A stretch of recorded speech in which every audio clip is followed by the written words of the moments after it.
bunch of BS. The bottom line is that is a private endeavor. The question about filing complaints against police officers, it would be so easy to ruin somebody's life as a cop and try to intimidate the police force. But there's got to be a way that you can understand that when the complaints are legitimate to take action, we have to be honest with ourselves and ask the question, is it too hard to fire a cop?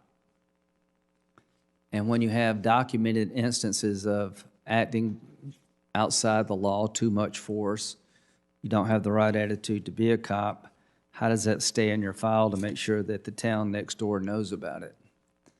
Qualified immunity. Is it come time to revisit that? I don't think most cops want to go into the business if they can lose their house if they make a mistake. But maybe there's something we can do with the concept of qualified immunity that would put more accountability into the agencies that run police departments. The one thing I can tell you, that if you're subject to being sued, you act differently than if you're not. And we don't want to deter people from going into law enforcement, but we also want to have a sense of accountability. And to the extent that qualified immunity fosters a sense of, it's really not my problem, let's take a look at it. More accountability, more information, a national registry about how many people actually die in police custody, a national registry about the instances of using lethal force while in custody. The time has come to create a system to combat a broken system. Is policing in America systematically a racist enterprise? I'd like to think not, because I do believe most cops are far more good than bad. But when every black man in America believes that getting stopped by the cops is a traumatic experience, something happened somehow, somewhere. And I'd like to have a systematic approach to problems that continue to happen over and over again. So there are a lot of ideas coming from different corners of the political spectrum. The question for the committee, is it possible to find common ground? The answer is obviously yes, if we want to. As chairman, I would like to. Senator Feinstein. Thanks very much, Mr. Chairman, and thanks for holding this hearing today. It really is important. On May 25th, a Minneapolis police officer knelt on the neck of George Floyd for almost 9 minutes. Mr. Floyd repeatedly said, "I can't breathe." Bystanders begged the officer to stop, but he continued to choke Mr. Floyd until his body went limp, his life extinguished. Now, what was the unforgivable crime that led an officer to kill this unarmed 46-year-old black man? He was suspected of using a counterfeit $20 bill to buy groceries during a global pandemic. Personally, this is beyond anything I can imagine, and I hope it is beyond anything you can imagine. George Floyd isn't the first unarmed black man or woman to be killed by police. The names are etched into this country's consciousness. Breonna Taylor, an emergency medical worker, shot 8 times by Louisville, Kentucky police while asleep in her home. Eric Garner, choked to death by an NYPD officer for selling cigarettes. Freddie Gray, killed after being taken into custody by Baltimore police for possessing a knife. Walter Scott, shot in the back by North Charleston police after being stopped for a bad brake light. Stephon Clark, killed by Sacramento police in his grandmother's backyard for breaking windows. And Michael Brown, shot 6 times by Ferguson police while his hands were raised in the air. And just last weekend, the Atlanta police were called to respond to reports of a young man asleep in his car and blocking a fast food restaurant's drive-through. Even though the young man moved his car to a nearby space when asked by the police, the encounter ended when Rayshard Brooks was shot in the back twice as he ran away. I don't know how anyone can read these stories or see the videos and not conclude that something is radically wrong in this country. And we've got to move to stop this epidemic of deadly force against Black Americans. I remember well the call to action in 2014 after Michael Brown was shot in Ferguson, Missouri. President Obama convened a task force on 21st century policing. That task force provided a roadmap to reform law enforcement. Unfortunately, though, the task force recommendations have not been followed, and instead we have been largely abandoned under President Trump's watch. For example, on August 2017, the Trump administration lifted President Obama's ban on the transfer of certain military equipment to police departments. That ban was put in place by President Obama, consistent with the task force's finding that the use of military-style weapons and riot gear escalated tensions between police and the communities they serve. The Trump administration has similarly abandoned the use of pattern or practice investigations to identify and remedy systemic problems within police departments. Congress gave the Department of Justice authority to conduct pattern or practice investigations following the horrific police beating of Rodney King in my home state, California. And since then, most administrations have really used that tool effectively.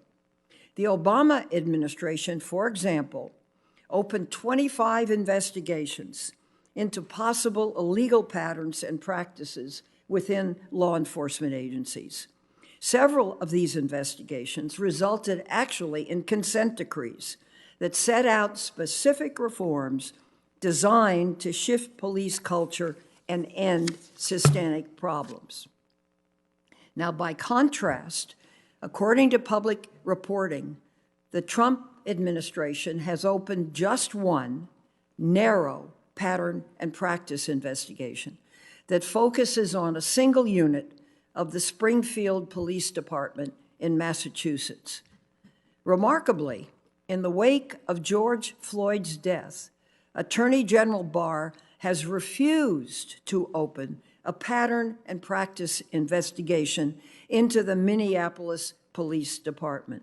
How can that be? Anyone who has seen the video of George Floyd's last 9 minutes of life has seen that none of the officers at the scene objected or intervened to help a man who was pleading for his life. And I think the video shows the truth in that. So enough is enough. Last week, Senator Booker and Harris introduced the Justice in Police Act. That's a bill that would implement many of the recommendations of the task force on 21st century policing, and it would require real accountability for police use of force. I want to commend them and thank them. And Mr. Chairman, I hope this committee will take that bill seriously. We can hold hearings, we can process it, and perhaps we can make some progress. This isn't a simple bill. It's quite comprehensive. It addresses tough issues, and it makes notable changes. Let me just list a couple. It bans the use of chokeholds or carotid holds by law enforcement officers. It prohibits the use of racial profiling by police officers. In other words, ending police targeting of individuals for criminal investigation based on their race, ethnicity, or national origin. Long overdue. It creates a police misconduct registry that would collect the disciplinary of termination history of officers so that potential employers would be aware of an officer's past misconduct. It gives subpoena authority to the Justice Department to conduct these pattern or practice investigations, which would ensure that investigators could obtain all the information they need to conduct thorough investigations of systemic police misconduct. It also eliminates the defense of qualified immunity so that police officers are held accountable for misconduct. These are difficult issues, but they must be addressed. And I really want to congratulate both of my colleagues for putting this bill together and bringing it to us. Meaningful reform is long overdue, Mr. Chairman, and I look forward to our careful evaluation of this bill over the coming weeks. So thank you, Senator Booker and Harris, as well as Representatives Bass and Nadler, for your leadership on this issue. Mr. Chairman, you and I spoke in the days after George Floyd's killing. I remember your saying that his death was horrific. That's actually the word you used, and said both of us were appalled at what we saw, and you were right. You also said this hearing, and hopefully more to follow, will explore better policing and racial discrimination regarding the use of force. I was so delighted when I heard you say that, and I'm delighted that you're beginning to carry that out, which is what I interpret this hearing to be. So I trust this will not be the committee's final word. I hope we will be able to have Attorney General Barr before us. He has not agreed to come thus far, but among other things, the Attorney General needs to explain why the Justice Department appears to abandon practice or pattern or practice cases, and specifically why the department has declined to open a broader investigation into police misconduct within the Minneapolis Police Department following George Floyd's killing. Mr. Chairman, we have much to do. I don't think we can leave these happenings in abeyance without taking action, and so I trust we will do just that. Thank you very much. Thank you. It's my goal to reconcile these proposals to the extent possible and come up with solutions. Senator Booker. Mr. Chairman, thank you. Thank you for allowing me the courtesy of an opening statement, and thank you for your thoughtful comments at the top of this hearing. And I also want to thank the ranking member for her thoughtful comments as well. And Mr. Chairman, I think, departing from my prepared remarks, just want to say, what does it say about a nation where two senators from the same state have very different, wildly different experiences with law enforcement right here? In these last few weeks, I've had conversations with Black folks who work for the Senate, people on both sides of the aisle, who all have their shares of stories, of traumatizing experiences, of feeling like they were one sudden move or one mistaken moment for experiencing violence. And the challenge is that this has been nothing new. I think if we took the time to listen to each other, we would see that we have a culture where so many parents have to teach their children to be afraid in order to be secure. I heard moving comments on the floor today about one of my colleagues who listened to their staffers where their kids were told by their parents to keep your receipts because you'll be accused of stolen things. I know from my own experiences, having guns drawn on me, being accused of stealing things. The challenge is that this often is unfair, it is unacceptable, it is wrong, but when it explodes like we see it, where people capture on videotape the kind of violence that you were, traumatizing violence that you were going to show. I'm really grateful for Senator Harris, who's been my partner over the last few weeks. And she and I did, as was said by the ranking member, work together with congressional Black Caucus leaders, and ultimately Chairman Nadler, to put together a bill called the Justice in Policing Act.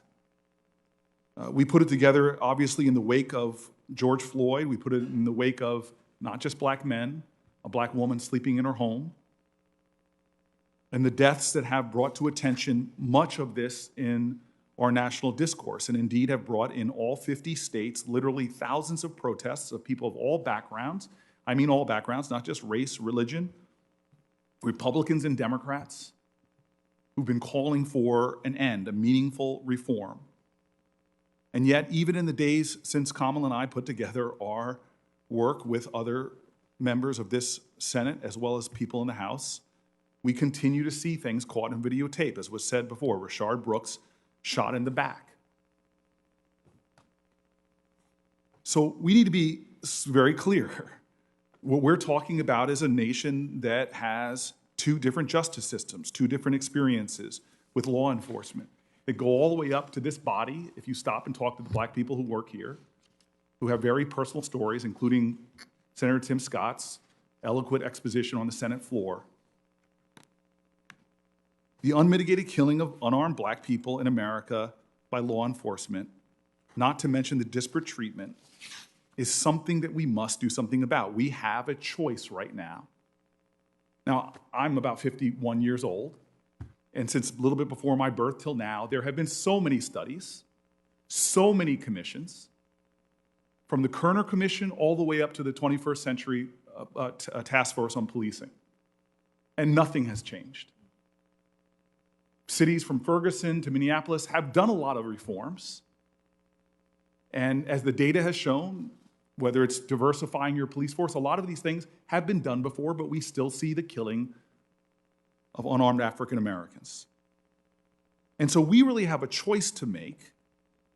And every day that we don't do something puts more and more of our fellow citizens in danger, not just of death, but of the kind of treatment we would never want our own family to face. We have a choice before us.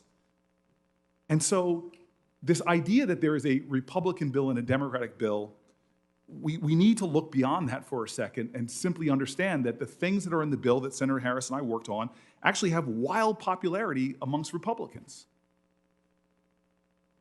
You hear Republican leaders, from George Bush, his first address to Congress, said we should stop racially profiling Americans. That's not something radical.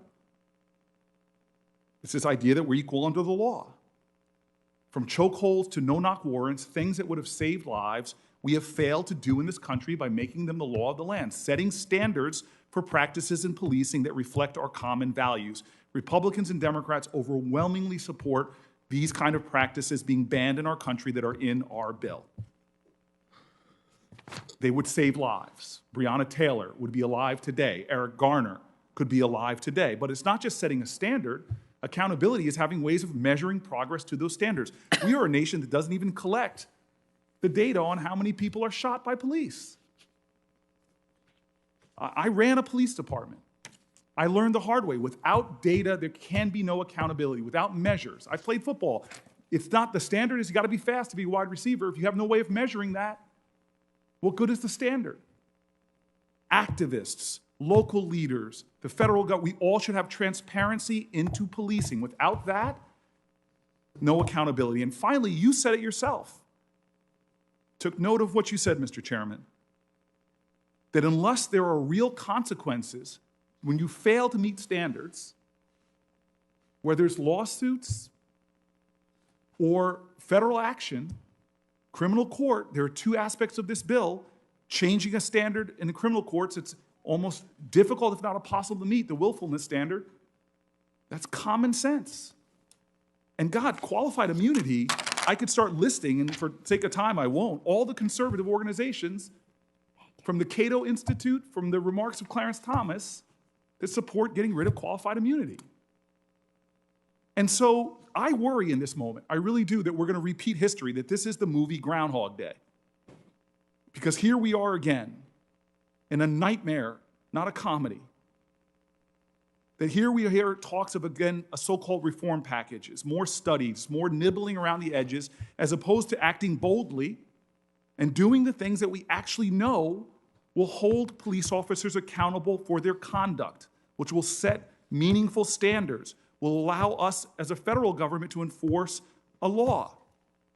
This is not an overstatement or an over-dramatization to say that the stakes right now are high. Will we meet this moment in history and actually do something real, or will we find ourselves back here again a year from now, 3 years from now, with mass protests in the streets by people of all different backgrounds demanding change?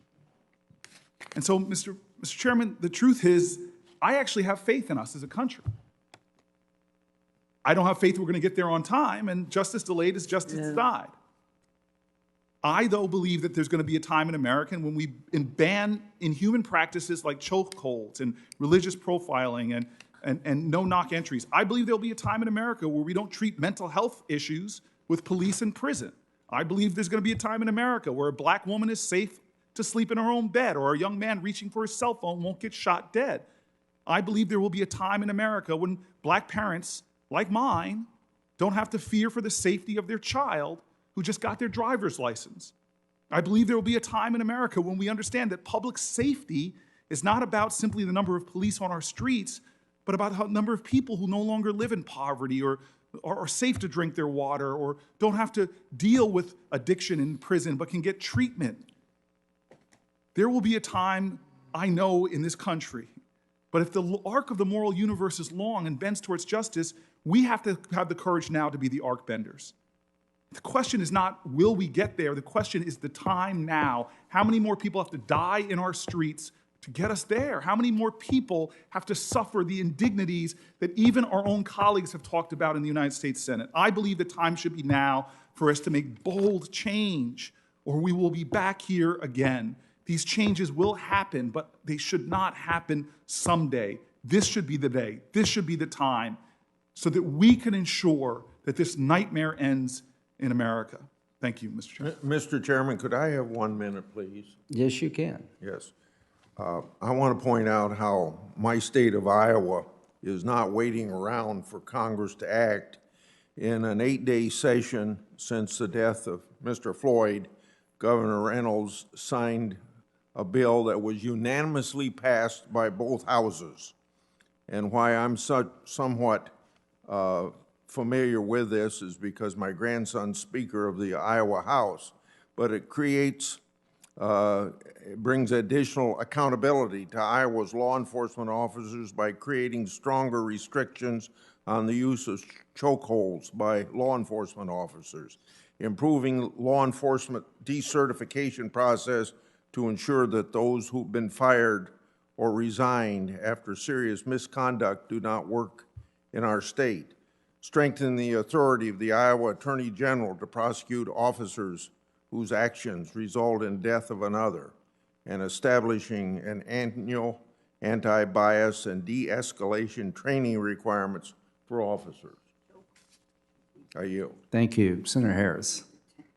Thank you, Mr. Chairman and Ranking Member Feinstein, for holding this hearing and for the sincerity with which you have approached the subject. And I thank all of our colleagues for what I do believe to be a meaningful discussion with a real commitment to do the work of this committee, which is to do the work of supporting the concepts of justice in America, which include equal under the law, meaning all people will be treated equally by our laws, and we will enforce our laws equally.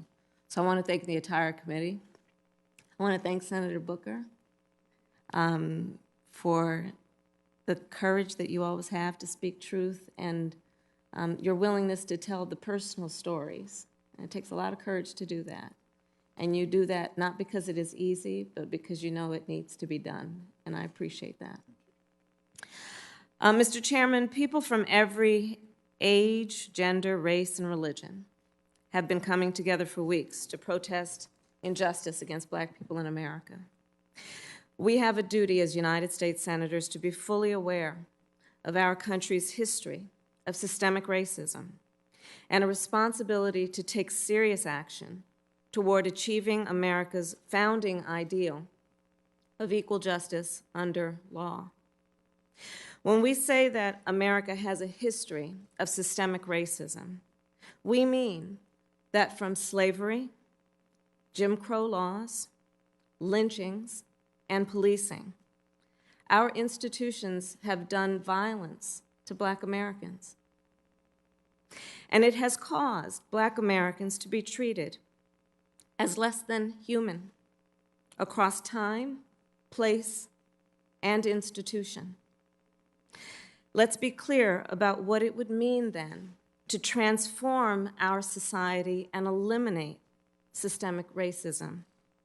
When we truly achieve that ideal, we won't have an unarmed Black man, George Floyd, die from a police officer kneeling on his neck for almost 8 minutes and 48 seconds, actually, exactly 8 minutes and 48 seconds. When we achieve that ideal, it won't mean that we'll have a woman, Breonna Taylor, shot and killed by police officers while she's asleep in her own bed. We won't have an unarmed Black man, Ahmaud Arbery, lynched while going for a run in his own neighborhood. And as George Floyd's brother, Philanese, said last week in his powerful testimony before the House Judiciary Committee, when we eliminate systemic racism, it will be clear to everyone that the life of a Black man is worth more than an allegedly counterfeit $20 bill. Mr. Chairman, there is a movement being led by people who might appear from the outside to have little in common, who are marching together to demand an end to the Black blood that is staining the sidewalks of our country. They are marching together to move us close and closer, at least, to justice. And that gives me hope.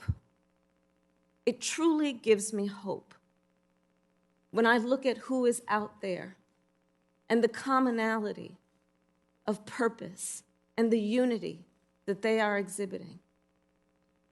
But we have to recognize that to deal with systemic inequity in our system, it's not just a policing issue. Inequities are also deeply rooted in our education system, in our housing system, in our workforces, in our healthcare delivery system, and more. And we must fully value Black life, invest in Black communities, and root out inequity wherever it lives.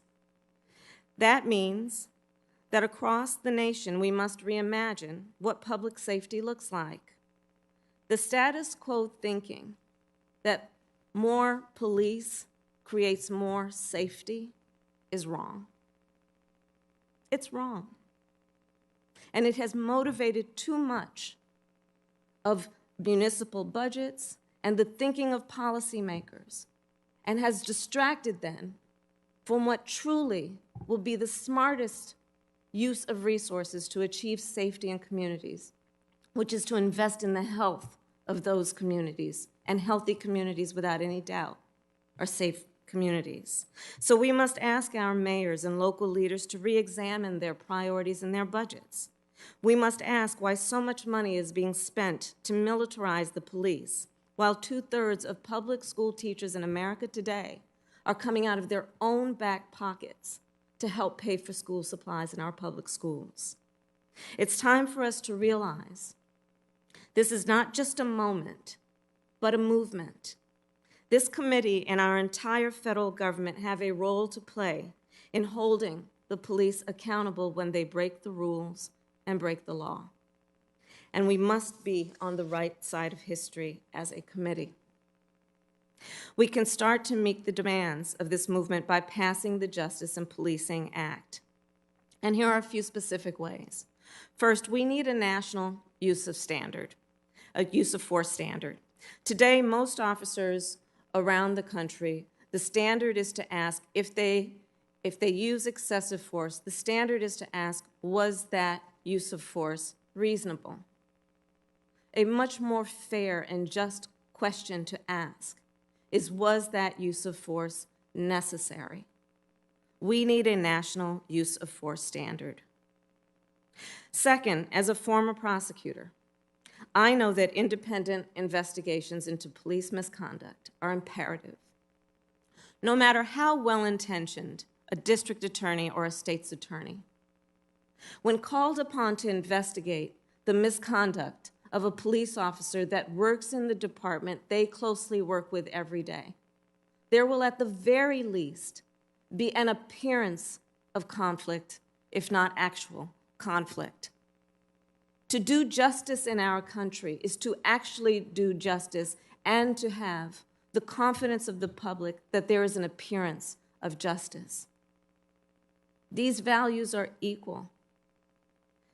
Third, we need truth and transparency. Cities and states have to report police use of force incidents to the federal government. When I was Attorney General of California, I created an open data initiative we named Open Justice, a first of its kind open data initiative to give the people access to information about arrests, bookings, and deaths in custody. The public has a right to know what has happened and what is happening in their communities. And the public can then use that data to help hold us accountable. Instead of requiring that they are always presenting anecdotal information fueled by personal experiences, when the data is available but we as government possess it, is it not the right and equitable thing to do? To share that data which we as government possess with the public so they can grade and judge us appropriately. And lastly, we need to expand pattern and practice investigations into police departments and give state attorneys general the authority to bring these investigations. As Attorney General of California, I activated civil pattern and practice investigations into police departments. And recall, as Senator Feinstein mentioned, Congress gave the Department of Justice authority to conduct pattern and practice investigations in the aftermath of Rodney King's killing by police officers, or beating, by police officers. This power is designed to root out systemic problems in police departments. And under the Trump administration, sadly, pattern and practice investigations have slowed virtually to a stop. They need to start these investigations again with an additional tool of subpoena power. And on this point, Attorney General Barr should be here today. He should be here to answer for his shameful record investigating civil rights violations in police departments in America. During the Trump administration, the United States Department of Justice has confirmed only one pattern and practice investigation compared to 25 brought during the Obama administration. He should be here to answer for reportedly calling for the forcible removal of peaceful demonstrators who were gathered in front of the White House to protest the murder of George Floyd, and he should be here to answer for his lack of leadership at this critical moment in our nation's history. Today, President Trump issued an executive order calling for accreditation standards for police departments, data sharing on police officers who use excessive force, and federal funding to help police respond to the homeless and mentally ill. Let me be clear, this is not enough. It does not meet this moment. This is not enough. There are thousands of people marching in the streets in 50 states demanding meaningful change. The people are demanding action. They are not marching in the streets for watered-down proposals that won't hold any officers accountable. And there is nothing about what the president announced today that would hold police officers who break the rules and break the law accountable. The only way to meaningfully access police brutality is through comprehensive reforms, including reforms to hold bad officers accountable for misconduct. The Justice in Policing Act is certainly not the end, but the beginning of establishing national standards and accountability for police departments. And at a certain point, we've seen enough. We've had enough commissions. We have studied these issues. We have convened opinion leaders. We have talked about these in private conversations and in public conversations. Now is time to act. The people are demanding it. And they have a right to know that their government, a representative government of the people, will respond to their needs for us as a country to live up to our ideals. So in closing, I'll just say that, we know that we have these words across the street at the United States Supreme Court etched into that beautiful marble building: equal justice under law. But we have to show America what it means, and that it truly means equal justice for all. We have to show America that. And passing the Justice and Policing Act would be a step toward realizing that goal. Because, colleagues, please understand, tonight and every night, there are Black parents in America and grandparents who will be on their knees praying that their sons and daughters will be safe. Every night in America. We have to take this on, embracing what no doubt are difficult and uncomfortable situations and uncomfortable facts and an uncomfortable history about our country. But we must take this on, understanding this is a righteous demand that we fix this system and that we act. I thank you, my colleagues. Thank you. Thank you both. Our first panel is Dr. Philip Goff, Franklin A. Thomas Professor in Policing Equity. He'll be by video. Professor Doug Logan, President and Professor of Urban Ministry. The Honorable Melvin Carter, who I'll let Senator Klobuchar introduce in a minute, is on video. Mr. Lee Merritt, attorney of the Merritt Law Firm from Philadelphia. And Ms. Vanta Gupta, President and CEO of the Leadership Conference on Civil and Human Rights.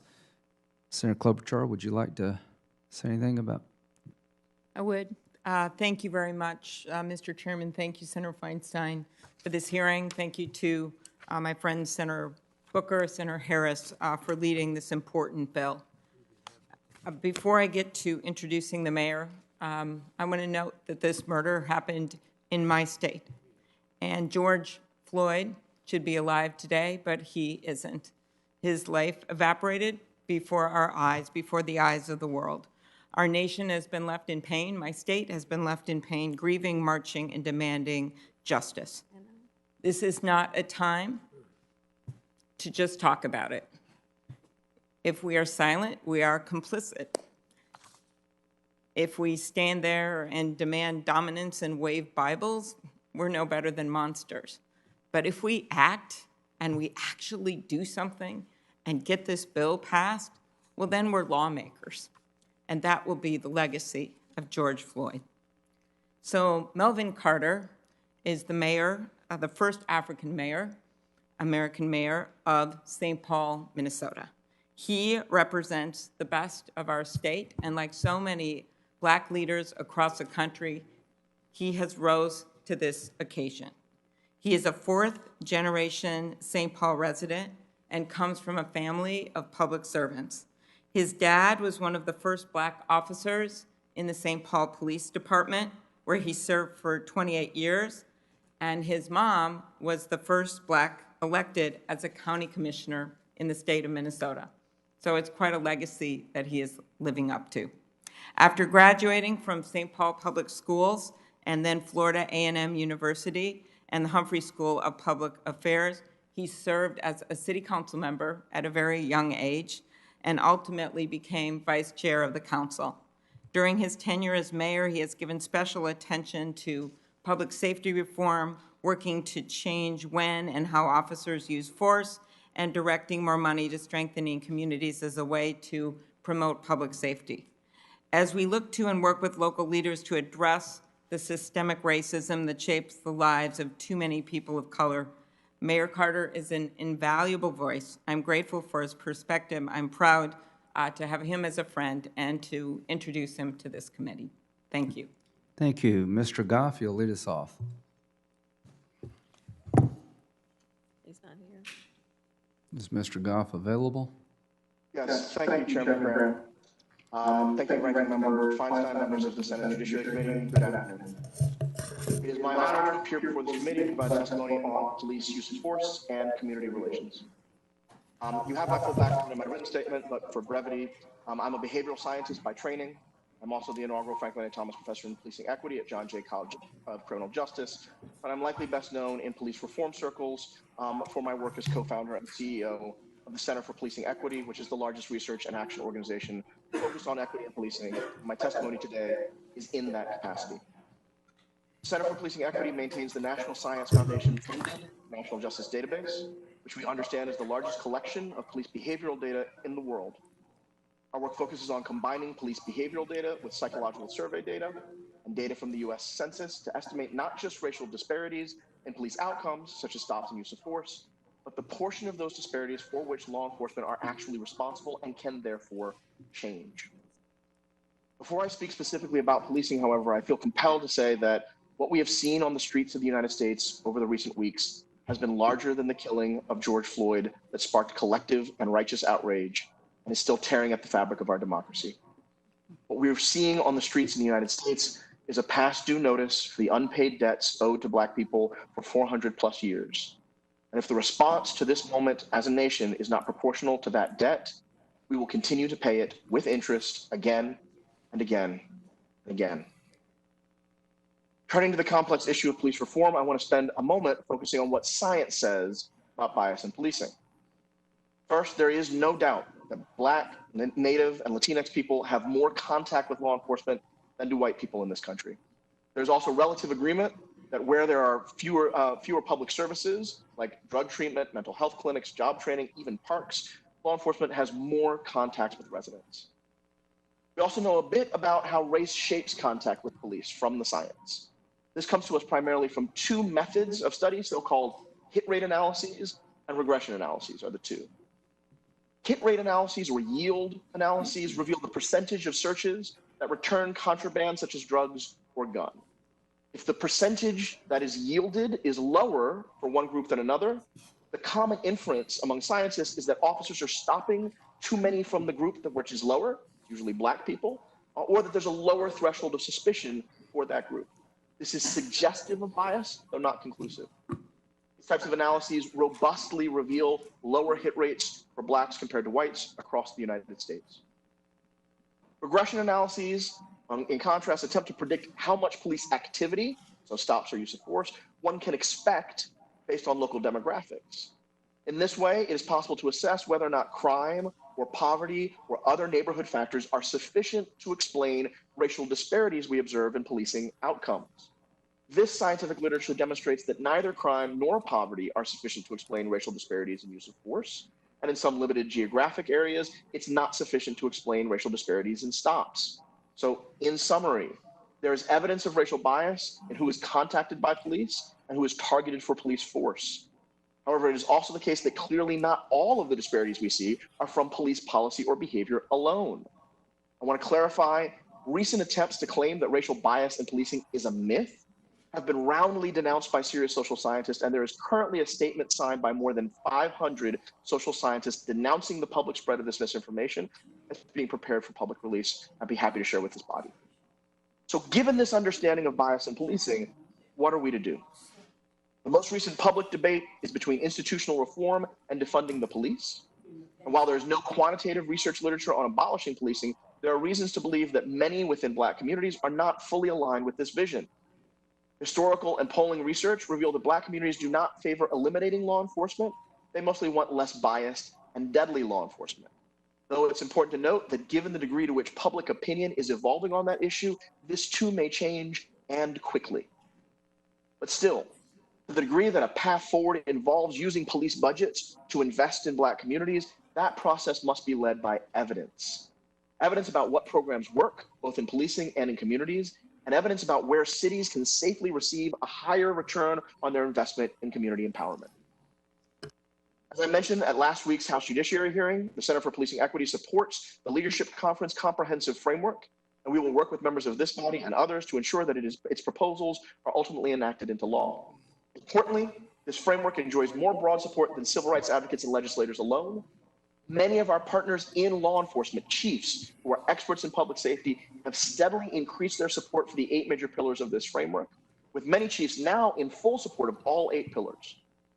While we hope that number will continue to grow, I'd like to mention briefly 2 of those pillars, which most law enforcement have supported since the You very need, beginning of this conversation. we need to wrap it up. Okay, go ahead, very quickly. I'll just say that the ban on chokeholds is not just air blocks, but blood blocks. The registry also involves broad support. And at a time when the nation is so divided, I hope that members of this body will take an opportunity to actually deliver something to the American people. Thank you very much for the time. Thank you, sir, very much. Professor Logan.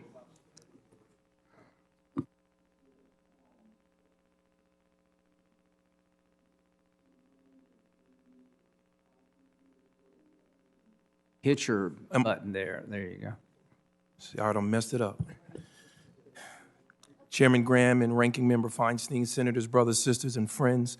My name is Dr. Doug Logan Jr. I serve as the president of Grimke Seminary and former pastor of Epiphany Fellowship in Camden, New Jersey. I serve now as a pastor in Richmond, Virginia, at a church called Remnant. I've been asked to talk about the policing and the use of force. And I come to you today not only as a black man, but also as a Christian clergyman who worked closely with Mayor Dana Redd, my friend in the city of Camden, as I don't want to use the word defund, but I'll use revamp, reteam, and retool the police department for more effective policing and a more effective police force in the city of Camden in 2012, 2013, and 2014. I have lived in inner city for most of my life. Many Americans wouldn't drive through my Camden block after dark or my Patterson block in North Jersey after dark. I speak as someone who has not only observed great injustice, but also experienced them firsthand because of the color of my skin. In spite of all that, however, I speak today not as someone who was filled with rage, but someone who was filled with hope. I am hopeful that we can recover some common ground in this country, starting with a renewed understanding of justice. It must be a vision of justice and equitable treatment of all people who are worthy of dignity, respect, and fairness, having been created equal and endowed by their Creator with certain inalienable rights. And it must be a vision of justice built on a commitment of all people and their government to do unto others as you would have them do unto you. Anything less than this will not provide us with the common ground needed to strive for justice and more than name only, yet I am significantly hopeful. I'm a preacher, so I got 3 points. I pray that we would listen, I pray that we would learn, and then I pray after listening, learning, we would legislate. I pray that we would listen to the cries, the shouts, the screams of black and brown people and many white people that are screaming on the streets for a new day and a new way and real justice and policies to be put in place. I am hopeful that we can reconnect such a vision of justice to our shared dream for a society that promises liberty and justice for all. It is clear from the cries in the streets that many of our nation's citizens do not feel they have equal access to these realities. In view of America's long history of racial injustice, that seems undoubtedly true. As a man who has grown up under the difficult circumstances of inner city America, I lived among what some would call the urban poor. I have been taught that racism is but one of the many problems facing impoverished minority communities, and anyone who blames everything just on racism, past or present, has failed to consider the complexities of those realities and frailties of the human soul. Yet I am hopeful. I am hopeful that we can restore the proper view of the police in our society and those who have been entrusted by and thus will be held accountable to God, the government, and the people. Theirs is entrusted stewardship, which comes with responsibility and greater accountability since they are permitted to use force to secure order and to keep the peace, yet without molesting or denying justice in the process. The police force is a necessary public servant to uphold justice in the midst of societal injustices, and should be an agent upholding the good for all people. Towards this end, let us consider the best statistical data wherever it is available, to fairly evaluate the rates of police misconduct against minorities. But let us also listen to the stories of the people from the minority communities who almost invariably report statistically unqualifiable instances in bias. Simply put, the facts on the block aren't often recorded in any data.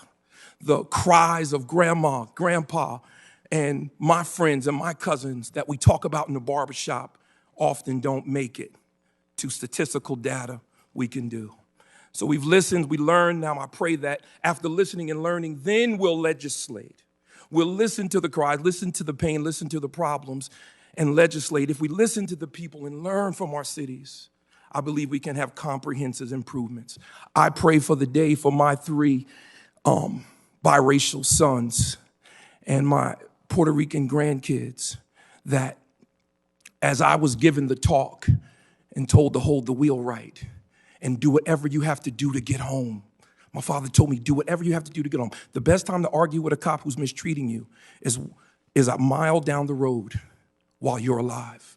So I pray that the talk I'll have with my grandkids and great-grandkids won't be how to survive racist police, but it'll be the talk about in 2020 during a virus and riots that my country, the one I love, came up with wise and radical laws that made them safer. Thank you. Thank you, Reverend, very much. Mayor Carter. Are you there, Mayor? Yes, I am. Chair Graham, Ranking Member Feinstein, Minnesota Senators Klobuchar and Smith, and members of the Committee on the Judiciary. My name is Melvin Carter, and I serve as mayor of St. Paul, Minnesota. I'm honored to testify today in support of the justice in policing. My family's been in St. Paul for over 100 years, since my great-grandparents to escape racial violence in the Deep South. My grandfather, Melvin Sr., was a Navy veteran who played his trumpet for 4 U.S. presidents. Working on the railroad, he was denied even the right to his own identity, as all Black men were called George, to spare white passengers the hassle of learning their names. George Floyd's murder is so personal because every Black teacher, electrician, and mayor knows that we are all George, and no amount of money or accomplishments can change that fact. My father, Melvin Jr., served 28 years as a St. Paul officer and sergeant after a court order integrated our department. Because of that integration order, my friends and I grew up surrounded by superhero officers from our own neighborhood who knew us by name, were invested in our future, and who solved problems in ways that no one else could. Still, I grew up with a set of rules that did not apply to my white classmates. They could drive a decent vehicle, visit the mall, or glance into a passing squad without fear of being stopped and questioned by police. I could not. Research shows that people who trust law enforcement, will treat them fairly, are more likely to cooperate with officers, arrest, and step forward as a witness. Any of us distrust police, all of us are less safe. It's time we challenge the myth of public safety as a simple function of police, prisons, and prosecutors. We spend nearly $200 billion annually law enforcement and corrections, and maintain the highest imprisonment rate on the planet. Yet despite 3 decades of steady public safety spending increases, Americans feel less safe every year. The reason is clear. Our country's enforcement-heavy public safety strategies aren't designed to address the causes of crime, but the symptoms. We deserve more than a swift response after a crime is committed. We deserve investment to reduce the number of times we have to call police in the first place. And we deserve to know that our officers will protect and serve all of us. We've spent the last few years walking this talk in St. Paul. We've rewritten policies governing use of force in police dogs and terminated 5 officers who willfully failed to stop an assault in progress. We embedded social workers to respond with officers to individual crisis, employed restorative justice circles for nonviolent offenders, and focused capital investments to drive safety goals.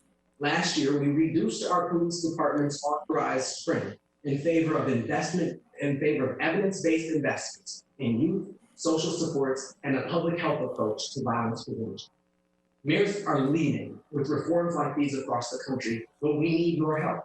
We fire problem officers only to see them shielded from accountability, reinstated through arbitration, and hired by agencies unaware of their past. We build trust with residents only to see those relationships damaged again and again by footage from other jurisdictions. With the Justice in Policing Act of 2020, we can establish a national standard of policing to curb brutality, end racial profiling, and eliminate qualified immunity. We can invest in community policing programs and alternatives for safety beyond policing.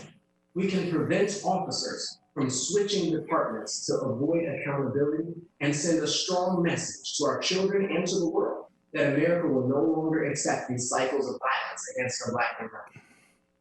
I know you will be pressured by powerful friends who will paint these reforms as hostile to police, but our work to restore confidence is a lifeline for officers who serve in good faith.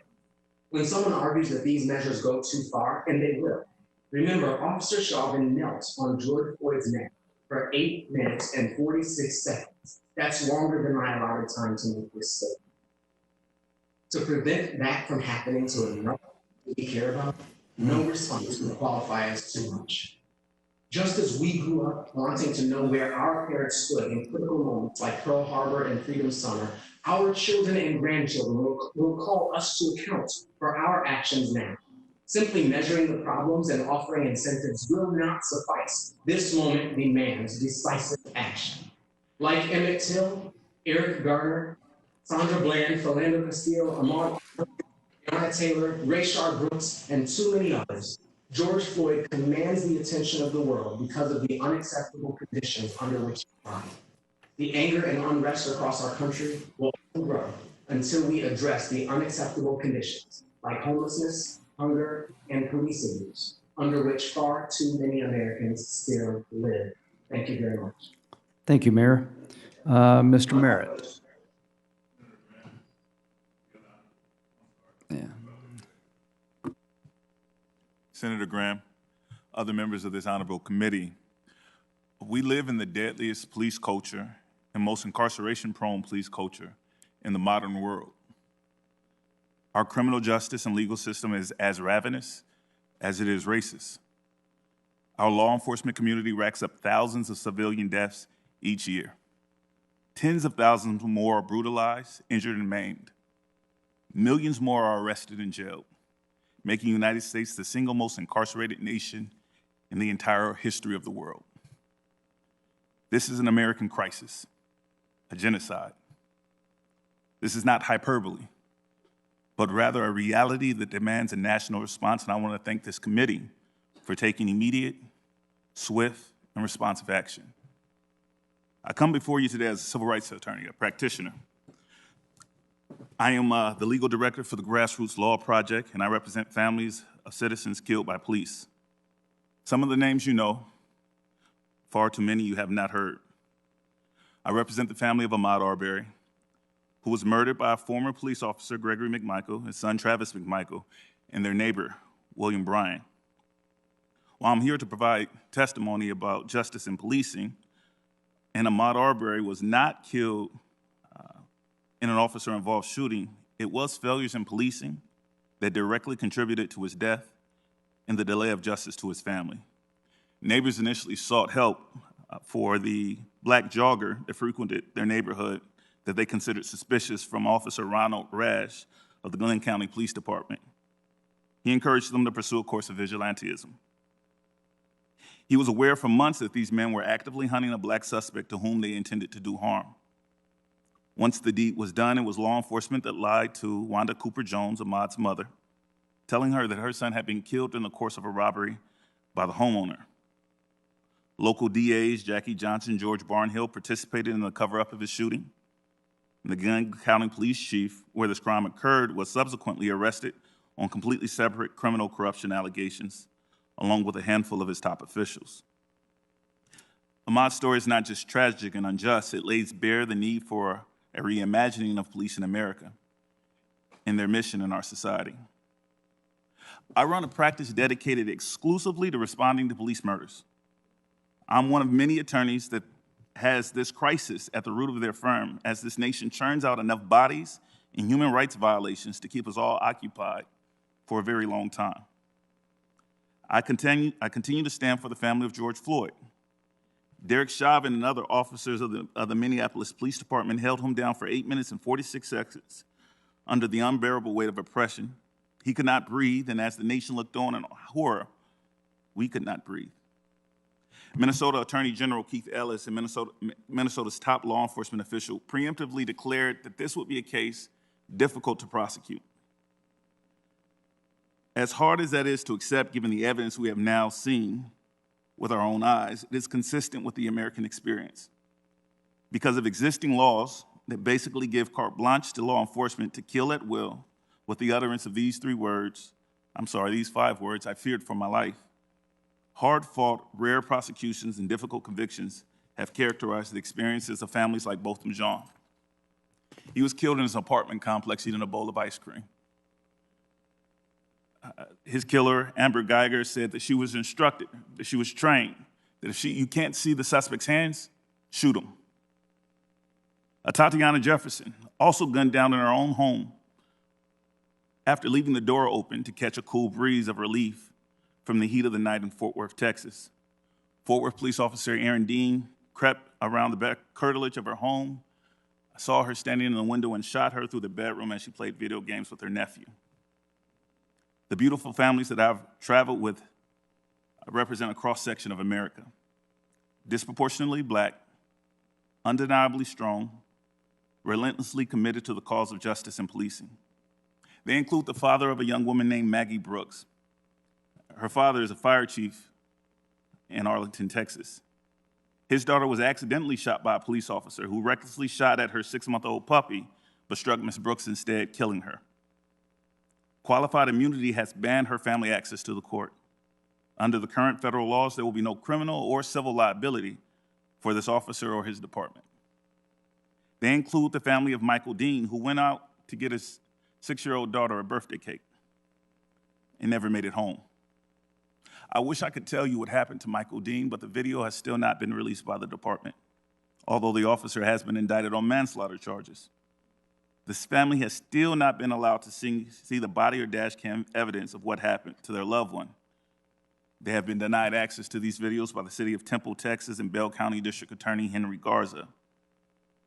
Cameron Lamb of Kansas City, Missouri, was unarmed and shot in his place of business and his home. The chief of police in Kansas City, Missouri, has broken with the local district attorney and refused to submit a probable cause affidavit in the case, making prosecution very difficult. Jamel Roberson was a hero from Chicago. He was working as a security guard at a nightclub when the nation was hobbling from one mass shooting to another. A gunman entered his club and began shooting indiscriminately at patrons. Jamel sprang into action, disarming him, and he waited for police to arrive. When responding officer Ian Covey arrived and when told that the suspect was being held around the corner, he quickly went to the scene and shot Jamel Roberson in his back 3 times, killing him. There has been no accountability in that case. Antoine Rose was a 17-year-old, unarmed, when he ran from a traffic stop. If you could wrap it up, please. Thank you. Go ahead. I'm sorry, looking at the clock, it says I have one. I'm sorry, am I over? Yeah. Yes, sir. That's all right. Just take your time. Wrap it up. Yes, sir. Antoine Rose was 17 when he ran from a traffic stop. The officer who killed him had just been sworn in the department that day after transferring from another jurisdiction under concerns of racism and brutality. The question we must ask, we must be the generation to answer is, what are we going to do about all of this? Will future generations look back at this moment with pride that we confronted our greatest evils with real courage, or will they be disappointed because we had a moment to make change possible and failed? Right now, that answer still hangs in the balance. Thank you for your time. Thank you, Ms. Merritt. Ms. Gupta. Chairman Graham, Ranking Member Feinstein, members of the committee, thank you so much for the opportunity to testify today on the need for transformative policing policies that promote accountability and respect the dignity of all people. And Senators Booker and Harris, thank you so much for your leadership and for the Justice in Policing Act. While the recent murders of Rayshard Brooks, Breonna Taylor, and George Floyd at the hands of police officers have once again put the issue of police brutality in the national spotlight, the outpouring of pain and anger is anything but a reaction to isolated incidents or the misconduct of a few bad apples. Instead, the outcry is a response to the long history of violence with impunity toward Black people in our nation. And as law enforcement leaders themselves have acknowledged, from early slave patrols to the modern-day criminalization of people of color, policing has involved the enforcement of unjust laws and helped maintain structural racism in too many communities in this country. We are now at a turning point, and there really is no return to normal. We have to create a new way forward, one that truly transforms policing and leads to more accountability for communities. It is imperative that we get this right, and that Congress's response in this moment appropriately reflects and acknowledges the important work of Black Lives Matter and the movement for Black lives that has brought us to where we are today. My tenure as head of the Justice Department Civil Rights Division began just 2 months after 18-year-old Michael Brown was killed in Ferguson, Missouri, by a police officer. And the Justice Department was hardly perfect, but we understood our mandate, which was to promote accountability and constitutional policing in order to build community trust. During the Obama administration, we opened 25 patterns of practice investigations to help realize greater structural and community-centered change, often at the request of police chiefs and mayors from around the country. And after making findings, we negotiated consent decrees with extensive stakeholder engagement to overhaul unlawful policing practices and develop sustainable mechanisms for accountability. Police departments around the country studied these consent decrees. They studied President Obama's 21st Century Policing Task Force report to advance best practices. That is not the Justice Department that we have today. Under both Attorneys General Jeff Sessions and Bill Barr, the department has abdicated its responsibility and abandoned the use of tools like pattern of practice investigations and consent decrees. The disruption of crucial work of the Civil Rights Division and throughout the Department of Justice to bring forth accountability and transparency in policing is deeply concerning.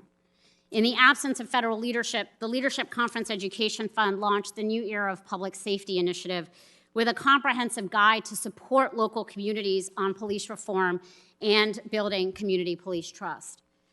While a lot of these changes have to happen at the state and local level, success is going to require leadership, support, and commitment of the federal government, including Congress. On June 1st, the Leadership Conference and more than 450 civil rights organizations sent a letter to Congress offering critical recommendations to move us forward on the path to true accountability. They included creating a national standard on the use of force, prohibiting racial profiling and requiring robust data collection, banning the use of chokeholds and other maneuvers that cut off blood and oxygen, ending the militarization of policing, prohibiting the use of no-knock warrants, especially in drug cases, strengthening federal accountability systems and increasing the Justice Department's authority to prosecute officers under the color of law, creating a national police misconduct registry, and ending qualified immunity. These comprehensive measures are reflected in the Justice and Policing Act. They are necessary for police accountability.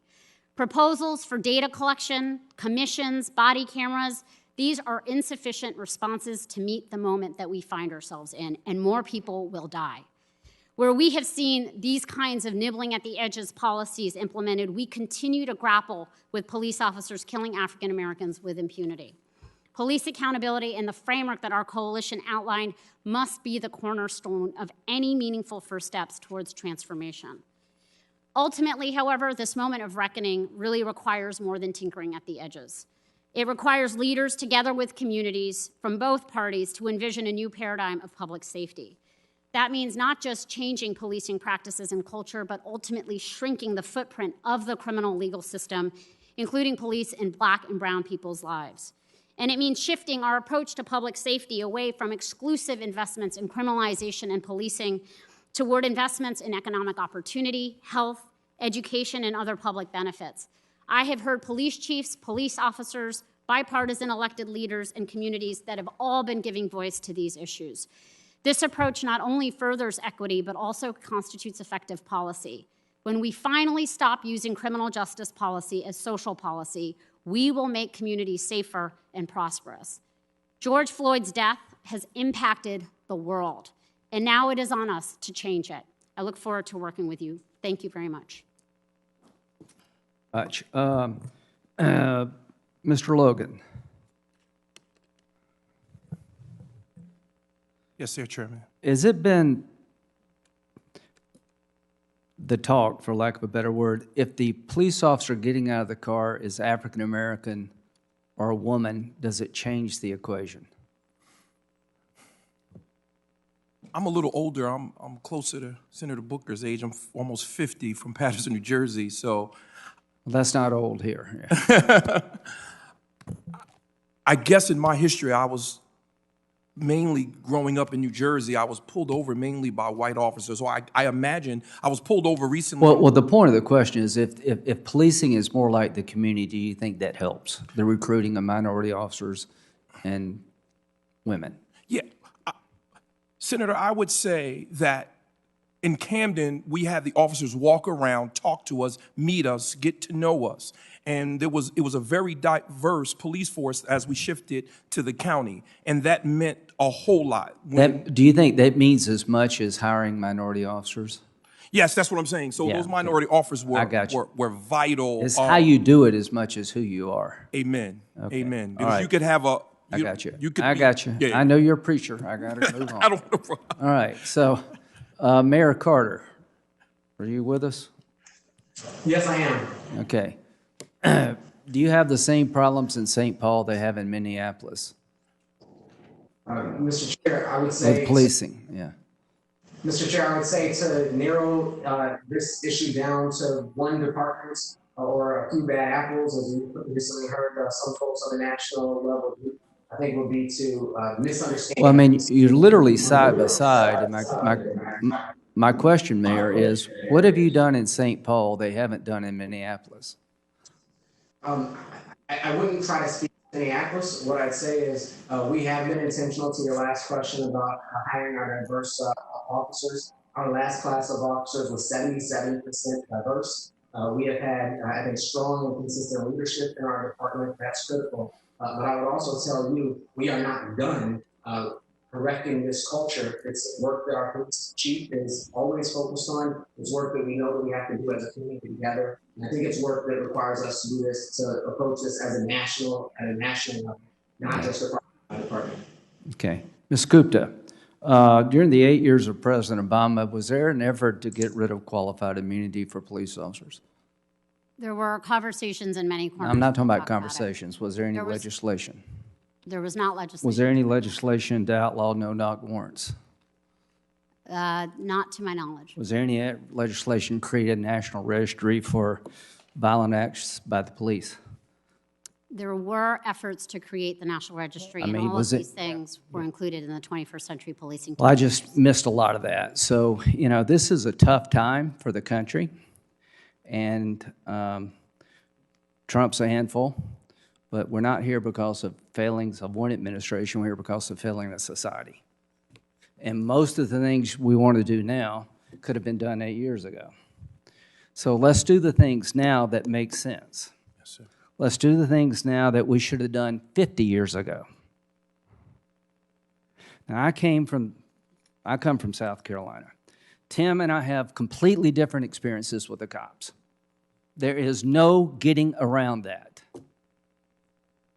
And it is now time to have an honest conversation about why is that? How can it be that if you're a United States Senator from South Carolina and you're black, you get stopped 5 or 6 times, and you're white, you never get stopped? How can it be that people die because of a $20 bill who are in custody not threatening anybody? And here's what I worry about the most. It is hard to be a cop. Let's make sure that we don't destroy the ability to be a cop in the process of trying to fix things that need to be fixed. Qualified immunity is an intriguing idea to me. I don't want the cop to lose their house, but I do want people to have to think twice if they've got a police force about how to organize it and how to train it. Because that's when change will happen. It's when people feel the sting of bad policies. So to the extent that any of you on this side, on my Democratic colleagues, want to get there, count me in. There are a bunch of us who would like to get there. And if we get there, it'll be together. And I look forward to the discussion, and this will be the first of several hearings about what getting there looks like. Senator Feinstein. Chairman, it seems to me that the chokehold should be banned from detention use, except in certain life or death circumstances. And apparently a growing number of state and local law enforcement agencies are banning the use of chokeholds. For example, as I understand it, Los Angeles Police Department recently directed its officers not to use chokeholds that restrict blood flow to the brain, also known as carotid restraints. So I think we should deal with it in this Justice and Policing Act. And I'd like to know each of your opinions. If there were a ban, do you believe there should be any exception to this ban? For example, an exception where lethal force is being used against an officer or someone else? If not, why not? Could we go right down the row and have everybody answer that, please? Yes, Could you turn on your mic? I'm gonna figure that out today. All right. Yes, I would be absolutely for no more chokeholds. I would lean into the best brains and the best minds on when lethal force. I've been told that, you know, once there's engagement between the person, between the citizen and the officer, that's where we get the challenge. So I would be opposed to chokeholds, Okay, period. could we go down the road and down the line, and could someone respond to life or death circumstances as one exception too, please? Sure. Lee Merritt, I would be obviously in favor of banning the chokehold, except for when deadly force is authorized, is in fact authorized under the law.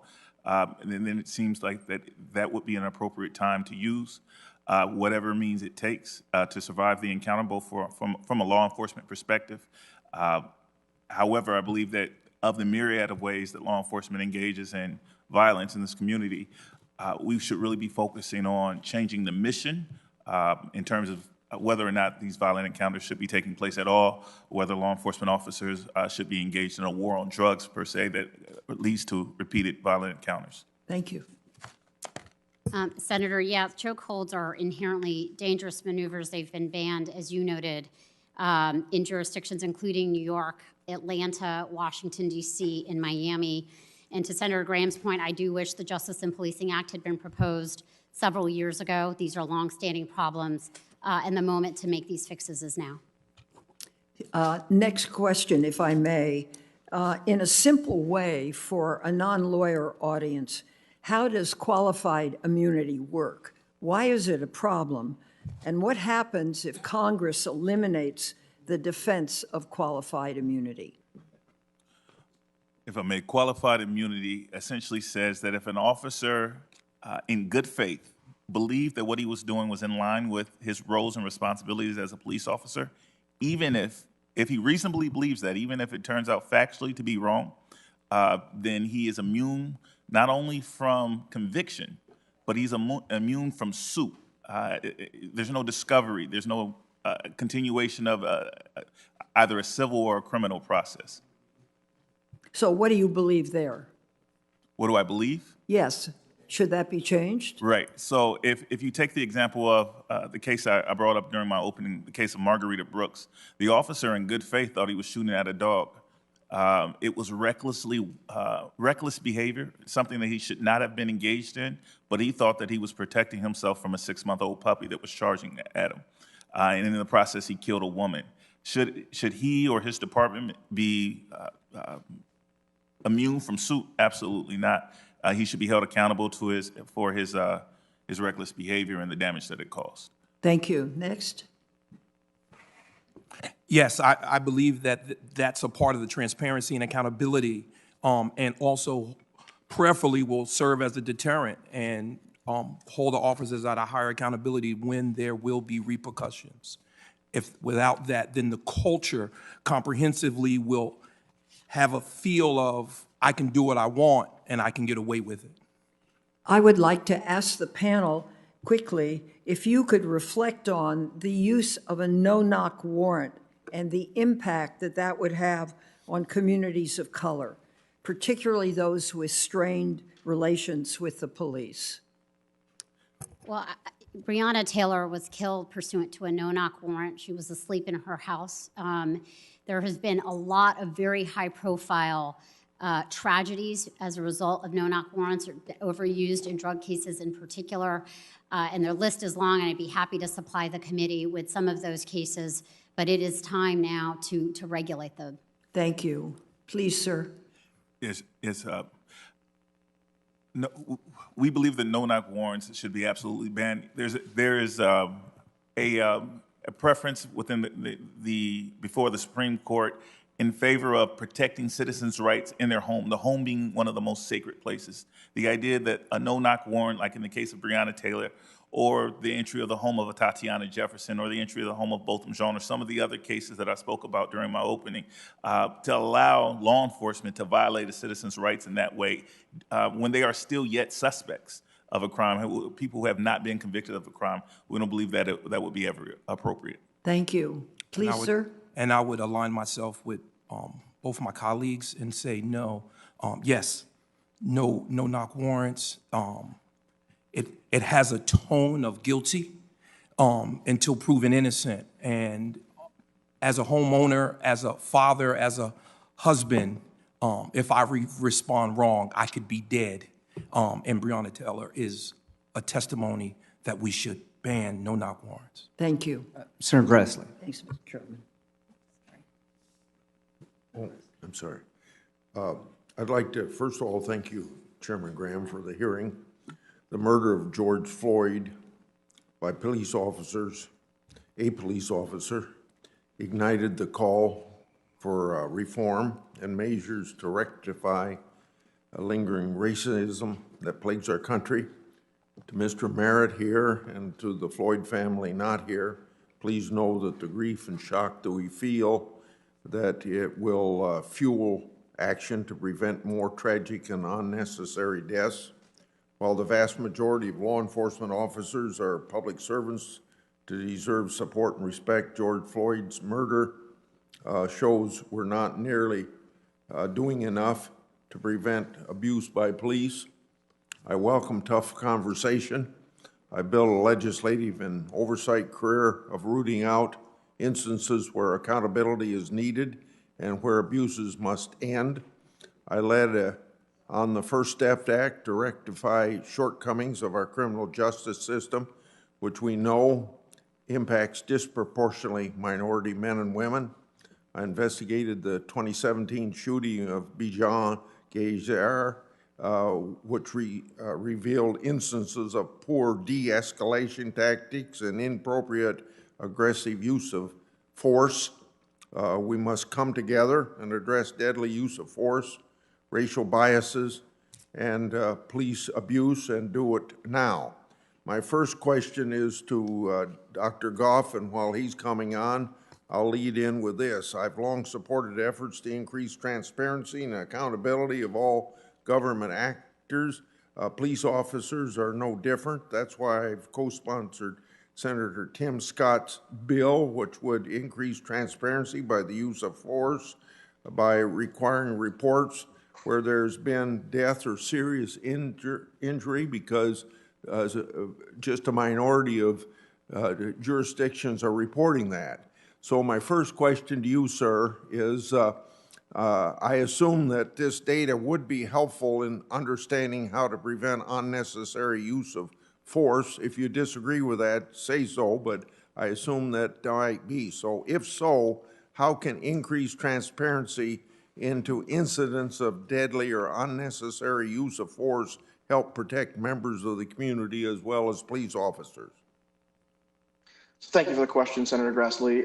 Your assumption is correct. If we collected those data nationally, that could be absolutely useful to preventing those kinds of tragedies going forward. But just as important is collecting the information where deadly force could have been used but was it? Because to do the right kind of analyses, what you need to know is a lot about the universe where force could be used. Those are the data that have been historically missing, and that's part of the reason why the analyses have been so inconclusive. So I would want to focus the committee's attention not just on what data are collected, but how we get the right kind of analyses, because the analyses are ultimately what's going to inform decision making. Okay, thank you. Now to Mayor Carter and also Dr. Goff. Police officers should be seen not just as enforcers of the law, but as neighbors and members of the community. However, many cops don't live in the area they patrol, so a natural divide and mistrust can form. To you two, I'll start with Mayor Carter. How can we encourage more engagement and trust between police officers and those they patrol? Senator Grassley, that's an important question, and I really appreciate it.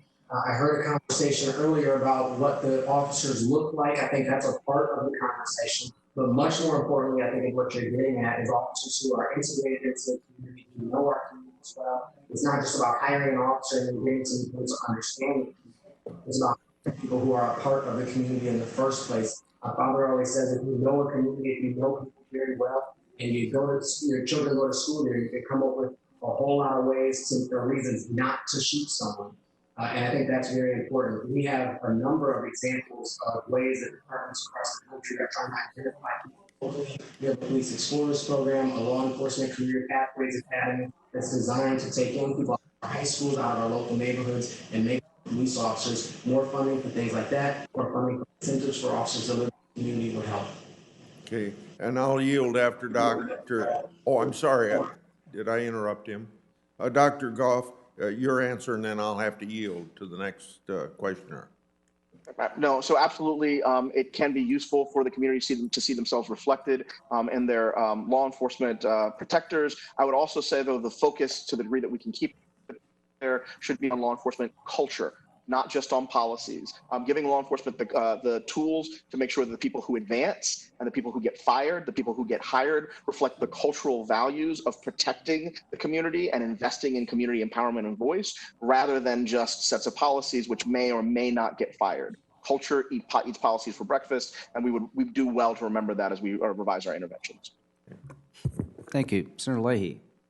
Well, thank you, Mr. Chairman, and I appreciate this hearing, but I especially appreciate the testimony we've heard. Now, I'm going to ask Ms. Gupta a question in an area that she's well familiar with. We've seen the proven track record pattern or practice investigations, what it can do. But despite the proven track record of reducing police shootings, the Justice Department, the Trump Justice Department, has effectively abandoned pattern or practice investigations and the use of consent decrees. I think it was 14, if I'm correct, consent decrees were enforced under the Obama administration. I don't believe a single one has been enforced under President Trump. So my question to you, Ms. Gupta, you are a former head of the Justice Department Civil Rights Division. How do pattern or practice investigation and consent decrees make a difference in changing police practices? Well, the Justice Department, in a nation with 18,000 police departments, use this tool pretty judiciously, but would conduct an investigation after being made aware of systemic problems in a police department. These investigations often were anywhere between 6 months to a year. Very deep investigations involving interviews with hundreds and hundreds of community residents, hundreds and hundreds of police officers, police leadership, looking at all kinds of data, doing statistical analysis and the like, looking at training, accountability, supervision.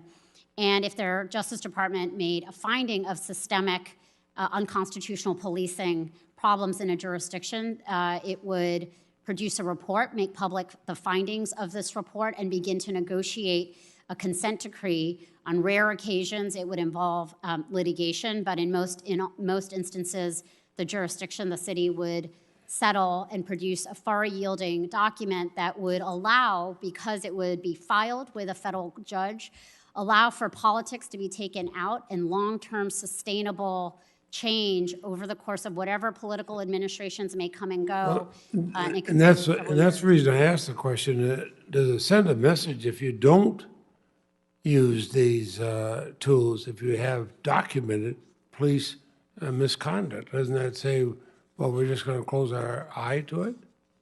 Yeah, I think it has sent a very dangerous signal for the Justice Department to have shut this work down. I think it creates more of a culture of impunity in a sense that there isn't a kind of a watchdog agency that has been historically, through Republican and Democratic administrations, played a really important role in ensuring constitutional Well, and the reason I asked the question, I don't think of Vermont as being a microcosm of the country, but I've never heard such across the political spectrum the kind of concerns I've heard it's happening. And then in the hundreds, even thousands of emails I get from around the country, people say this movement is simply not going to go away after some time, as others have. I hope they're right. What would you tell members of Congress who think we can just wait and see?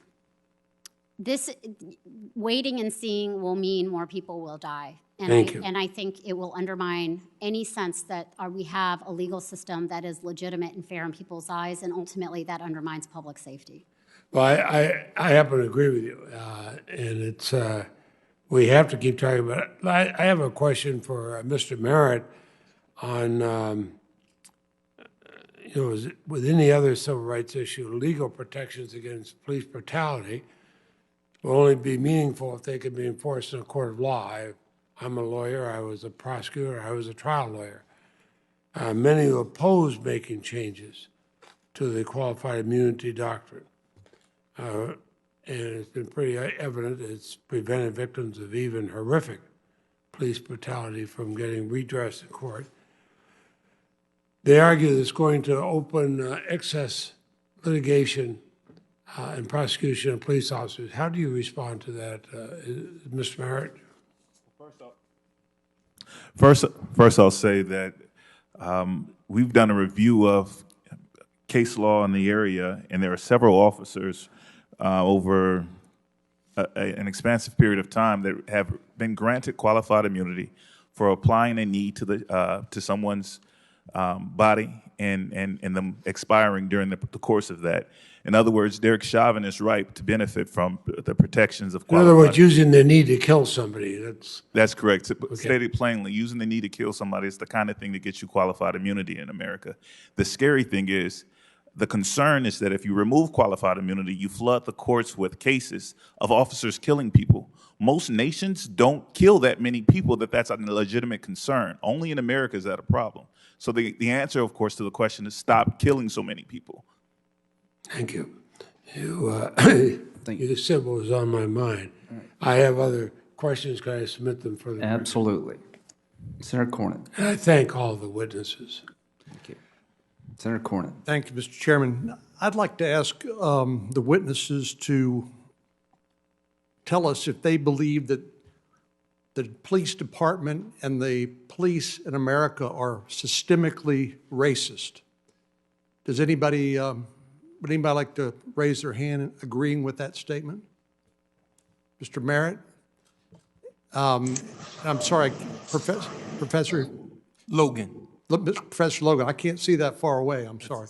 It's all right. So we got two that think this is systemic, and that means all 18,000 police departments, all 800,000 law enforcement officers. Is that your view?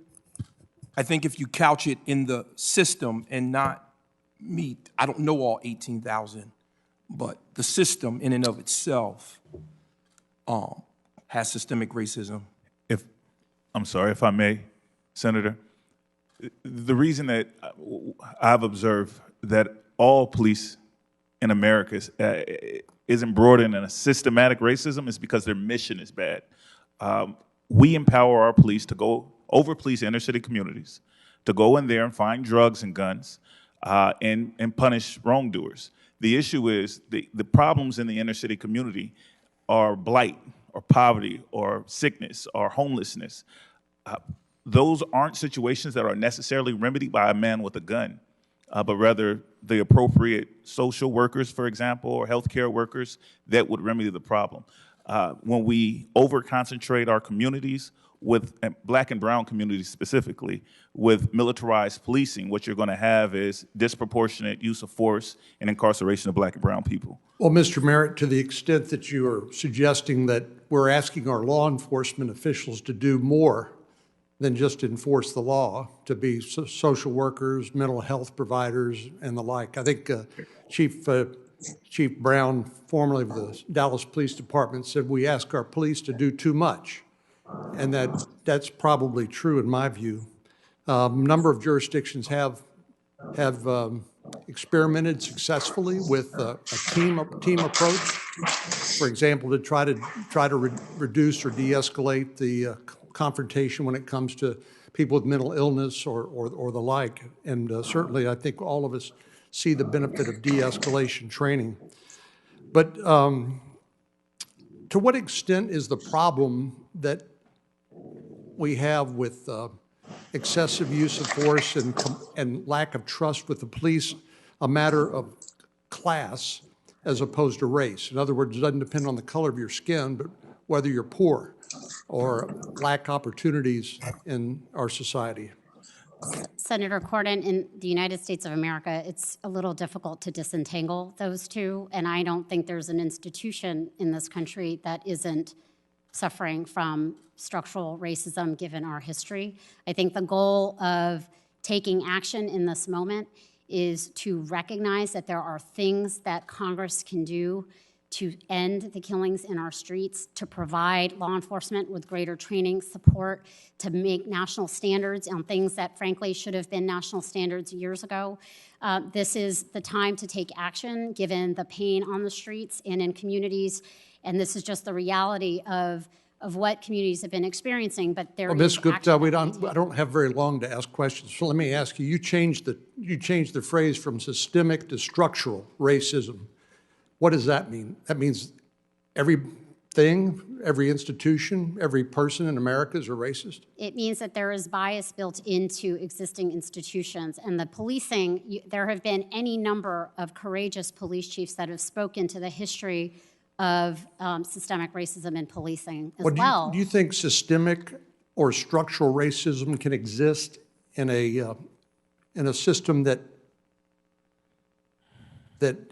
requires individual responsibility? Or do you think it's one or the other? I think every American institution has been kind of shaped by these forces, and our goal is to do what we can as policymakers, as advocates, to take that out and to provide and to try to fight it in the modern day iterations that it appears. Well, do you believe that basically all Americans are racist? I think we all have implicit bias and racial bias. Yes, I do. Wow. And I think that we are an amazing country that strives to be better every single day. It's why I went to government, to make a more perfect union. Well, you lost me when you want to take the acts of a few misguided, perhaps malicious individuals and ascribe that to all Americans, not just our 800,000 police officers, our 18,000 police departments. I think, thank you for your answer. Somebody has their mic on. Could you please mute it from the remote locations, I think? Okay, Senator Durbin. Thanks, Mr. Chairman. Let me respond to Senator Cornyn's question, because I think what we find, Senator Cornyn, is that... I didn't ask you a question. Well, I think you asked them a question, which I would like to try to answer. If you take a look at our system of justice and start with the premise that when it comes to drug users, there's an equal percentage of white and black drug users. Now you look at the number arrested for the use of drugs, turns out more blacks than whites. The number convicted, the number prosecuted, the number incarcerated, dramatically larger among the African-American population.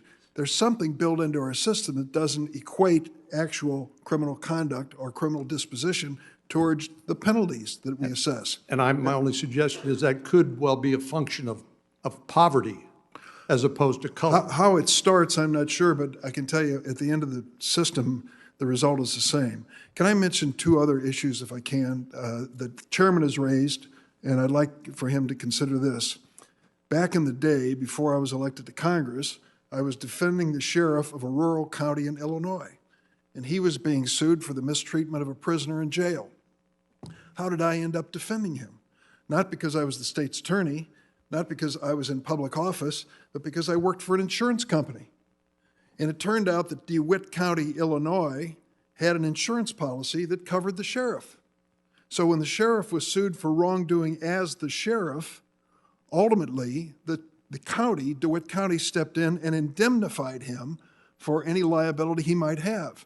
So it turns out, Mr. Chairman, that in 99 to 100% of these cases against the wrongdoing of an individual officer, there is an employer who steps in and provides an insurance policy and coverage that pays whatever needs to be paid. And I will tell you, as a former trial lawyer, I didn't go after the motorcycles of defendants. I was looking for their insurance policies. So I think the personal liability issue which you raised is covered by the fact that 99 to 100% of these cases involve insurance policies. But they never get to the question of liability because they can't get around the basic issue of qualified immunity. They can't match up on all fours misconduct with something that's already been tried. Mr. Merritt, has that been your experience? That has. So I would just answer your question, Mr. Chairman. Yes, those who are guilty of wrongdoing should be held on a civil basis for their wrongdoing.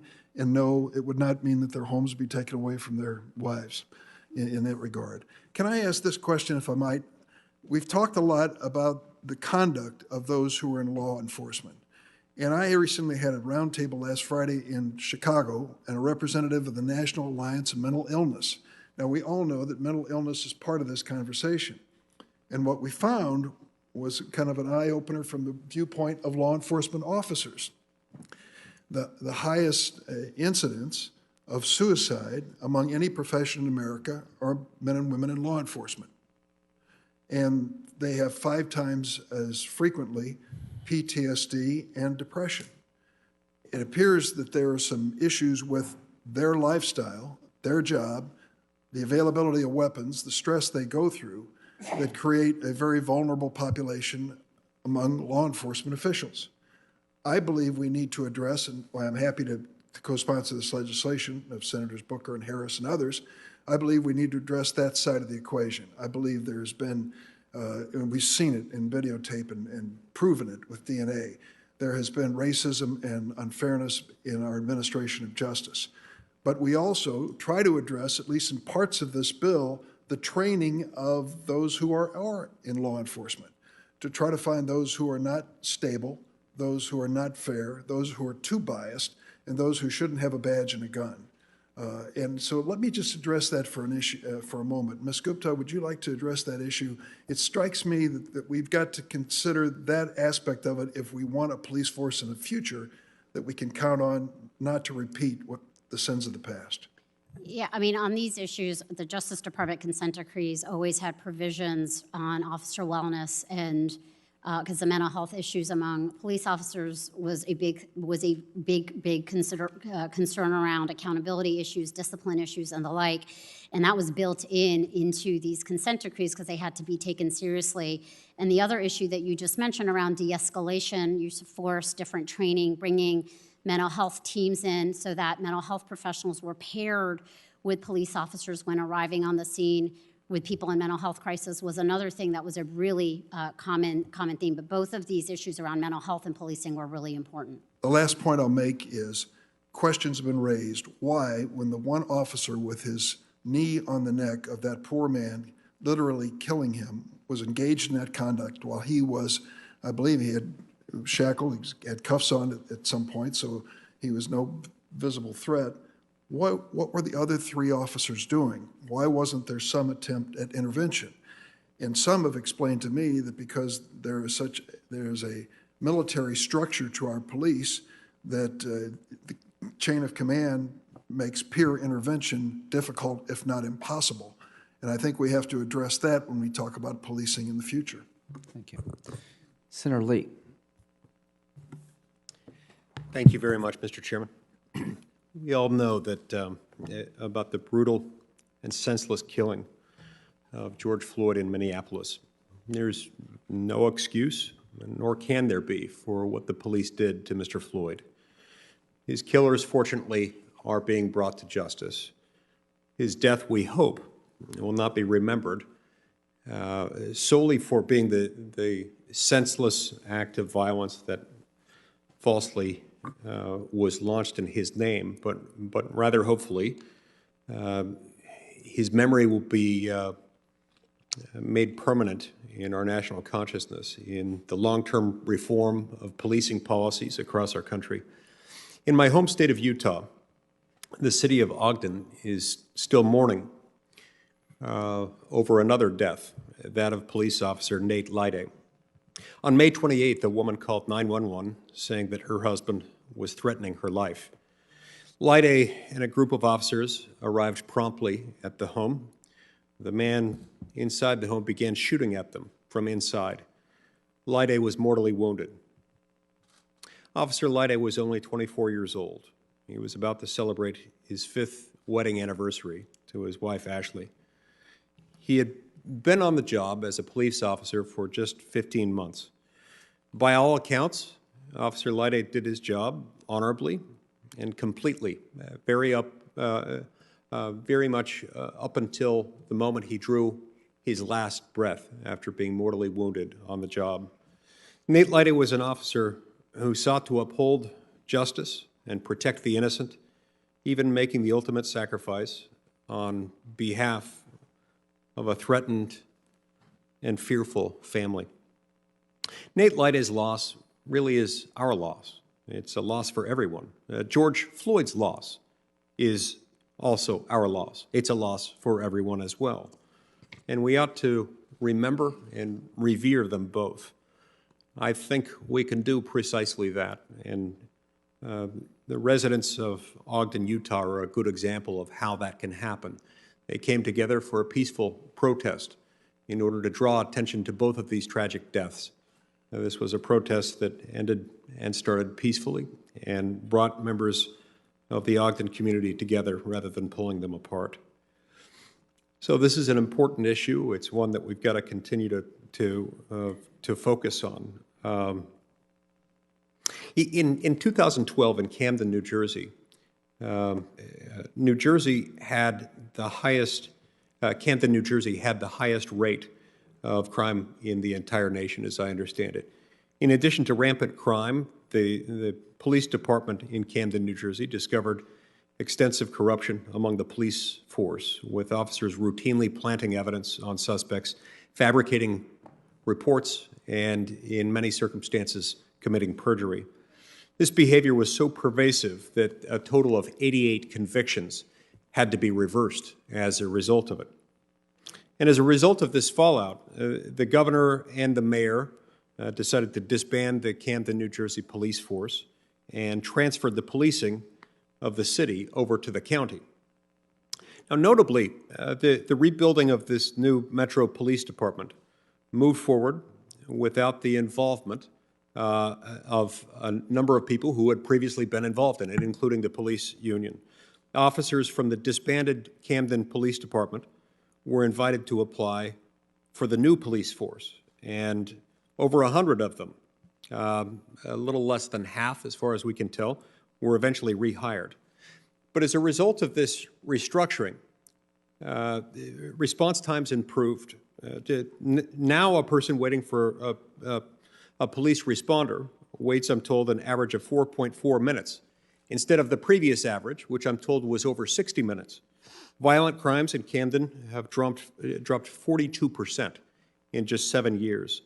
All of this was done without a union. And in fact, all of this was done by freeing the department from a collective bargaining agreement that, as it's been explained to me, had previously locked the city and the city's police department into an unholy alliance with some officers who had violent and, in many cases, lawless tendencies.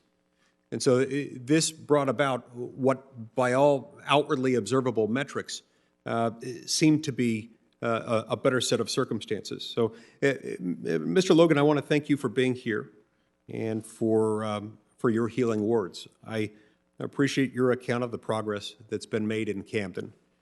And in your written testimony, you mentioned the difficult balance that has to be struck in order to empower police officers to do their difficult work, while also holding accountable those who disregard the justice that they're entrusted to uphold.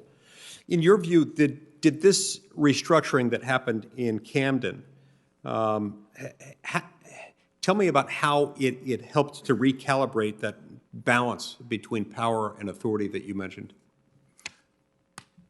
Thank you, Senator. I would say that they listened to the people from town hall meetings to conversations. Watch what we're doing here. They begin to hear from regular residents. And I remember Governor Christie came to a hall near my house and had several clergymen and regular residents speak into their struggles, their challenges, their fears, and the issues of Camden in its broken state. And Mayor Red just did a great job of hearing and almost re-saying to make sure that we were heard. And from that, as the new officers, again, the community policing, as they walk the streets, as a preacher, I'm good for a block party and an impromptu cookout. I never forget, I was cooking on the corner, and one of the officers, everybody called me Pastor Diddy. So he said, Pastor Diddy, man, I'm gonna go get some more hot dogs because we're out. This officer goes and gets hot dogs and comes back, and he's electric sliding on the block. That would have never happened in Camden. That connection, that relationship now, if that officer was to pull over somebody, it changes the whole story. And so that accountability was a big, that relationship created the accountability that also was put in place, because now a big thing that happened in Camden, we didn't know half the officials. So their faces were very visible and conversations were constantly happening. And therefore, and we had the baseball cards with the police officers. All those type of things built into our connection, our relationship, which allowed for a level of trust. And in 10 seconds, I got pulled over in front of my house at a cookout, coming back with some more food. And one of the officers was talking a little rough to me. And I was at my house. And the other officer said something to the effect of, "Oh, you the pastor, right?" I said, "Yeah." And he sort of told the guy, "Calm down, he lives right here." It was that simple. I don't know if that story would have been the same in 06, in 07. And 2012 was rough. One of that key murder that was in December was in front of my church building on Saturday night. And they still had the tape out when I showed up to church Sunday morning. And our congregation cried. I preached outside and prayed that God would change the city and he would use his church, and that we would preach Christ Jesus and things would change. And we had a good mayor who came to my church and visited a couple times, and I have family that live there now, and they are benefiting from a new police department. Senator Lee, if you don't mind me adding briefly, if the rules allow. I would be remiss not to mention this. I taught in Camden, New Jersey. It was my first job out of undergrad. I taught at Morehouse College. I will be very brief. One thing to Senator Graham's, Chairman Graham's point, was they made it a particular effort to recruit from Camden. So one of my former students, Jimmy Mercado, is now a police officer in Camden.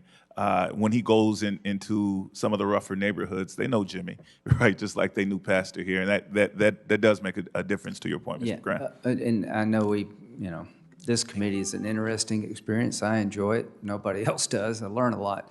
What percentage of the Camden police force was minority before their reconfiguration? I don't have those numbers. I don't have those numbers. I know after it was like 50 some odd percent. I can say that there are neighboring communities there, and the concern was that most people came from neighboring communities there that did not reflect. So it really is about being from the community as much as anything else, getting out and about. that's as important as the racial makeup of the police force. I believe so, Mr. Chairman. The only thing I would just want to add, Senator, is there have been studies, though, about diversity in law enforcement, and of course, it matters deeply for trust, but studies actually show that diversity does not impact use of force rates and misconduct in the way that one would anticipate, so it matters for That's trust, what but I'm it's not. learning from this hearing. Senator Whitehouse, Thank you, Chairman, and thank you all for being here for this for hearing. 5 Utah minutes. I want to take a moment on Section 1983, which, as you know, is the primary vehicle for assessing liability for police misconduct. And as you also know, the primary defense against that liability, and it's even a pretrial defense, is the defense of qualified immunity, which is the subject of the Booker-Harris legislation. Now, qualified immunity, as I understand it, limits liability, narrows the window of conduct for which an officer can be held liable, and its original purpose was to protect the individual officer. At the same time that it does that, however, it has the effect of depriving the injured or wronged person of their recovery. And also, it dulls the signal back into the agency that something is wrong because they got away with it because of qualified immunity. So as we've heard today, police officers are actually almost always indemnified by their departments. And it's interesting to think of it because the only way you get by qualified immunity is if you had if a reasonable person would have known that what you did was unconstitutional. And Reasonable police officer. Yeah, and that group of people who reasonably should have known that what they did was unconstitutional, they're the ones that are getting indemnified. That's right. So it's not like there's some bad cases where we don't indemnify, and the good cases we do. Indemnification is the constant here, pretty much. And in addition to the study Senator Harris cited, there's another report that described the indemnification as occurring virtually always. So one wonders, why should the department be obliged to pay? And it seems that there are a lot of obvious reasons. One, they set the policy that the officers follow. Two, they set the procedures that the officers follow. Three, they establish the training that the officers follow. Four, they dominate the culture that the officers follow. And finally, they provide the discipline that the officers must adhere to. They are the employers in a nutshell.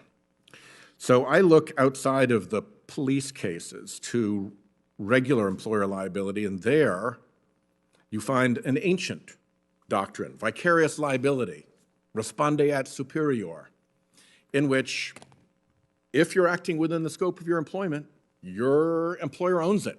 That's right. And UPS drivers drive really safely because UPS knows they own those wrecks, and they're going to make darn sure.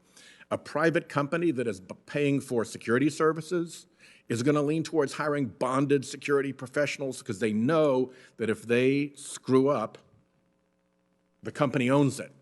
So the incentives are in the right place. So here is my worry, and here's what I'd like you to think about. We've got a couple of choices here. We can leave qualified immunity alone. I think that would be a terrible mistake. So that means we should strip out qualified immunity. And then we can do one of two things. We can either just do that and hope that indemnity survives. But Mr. Merritt, as you said, there's going to be a flood of cases that qualified immunity defenses have kept out of the courtrooms. And right now, indemnification of officers stands on a fairly rickety structure of a mix of policy, practice, municipal ordinance, state law. You agree with that? So far, yes, sir. Yeah, you've tried these cases. You know this. So if there's this surge of cases because we've stripped qualified immunity away, it seems to me that we also need to lock down where everybody is right now, which is indemnification. That officers are now virtually always indemnified. After we've stripped away qualified immunity, they should stay indemnified. That vicarious liability, one of the oldest and most established doctrines in the law, would provide that, and that would be a fairly sensible backstop to make sure that Chairman Graham's concerned that an officer who does something wrong doesn't lose his house, and to also meet all of our concern that the departments get behind the policies, the procedures, the training, the culture, and the discipline that will, to your point, Mr. Merritt, prevent these things from happening in the first place. So given those three choices, leave qualified immunity alone, strip out qualified immunity but don't touch indemnification, or strip out qualified indemnity and protect indemnification, make sure that officers remain indemnified, which would you recommend? I would recommend, protecting or moving towards responding as superior, which are three options. It's the third option. That ensures the superior individual, the entity, does a quality check on their employees. It's nothing new under the law.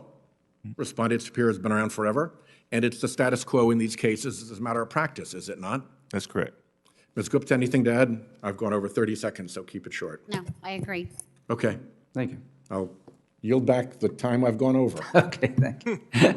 Senator Hawley, as you can tell, 5 minutes is subjective here. Senator Hawley. Thank you, Mr. Chairman. Thanks to each of you for being here today. Pastor Logan, Professor Logan, if I could come back to you. I'm just a little bit familiar with, probably not as much as I should be, but with Epiphany Fellowship, both in Philly and in Camden, and with Eric Mason, who I've had the great privilege of hearing preach many times, and with your ministry. So thank you for what you've done in those places, and thank you for your continuing ministry. Thank you. Can I just ask you to come back to your experience in Camden? And I've read your testimony, and at the risk of having you repeat yourself, but I don't think that would hopefully do anybody any harm.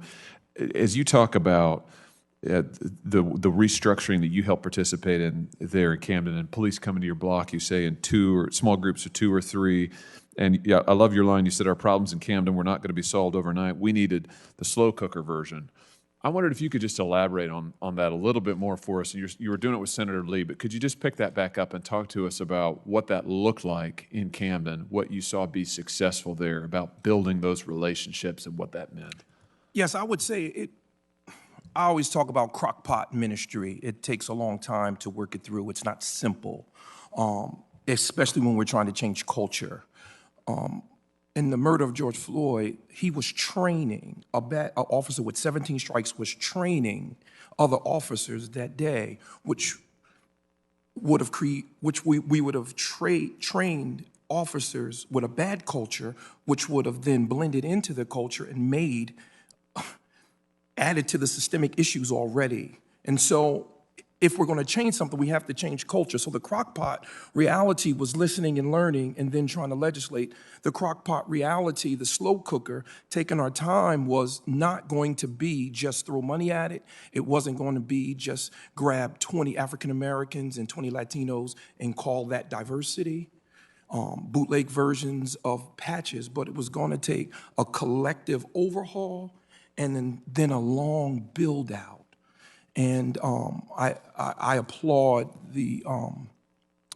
all the government workers there in Camden who took their time and worked that through. And not only was it a comprehensive overhaul, but it was a collective overhaul because they called in people from all over the city to participate in that. And that took time. I mean, Camden, we saw multiple murders. I did multiple funerals of kids under 15 on that. And then, on the other hand, felt very, very unsafe. And so all of us wanted to say, you got to fix this now. But it was a crock-pot repair. As you look back on that experience, what are the pieces that stick out to you as being the most significant, that made the most impact, that really moved the ball forward the most?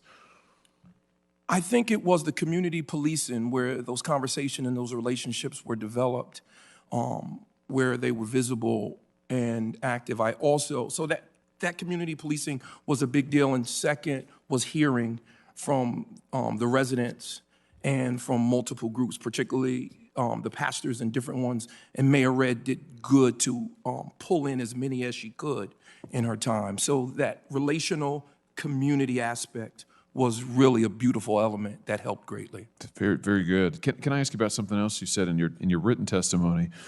You talk about the flaws of asking police to fix upstream problems, your words. Could you just talk to us a little bit about your experience as a pastor, what you mean by upstream problems, and just maybe tell us more what you mean about that, because I think that seems like a significant point you're making there.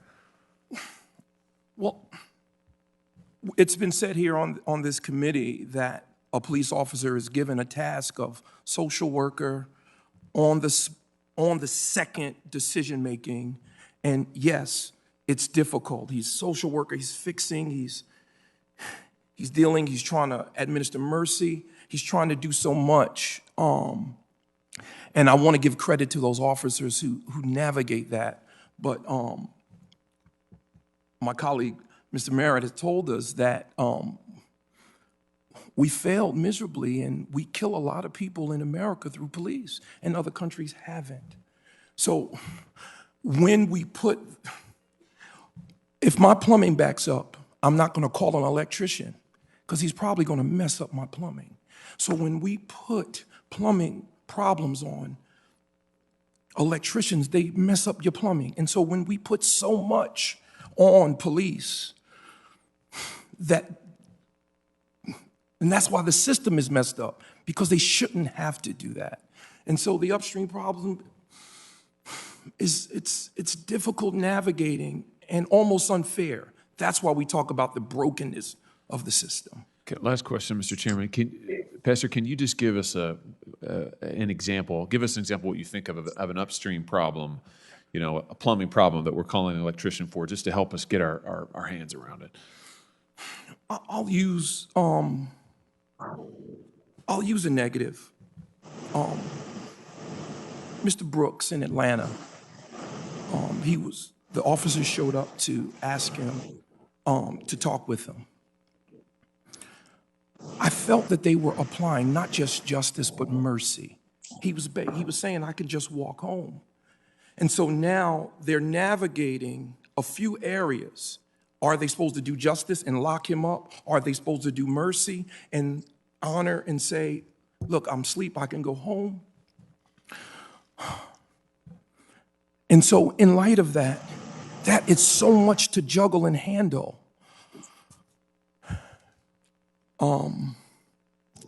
Yeah, I'm a little emotional. I saw that video and it's been messing with my head, even sitting here. But yeah, I think we give too much to do for our officers, and we don't train them properly. I think we need to parse this out and restructure completely, because we need comprehensive change and radical intervention. Senator, if I may add to that question. You bet. Absolutely.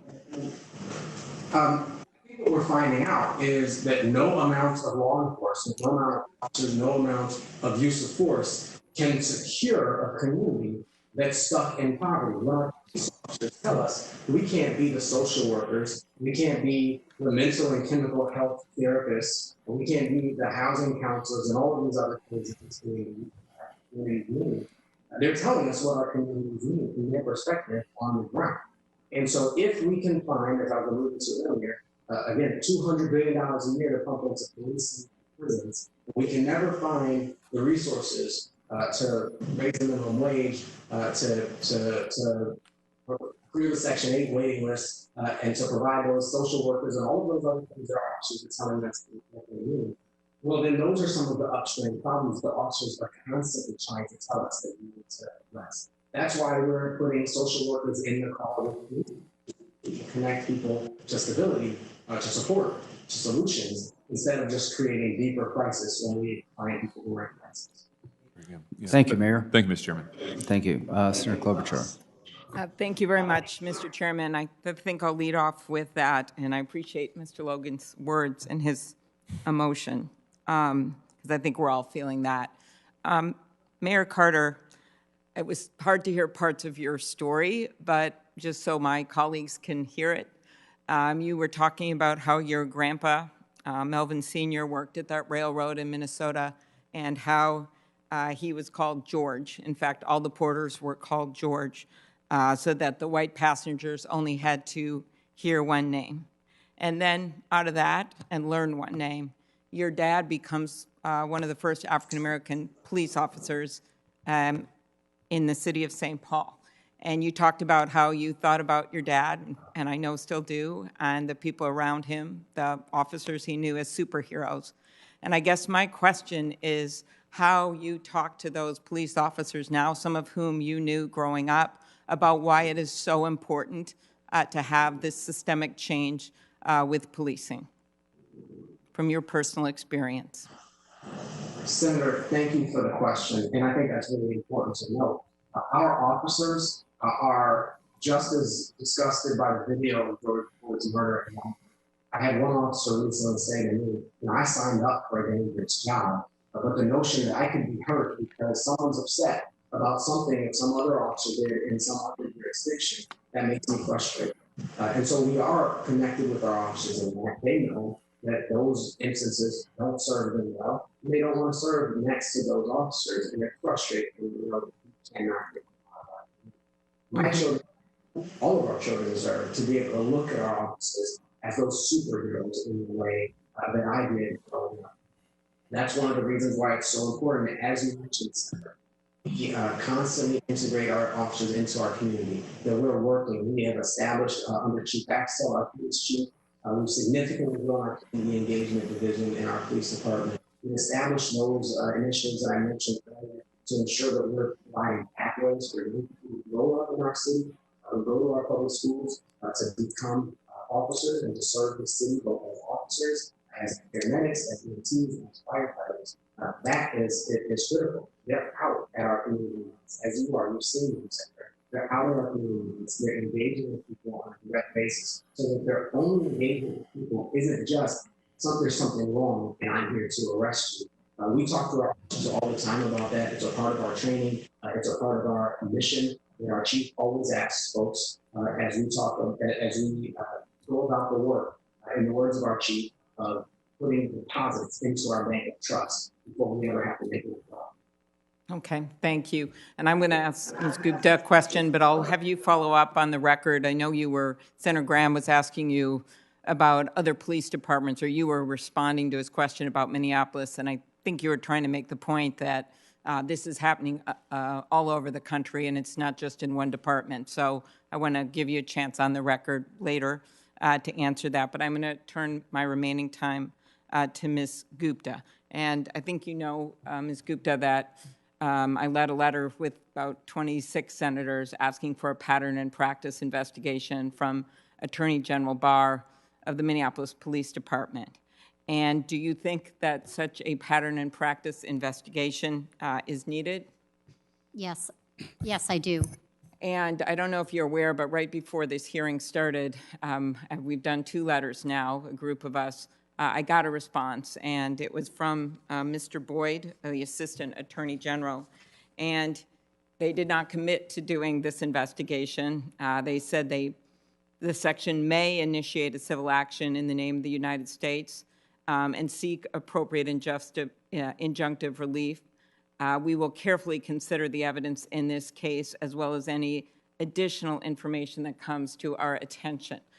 Do you think there is enough information now out there that the whole world has seen to embark on this investigation?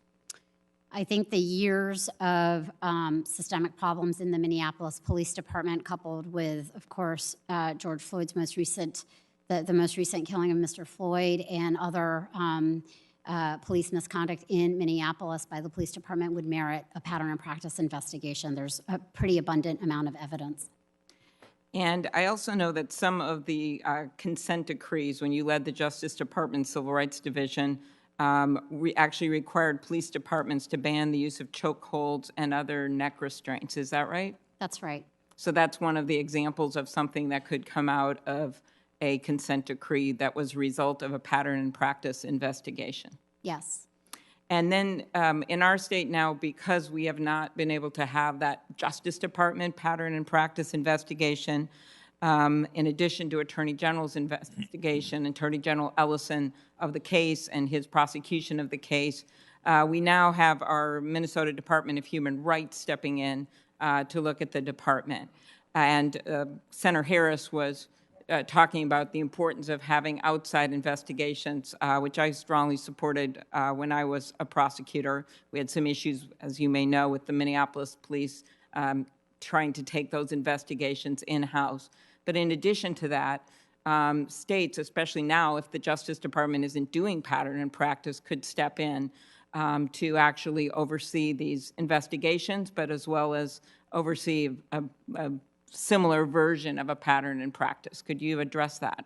Yeah, I mean, I think both, just to get to your earlier point about chokeholds, consent decrees covered, in many instances, bans on chokeholds. They are not a substitute for national legislation on this issue, because otherwise it's just kind of jurisdiction to jurisdiction, and the Justice Department, even when functioning according to its mandate, can't meet all of that. So national legislation is required. And then on this other point, on state AGs and other independent offices being able to do these investigations, it's really important that there are prosecutors and state AGs offices that are empowered to be able to take these issues on. They are going to have more trust than local DA's offices. It's just the nature of this, given the close relationship between district attorneys' offices and police departments. And so while I want the Civil Rights Division at the U.S. Justice Department that is filled with expertise to be fully funded and resourced and be given the authority that it needs to have, it is also really important to be able to equip state attorneys general and independent offices to do this as well. Thank you very much. Senator Cruz. Thank you, Mr. Chairman. Thank you for convening this hearing. Thank you for each of the witnesses for coming. You know, this is a time when our country is torn apart, is filled with anger, is filled with rage, is filled with division. And it is my hope that through this, we can find ways to come together on shared principles. Here's one proposition I believe everyone in this hearing room agrees with. What happened to George Floyd was horrific. It was unconscionable. It was clearly a grotesque abuse of police power,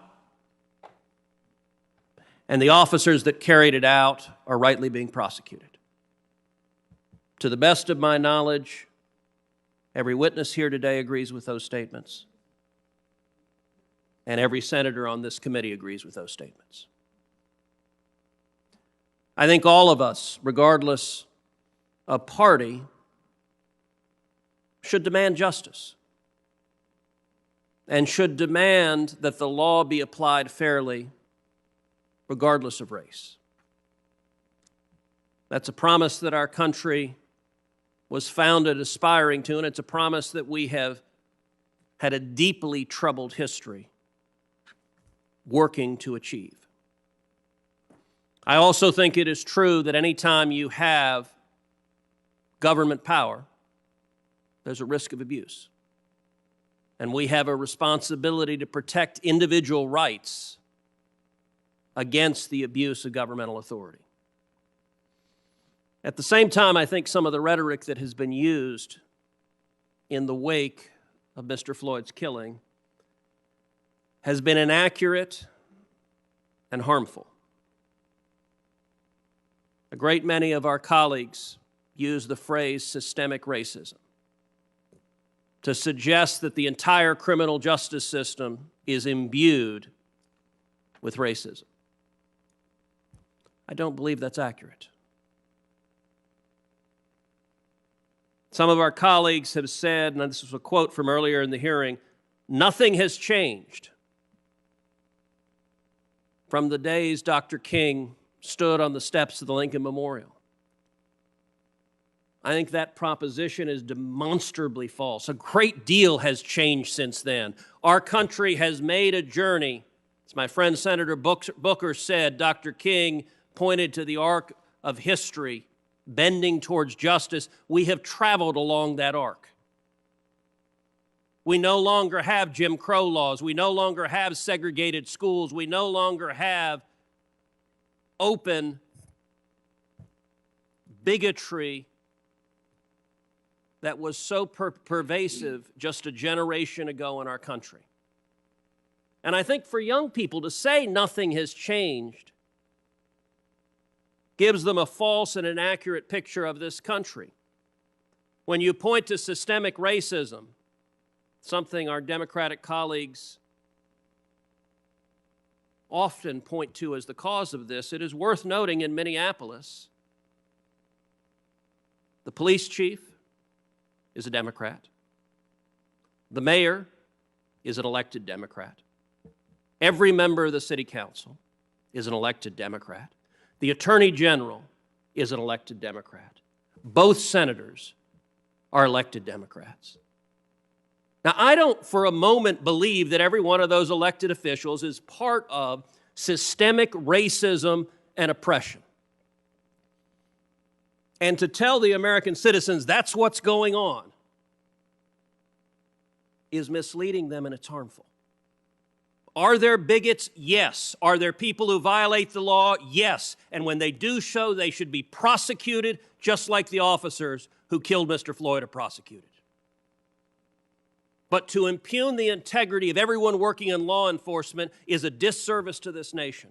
And I want to point out in particular, there's been a lot of discussion about police officers and police forces, and defunding the police and abolishing the police has become a new political cause célèbre.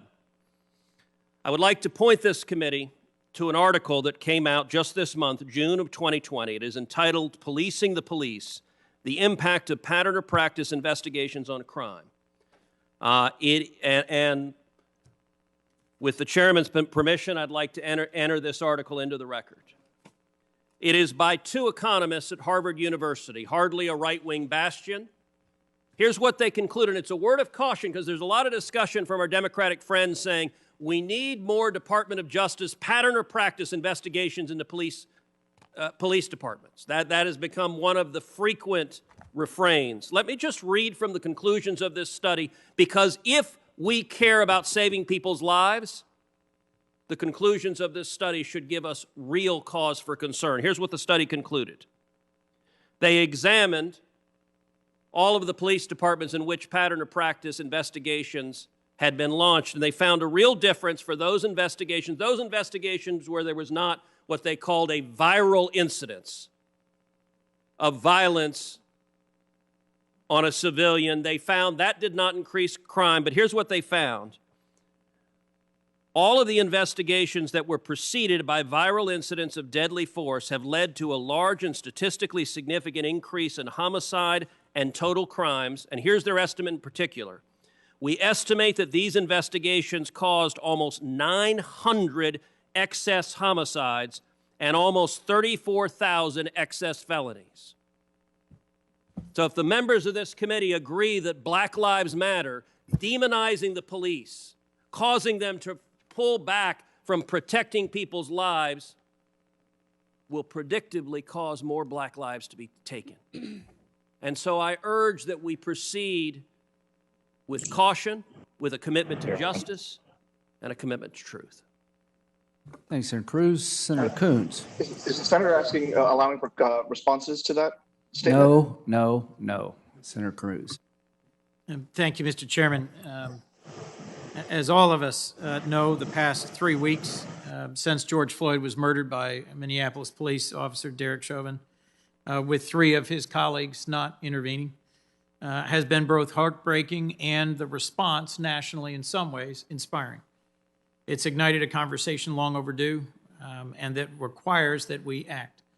This happens in the middle of 2 other crises, a global pandemic and an economic crisis. Yet thousands have taken to the streets of every background and in every town in our country, demanding action to advance justice and equality. The people are leading the way, and it's up to us here in Congress to follow. In the weeks since, Rayshard Brooks' name has been added to a too long list. So let me ask you, if I could, just a few questions of Ms. Gupta and Dr. Goff. We haven't heard as much from Dr. Goff as perhaps we should, so I'm just giving him a quick warning. I'm about to ask him a question remotely. Ms. Gupta, on the line of questioning my 2 previous senators have pursued about these pattern and practice investigations, ones that look beyond just a focus on a single bad apple officer, but look at the way an entire agency is being run, the way a whole department is operated and its consequences. I'll remind you, Officer Chauvin had 18 prior investigations for misconduct as an officer and was, I believe, a training officer at the time of the murder of George Floyd. I was proud to join my colleagues as a co-sponsor of the Justice and Policing Act. One of the things it would give to the Department of Justice is subpoena power when conducting investigations into patterns of police misconduct. Why would that subpoena power be an important and useful tool? And how do you think pattern and practice investigations can actually ultimately advance public safety? Sure. Senator, if I could, just as a moment of privilege, at some point would like to enter into the record the ways in which the study that Senator Cruz mentioned has been debunked, and several others that actually show the effectiveness of consent decrees, including a very recent one. And so I just wanted to state that. But on these consent decrees, the subpoena power is something that the Justice Department Civil Rights Division does not have. It was a real problem, for instance, when the Justice Department opened up a pattern or practice investigation into the Maricopa County Sheriff's Department with Sheriff Joe Arpaio. We had there a situation where the sheriff was unwilling to cooperate with the request for documents, the request for all kinds of information that is just typical around these kinds of investigations. It took at least a couple of years for the Justice Department to actually be able to litigate and win a judgment in court that gave the Justice Department access. And meanwhile, of course, the unconstitutional policing around racial profiling, national origin discrimination continued. And so without that subpoena power, it really limited the ability of the Civil Rights Division to do its full job. And it can play a factor also sometimes the police departments that may have the most entrenched policies, you don't want it to play a factor in limiting where the Justice Department is going to go. But if you've got such an uncooperative situation, the lack of subpoena power really impedes progress. Thank you, Ms. Gupta. Dr. Goff, if I could, literally to follow up on what we were just talking about there. I'm also a co-sponsor of the End Racial and Religious Profiling Act, which is incorporated into the Justice and Policing Act. That bill would prohibit racial profiling and require data collection. Could you just briefly explain how we could use that data on stops, searches, and arrests to help achieve more equitable and more effective policing? Absolutely. So the way that we would want to go about doing this is we don't want to just look at comparisons of rates. It's not enough to say that Black people are stopped more often. It's not enough to say that Black people have force used on them more often, because we don't know what the appropriate point of comparison should be, right? So Senator Cornyn asked earlier how much of this is really about poverty, right? There are times when people say that and they're not asking in good faith. I take the senator to be asking in good faith, and scientists have to ask that question as well, which means we have to take into account crime rates and poverty rates before we're able to make a determination that police have additional responsibilities above that. The robust analyses from the scientific community are clear. Crime and poverty are not sufficient to explain racial disparities in police stops or in police use of force. They are a part of the issue. They are not the whole issue. So if there were national data collection on these elements, it would be possible for both federal scientists and for the broader community of science to get a much better sense of how large is the actual level of bias in these behaviors, and where can we be targeting them? That's an absolutely essential piece of the equation if we're going to solve these problems. And Dr. Goff, as we've heard from the mayor, from Mr. Merritt, police are often our first responders to a host of problems that represent broader feelings of our social safety net: lack of affordable housing, substance abuse treatment, mental health care. Can you just explain how adequately funding these social services would also reduce the burdens on police officers and hopefully lead to fewer deadly interactions between police and community members? Right. So there are places in the United States where we don't think about policing as nearly as difficult a job as we do in our inner cities. In fact, the words inner cities have become code for where it's difficult to police because it's dangerous. The places where it's less difficult, at least in our imagination, are the places where if there's a mental health crisis, you can call a doctor or a clinician. Right? If there is somebody acting out at school, you can put them on timeout, but they're not a threat physically to anybody else. When communities have those set of resources such that they don't need to call law enforcement for every darn thing, then policing is easier. You were asking less of police departments, and communities are safer. Wherever you don't have to call the police, it's safer. Right? The code word for this in most places is the suburbs, right? And law enforcement would very much like to be having existences, even in the inner cities, of doing the same thing, where the communities that are most distressed and most vulnerable have the resources, so they have to call less. If we invest in public mental health, right, then those resources will be there instead of law enforcement having to respond, and so forth and so on, for each of those social ills. Well, thank you, Dr. Goff, Ms. Gupta, and our whole panel for your powerful testimony today. Thank you. Thank you. Senator Tillis. Thank you, Mr. Chairman. Thank you for holding this hearing. I hope it's one of several opportunities we have to talk about this. I also hope that we find a way to find common ground. I've been heartened by a lot of the comments here because it really sounds like we all understand there's a problem, we need to act on it. Then every once in a while I'll hit a drift on either my side or you all's side that makes me concerned that we're going to get close and then we're going to back off into our corners at the expense of making real progress. And I think there's a chance to make real progress. When Senator Hawley was asking about upstream challenges, it reminded me of a few things that I've tried to work on. Back in 2000, 2001, I was a town commissioner in a town in North Carolina, and we did something that it was only a town of about 25,000 people. Most people weren't doing in police departments, but we started funding and seeking accreditation for CALEA, which they've subsequently been reaccredited. They talk about use of force, de-escalation, community policing, better educating and preparing law enforcement officers for difficult and dangerous situations. I think that every law enforcement agency, all 18,000 here in the United States, need to raise the bar and make sure that they're training the officers with the best available information. So that's one upstream, making sure that our law enforcement officers are best prepared to do it. They're good people, the vast majority of them. They just need training and situational awareness where they're in these untenable positions that humans make bad mistakes. Not in the case of Floyd. That was a bad human making a bad mistake, and I hope he spends a lot of time in prison.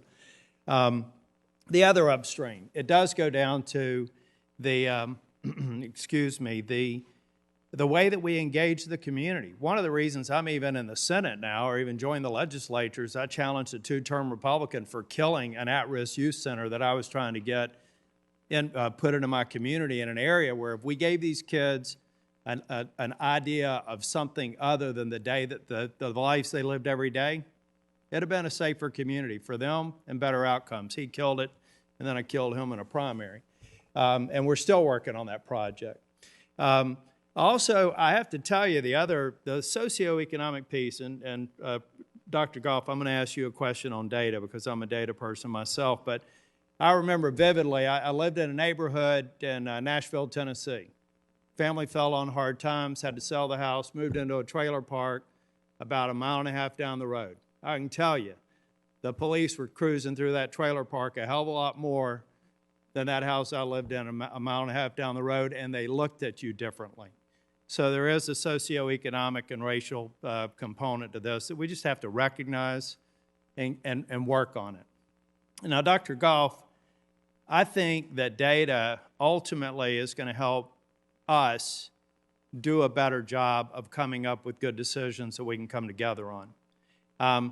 I'm going to contact you because I'd like to talk about a more comprehensive view of all the factors that need to lead into it. I feel like, for example, do we have data right now that would suggest that there's a correlation between events that are occurring in a community and a bad outcome like we saw in Minnesota? Do we really have the kind of data that we need to where we could almost get to a point to where we could predict, based on certain circumstances, that we need to intervene? We need to find a way to reach out to the community or reach out to police officers and say there are signs in the community that make it more likely than not a bad outcome could occur. Is any research like that being done, or do you even get the point of my question, Dr. Goff? I think and thank you for the question, Senator. I think the question is, can we figure out what's going to be the next Ferguson? Where's going to be the next Minneapolis? And are we currently collecting those data, and do we have the techniques to do it? And I'd say that, first of all, no, we're not collecting the data, because what we are collecting even in major cities, the 18,000 police departments we've got, let's remember 75% of them are 25 officers or fewer. And there's 1,000 departments that are just one guy. And in my mind, guy. and Dr. Goff, in my mind, it's not a matter of having to cast a wider net for data. It's a matter of having the ability to aggregate data that probably exists in one form or another so that we can use it even in a predictive way over time. That's right. Also, we need the actual people who can do the analysis, because data don't speak to us unless we've got someone who can do a responsible analysis. But part of the question you're asking is about data from communities, because we can't get it just from police behavioral data. We need to know how the community is feeling about their law enforcement, because the same sort of on paper shooting that happens in a community that trusts their law enforcement, feels good and feels protected, has a very different outcome, right, than a shooting that happens where folks don't trust law enforcement. So we need more and different, and we also need the capacity to do that analysis. Well, thank you. Mr. Chair, I can't imagine a better person to hopefully get us together and gain consensus on something that passes out of the Senate and goes to the president's desk. I would just encourage people not to draw bright red lines. Let's get something done. Thank you very, very much. Senator Blumenthal. Let me just say, I agree. We can get something done if we do it together.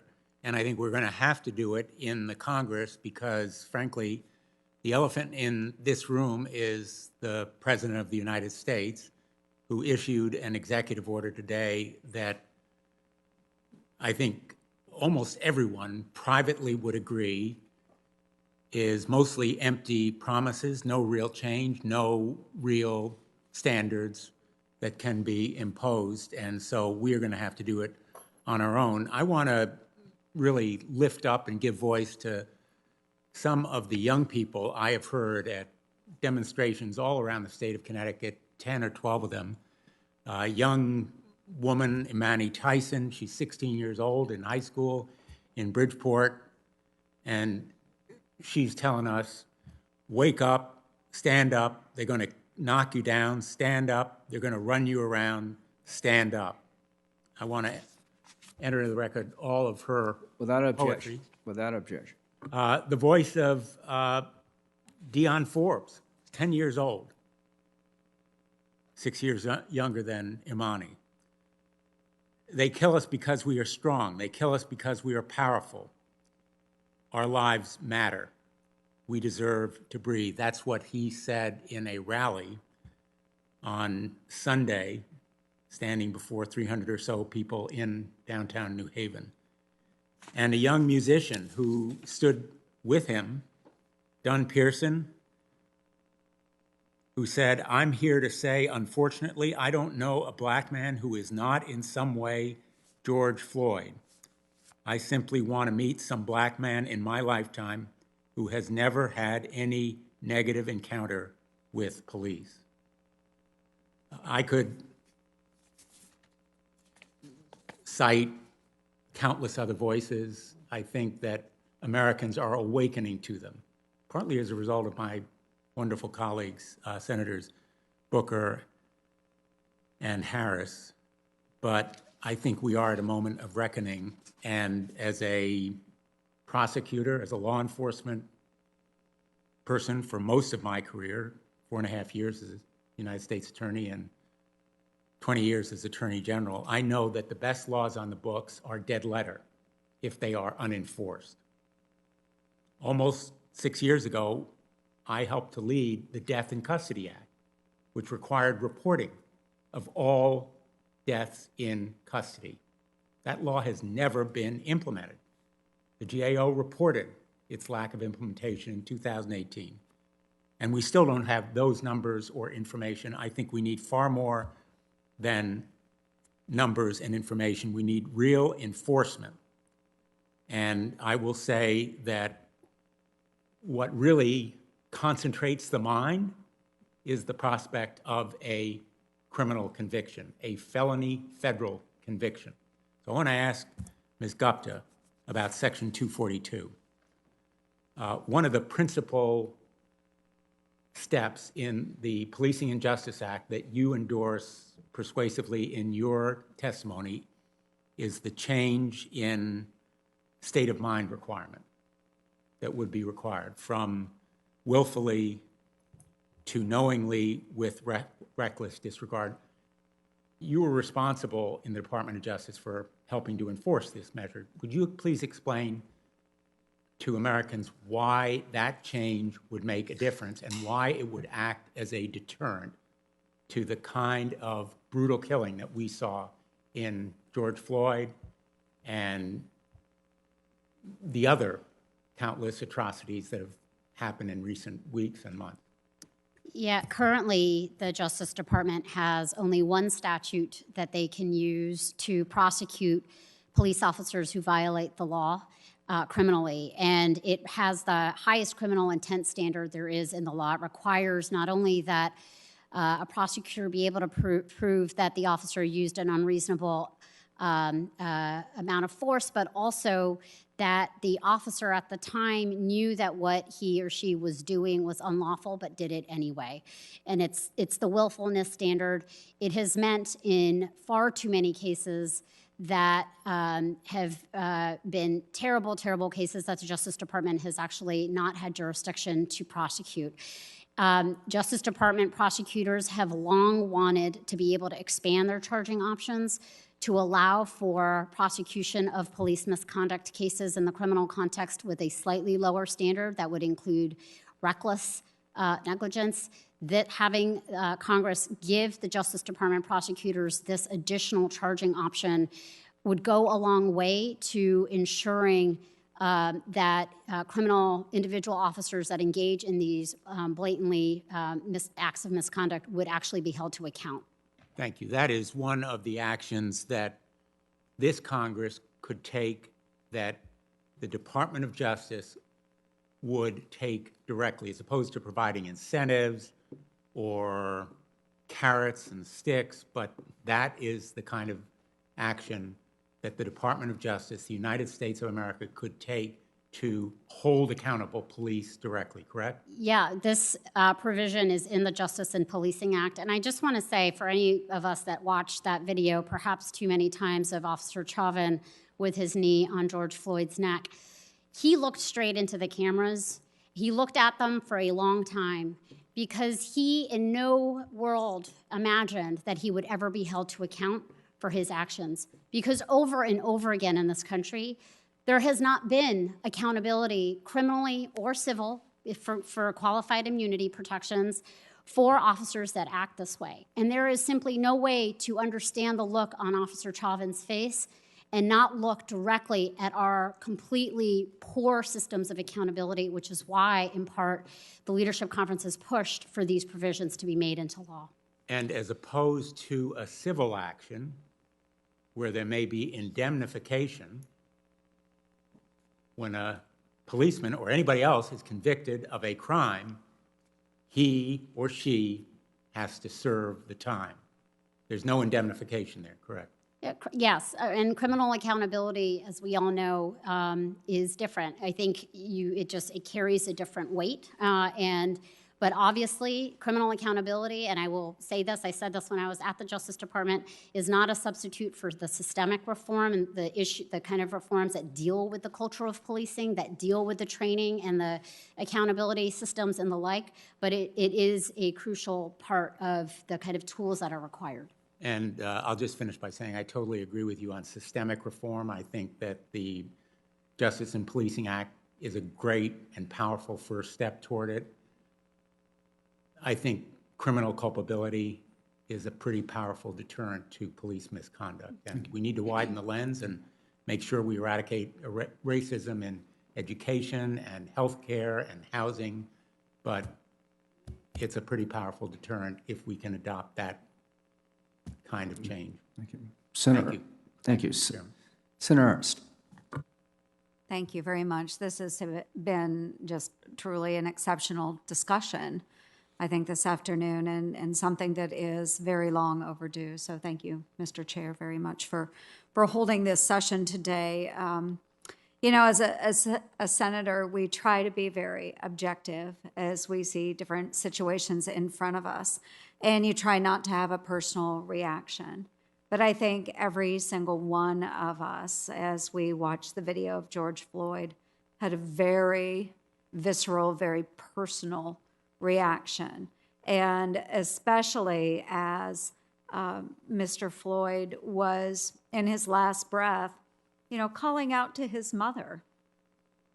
I think there are so many of us that are mothers, and I can't imagine if that had been my daughter. I don't have a son, I have a daughter.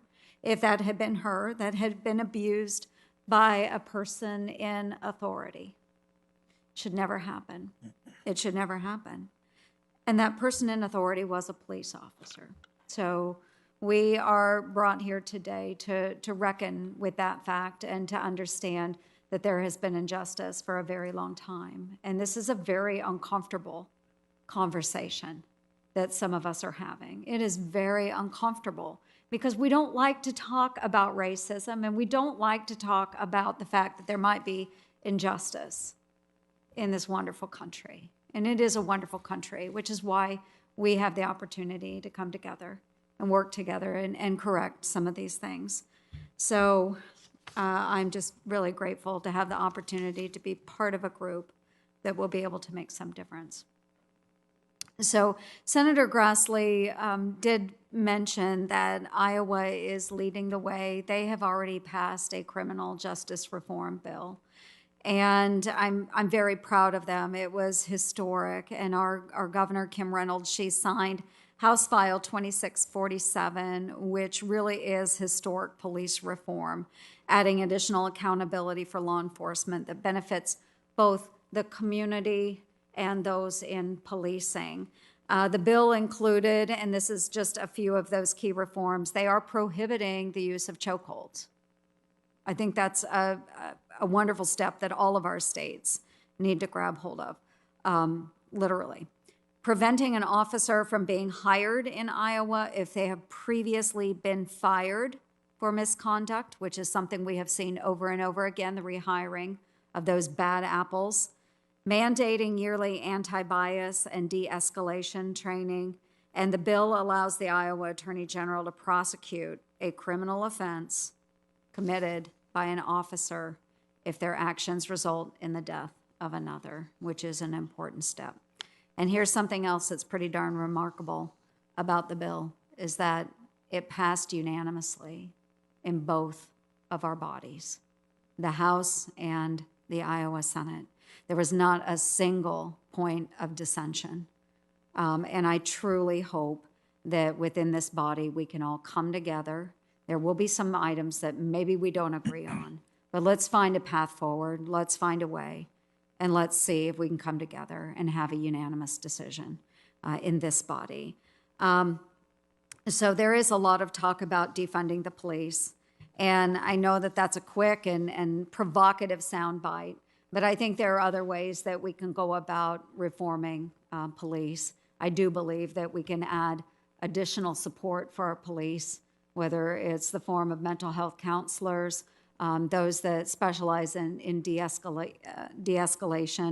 And I would like to ask our panel, and I know I'm running out of time, but there are ways that we can go beyond the actions on the ground as well. We do still have problems with authority within our prison system as well. And all of my questions were answered. So I am working on a bill with Senators Blumenthal and Booker that address what we call a law enforcement consent loophole.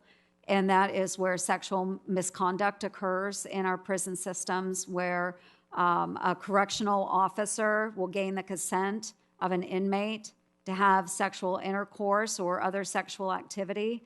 And those abuses still exist in our system as well. And I think not only do we need to address those law enforcement officials that are out on the ground, but we also need to be looking beyond that in other law enforcement and justice situations where we can make corrections. I think this is a time to do that, and I appreciate working with my colleagues across the aisle on a number of these issues. And I apologize that I didn't get to questions, but I mean, do you think that this would be an appropriate time to address some of those issues as well? I believe the heart of the matter here, the issue of police brutality in this country is directly tied to mass incarceration. We build so many prisons. We incarcerate more people than anyone in human history. We send our police force. Their mission is to go keep those prisons filled with drug users, with sick people, with poor people, according to our laws, when those people need treatment, not incarceration. Thank you. Thank you, Mr. Chair. Senator Hirano. Thank you, Mr. Chairman. Ms. Gupta referred to some material that she wanted to enter into the record, and I'd like to ask the chair to have those materials entered. Without objection.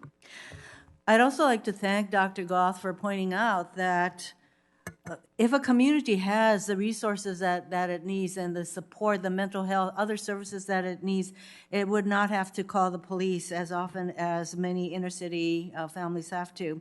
And I'd like to thank Pastor Logan for pointing out the importance of relational community, the relational community aspect of policing. So I would like to ask the panelists who are here physically, this is a pivotal moment that calls for more than just nibbling around the edges of the policing problem. Would the panelists who are sitting here with us today, would you agree with that? Yes. All of you do? Yes, yes.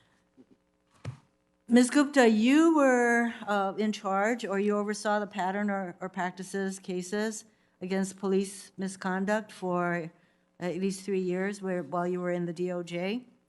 Have you read the Justice and Policing Act that we're referring to today? I have, yes. Would you say that the elements or the provisions of that bill are the kind of provisions that match the times? Does it match the size and scale of the problem that we're facing and addressing?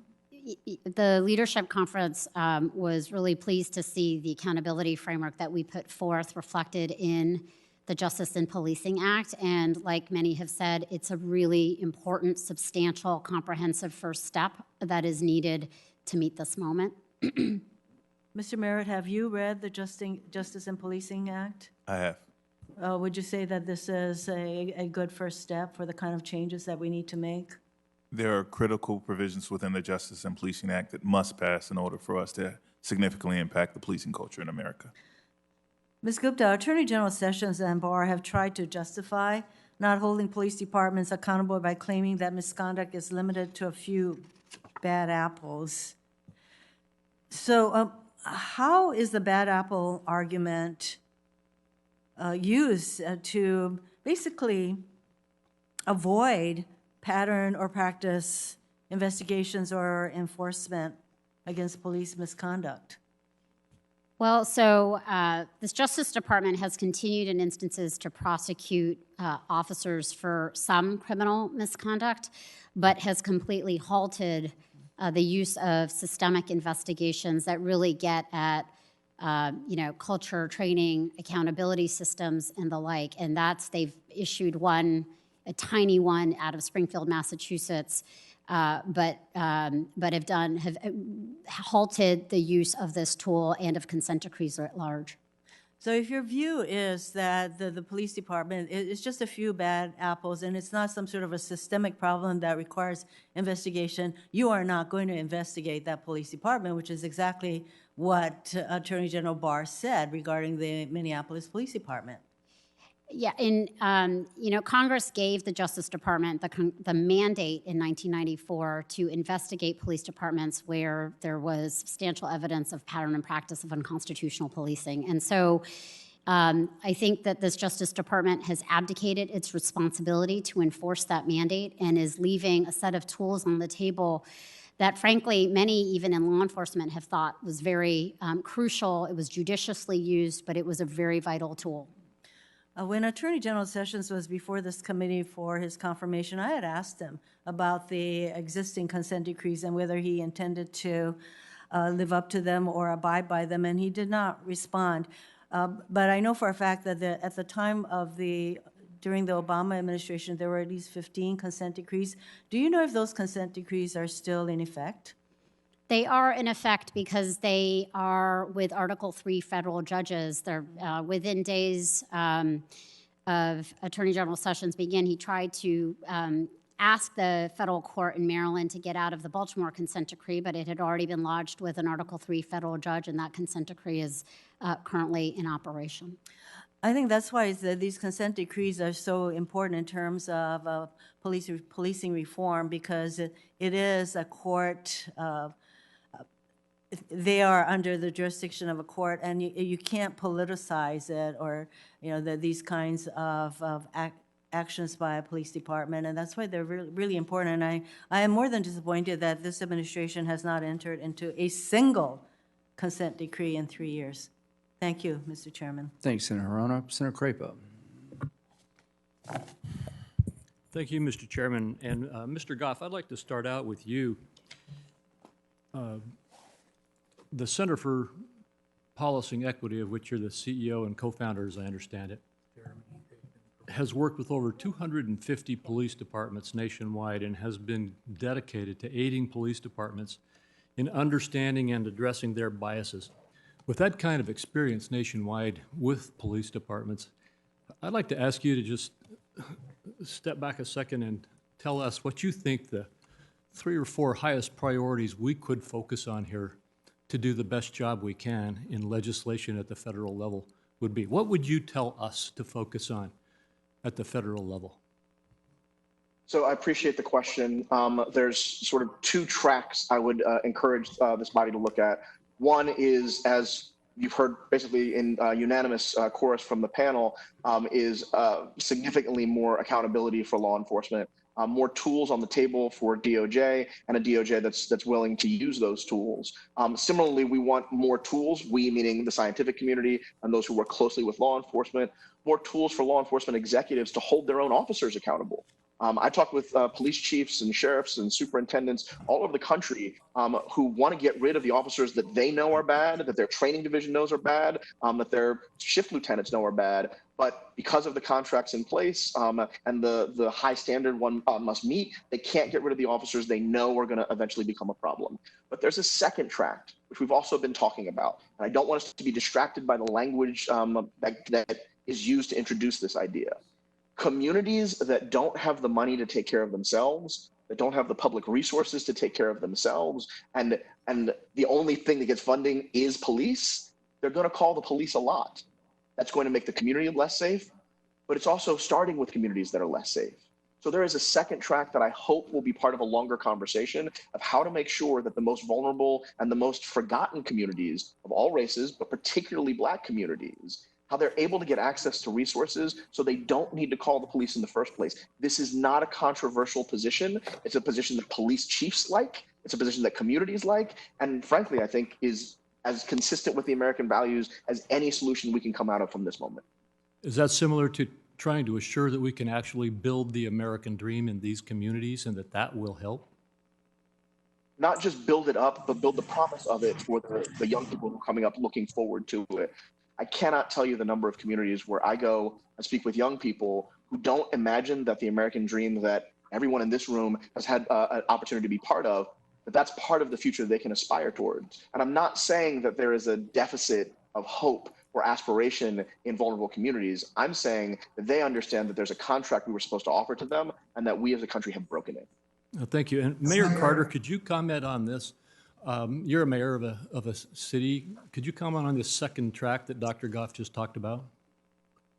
Yes, Senator, thank you very much. First, I fully agree that those are the 2 tracks. I think even within that alternatives track that we just described as ensuring that the air and the rain is real for people, I think that's very important. Also within that, on a more immediate level, we can ensure people call 911 for all kinds of reasons. Sometimes it's because someone's being robbed and there's something that danger going on. And sometimes it's because I need help. Sometimes it's because there's a person in crisis. Sometimes it's because I just didn't know who else to call. And so in the meantime, I think another track that alternatives track can take is saying we're going to fund those social workers in the community. We're going to fund those drug therapists, those mental health counselors, all of those types of other supports in community, so that one, we can offload some of those calls from our police officers and law enforcement agencies who are telling us that they are overworked, and 2, that we can meet the level of need, the precise needs that our communities are presenting to us with the level of resource that actually speaks directly to those needs. Thank you. And then finally, I'd like to move to you, Ms. Gupta. You also been involved with the you're involved with the Leadership Conference for Civil and Human Rights, and you've developed a comprehensive framework of how to approach this issue. Could you just take the remaining time I've got here and share with us maybe what you think the 2 or 3 most important pieces of advice you can give us here in Congress at the federal level are for where we should focus? So, Senator, I promise I'm not trying to be cute here, but the reason why the Leadership Conference put forth the 8 proposals in our letter to members of Congress is because no one piece alone is going to be meaningful enough. So in the proposal are things like bans on chokeholds, creating a national use of force standard. These are the kinds of things that Congress is uniquely positioned over 18,000 police departments to articulate and change the culture of policing nationally in profound ways. But the other pieces that we had put in this were really about back-end accountability, because when there is a sense of impunity, whether in this case we're talking about in policing, it really has impacts on culture and interactions with residents. So we put in the need to expand Justice Department criminal jurisdiction for charging police officers who violate the law, but also ending qualified immunity that has really functioned as a shield for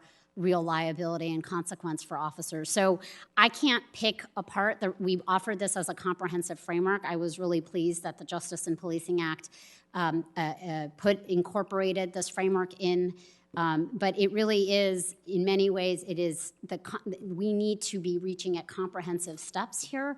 Everything else in the past that we have tried has kind of nibbled at the edges, has tried to promote it through incentives or commissions and studies, and the reality is now that we need Congress to act in this comprehensive way.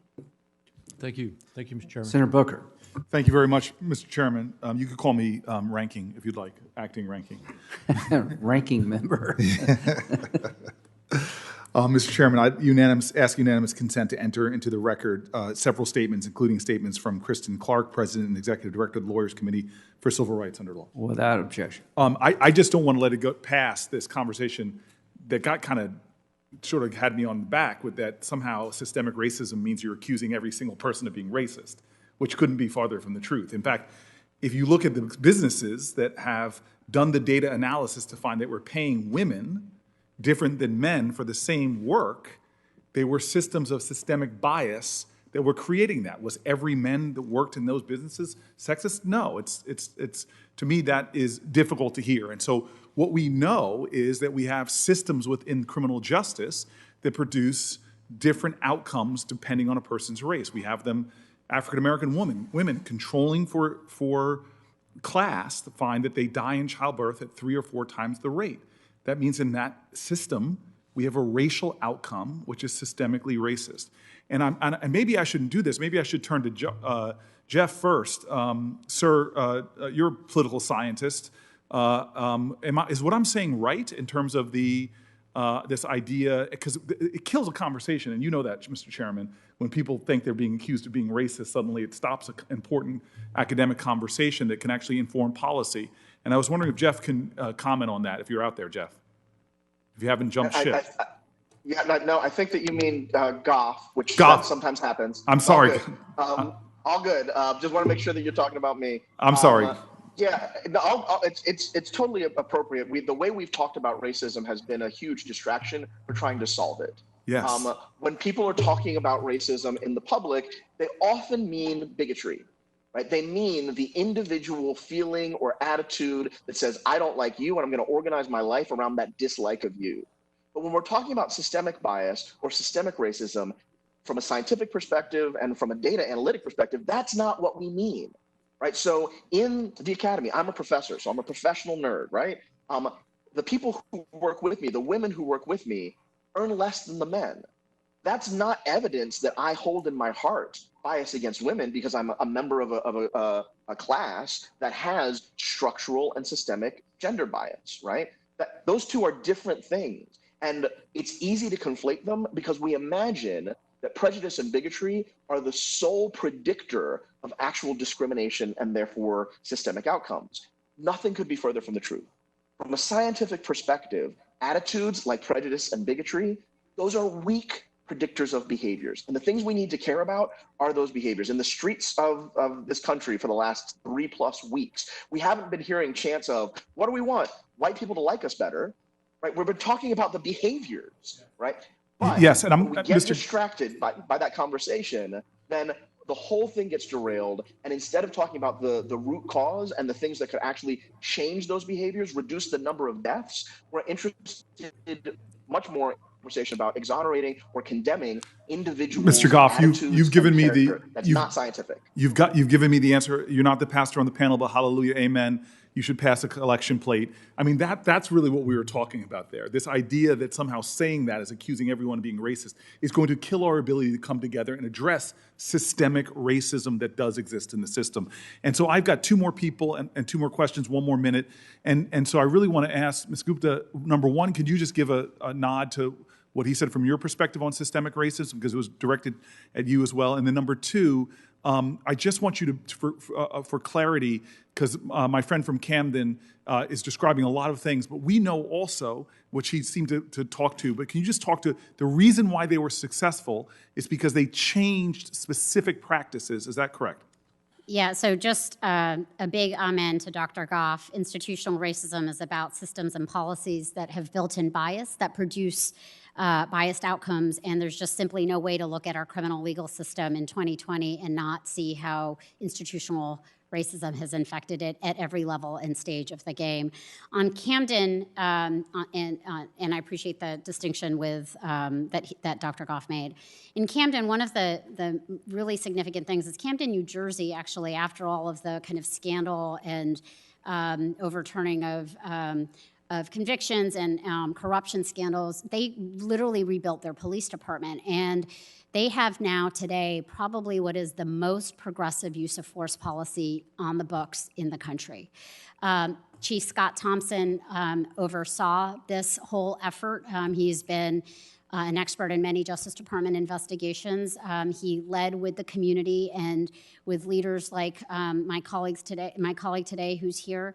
But he managed with community input to really recreate a police department that looked wildly different, but has some of the most, the kind of best practices in the nation around these structural changes that he made, many of which we are talking about as needing. Absolutely. I'm going to cut you off just because I want to get to this really quick for Mayor, and I'm going to tread upon the chairman's goodwill, because what she's saying is absolutely right. They were in Camden. There are consequences. There are structural changes. So, Brother Merritt, you mentioned very quickly that there are critical elements of change. I know that Ms. Gupta's got 8, but can you just give me 2 things in the Justice for Policing bill that if you were saying that if you were doing a compromise big bill, getting everybody together, if it didn't have these 2 things, you'd be like, it's not worth it because we'll never see the kind of leverage and change. What are those 2 things? Well, on the accountability piece is qualified immunity. Qualified immunity has been so expanded by our current judiciary that it's almost an absolute immunity. It has gotten out of control, and it's almost impossible for me to do my job representing these families if it remains in place. I've been advised by older senior attorneys to get out of the business if qualified immunity remains. Beyond that is the accountability piece. Section 242 is critically important, that allows for federal prosecutions of individuals. Mr. Mayor, I'm going to stop you there just because I'm respectful of Brother Kennedy, but I just want to say this to you real quick. What you basically said there, Mr. Chairman, I wrote it down. Is absent right now in some of the work I'm seeing from my Republican colleagues. If there's no consequences for bad behavior, either criminal, civil, or both, you are not going to change the behavior of police departments, and we got to start there. And I just have to say, because he's a pastor in New Jersey, and I did not ask him a question. I think it was a Sermon on the Mount where Jesus said, "Blessed are those who are not asked questions, for they shall talk long on Sunday." All right. Okay. That's a different book, but I'll go for it. Okay, thank you, All Pastor. right. It's good to see you, sir. Speaking of Jesus, Senator Kennedy. Whoa. Mr. Ranking Member and Mr. Chairman. Thank you for putting me first. I think you deserve it. I think a smart person also said that no one is ever saved after the first 20 minutes of a sermon. So I'll get that one in. I want to talk to each of you. First, I want to thank you all for being here. I want to ask your opinion about recruitment, and I want to seek the opinion of each of you, so I'll have to ask you to get to the meat of your thoughts, if you would. Other than one's willingness to work for relatively low pay at a relatively high risk, I think it takes a special kind of person to be an effective police officer. And I know it's hard to generalize because we have 18,000 police forces in America. But starting with President Logan, tell me what you think about way we recruit our law enforcement officials and how we could do a better job, if you think that. I would say I'm not very familiar in the recruiting, but what I will say is that if in fact we're going to recruit, then there needs to be a high level of diversity and training, because what's coming out is the problem. So somewhere between the hiring and them and our officers getting to the street or being trained and developed, yes, there's a breakdown in that system. So in recruiting, I would argue diversity, but that's not the fixer of the problem. That there has to be systemic change within, yes, the training and structuring. Hurting people hurt people. Thank you, sir. Dr. Goff? Yes, I'm hoping I'm off mute. It's a challenge to do this remotely. Yes, it absolutely matters, particularly for, can you hear me? Yes. Yes, sir. Okay, it matters particularly for communities to feel like the folks whose job it is to enforce the law look like them, because that's the difference between community policing and feeling like you are under the heel of an occupying force. I would say, though, that the mission of policing is a bigger lever for change than recruitment. I'll stop there for time. Okay. Thank you, Doctor. Mayor. Absolutely. Thank you for the question. I'll be brief. I think identifying some of the barriers to recruitment are critical. There are costs, of course. There are processes, of course, that sometimes take years for people who are from community, know community well, to become a police officer. Also, there are written tests and for hiring and also for promotion that have little, if any, proven correlations with job performance. Those are a couple of the things that I would identify, as well as some of the types of career pathway programs like I described earlier. Thank you, Mr. Mayor. Counselor? I'm going to channel a mentor and hero of mine, Brian Stevenson, who I believe was also asked to be before this panel at some point. He talks about proximity, that the best recruits are going to come from closely proximate to that neighborhood. I believe the best recruits come out of the communities for which they're being asked to serve. I've seen that happen in Camden with my students. It's a critical component. I will add this. So you would recruit from the community and then put the police officer back into that community? That's correct. Interesting. I would add this. I have said that not even the best trained, most highly recruited officer can save themselves from the bloody stain of a bad mission. In other words, when we send police officers in to do jobs that they're not qualified to do, the saying is, to a hammer, everything looks like a nail. Yes. So you're sending men and women into these communities with guns to solve problems that their job simply doesn't qualify them to do. Okay. Counselor? I'll associate myself with Dr. Goff's comments, and I think that that there's no question that there's a lot of entanglement on some of these issues around people feeling trust in their police department and wanting to become a part of that department. And I recall the Justice Department had done studies on some of these issues because there have been real challenges in recruitment in particular communities, and that this issue around departments that are seen as serving communities as guardians versus the warrior type has a real influence on recruitment efforts, which probably seems obvious, but I think is important to say. Thank you. Thank you all. Thank you, Mr. Ranking Member, and your assistant, the chairman. You're very well. I'm going to take the privilege of saying, Ms. Harris, you're up next and taking the chairman's role there. Right. I thank you all. Senator Harris. Thank you, Mr. Chairman and Mr. Ranking and everyone, all our colleagues. The Justice and Policing Bill is but one piece of a big problem. And I'm very heartened to hear our colleagues recognize that healthy communities are safe communities.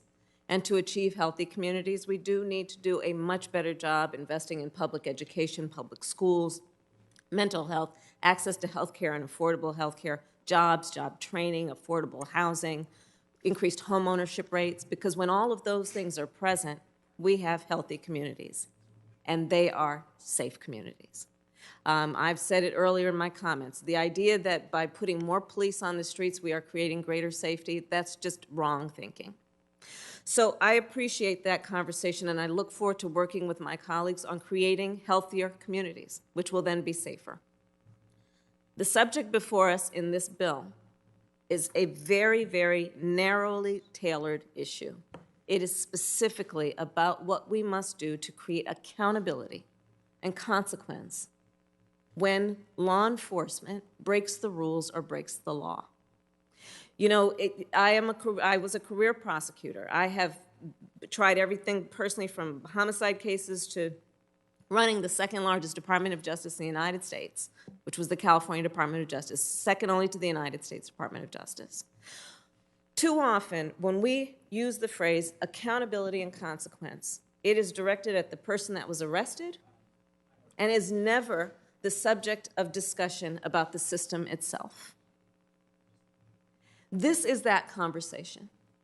Is the system being held accountable, and are there consequences for bad behaviors within the system?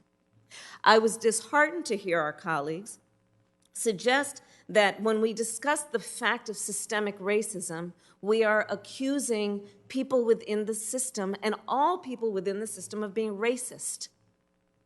To my point of my colleague, Brother Booker's point, that kills the conversation. And it actually insults the intelligence of the American people. It is an extreme and simplistic attempt to reject the seriousness of this issue. The seriousness of the issue being presented when we look at the fact that in Texas, 12% of the population, actually less, are black people, but yet they comprise 27% of the civilians shot by police officers. That in Travis County, Texas, between 2013 and 2017, 29.4% of all drug possession involved black people, even though black people only make up less than 9% of the population. That in the United States, black people are 4 times more likely to be arrested for marijuana possession, even though all data tells us that there is an equal amount of use among all people of all races in our country. So let's not fall in a trap of simplifying this in a way that then we don't address the real issue. And so I encourage our colleagues to not fall into these simplistic traps that are really about suggesting that if we reform the system, it is because we are calling everyone in the system racist. We are doing ourselves and the American people an injustice if we fall for that. Ms. Gupta, I have a question for you about the study that Senator Cruz, where he suggested that basically pattern and practice investigations result in bad outcomes.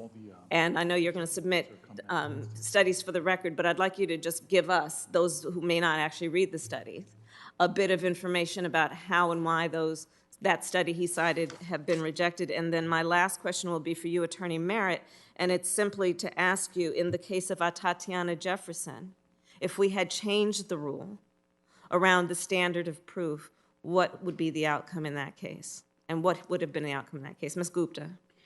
So, Senator Harris, thank you. The study in question, the methodology has been challenged, and there's been far more studies. Just recently in May of 2020, Richard Rosenfeld and Joel Wallman did an extensive study studying whether depolicing resulted in consent decrees or in scrutiny of police practices, and found actually that is absolutely not the case.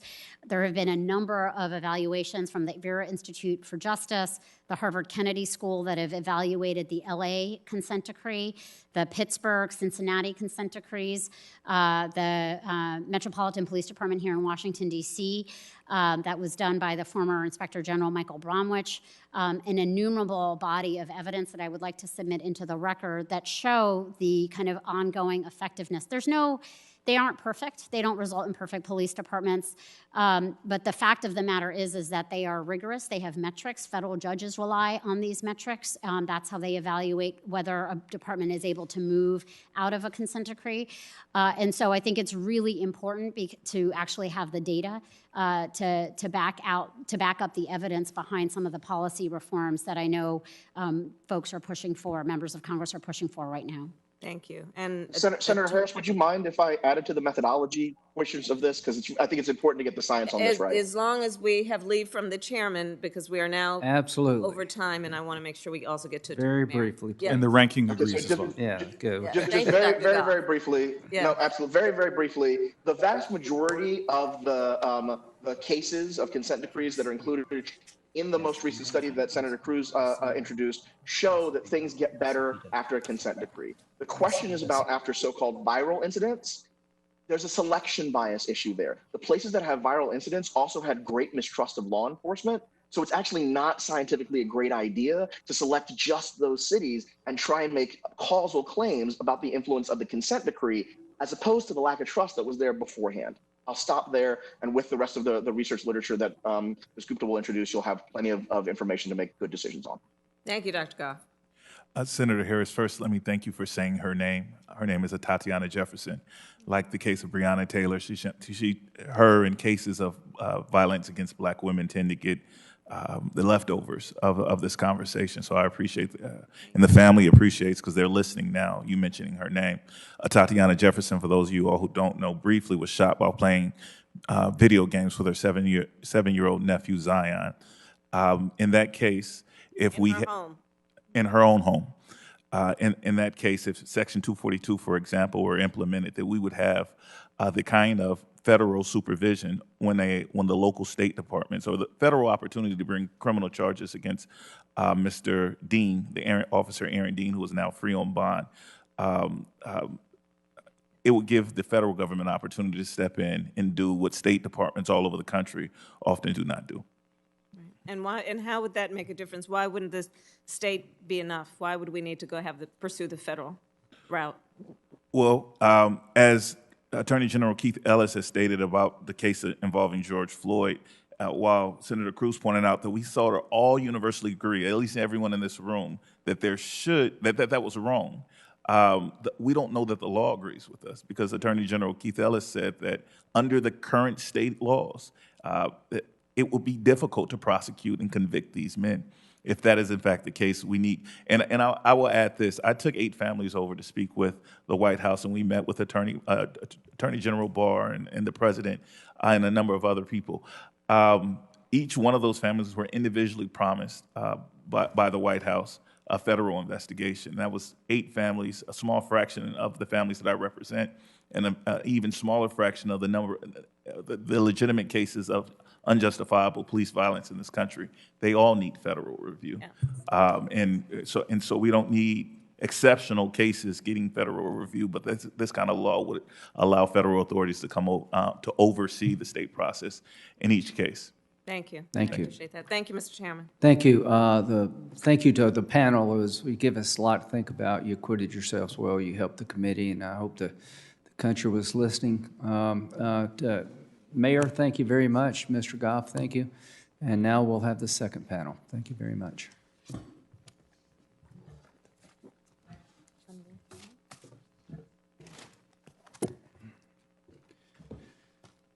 As we get the second panel impaneled, I know you got the short stick here to the second panel, and I promise you that we'll give you another chance down the road.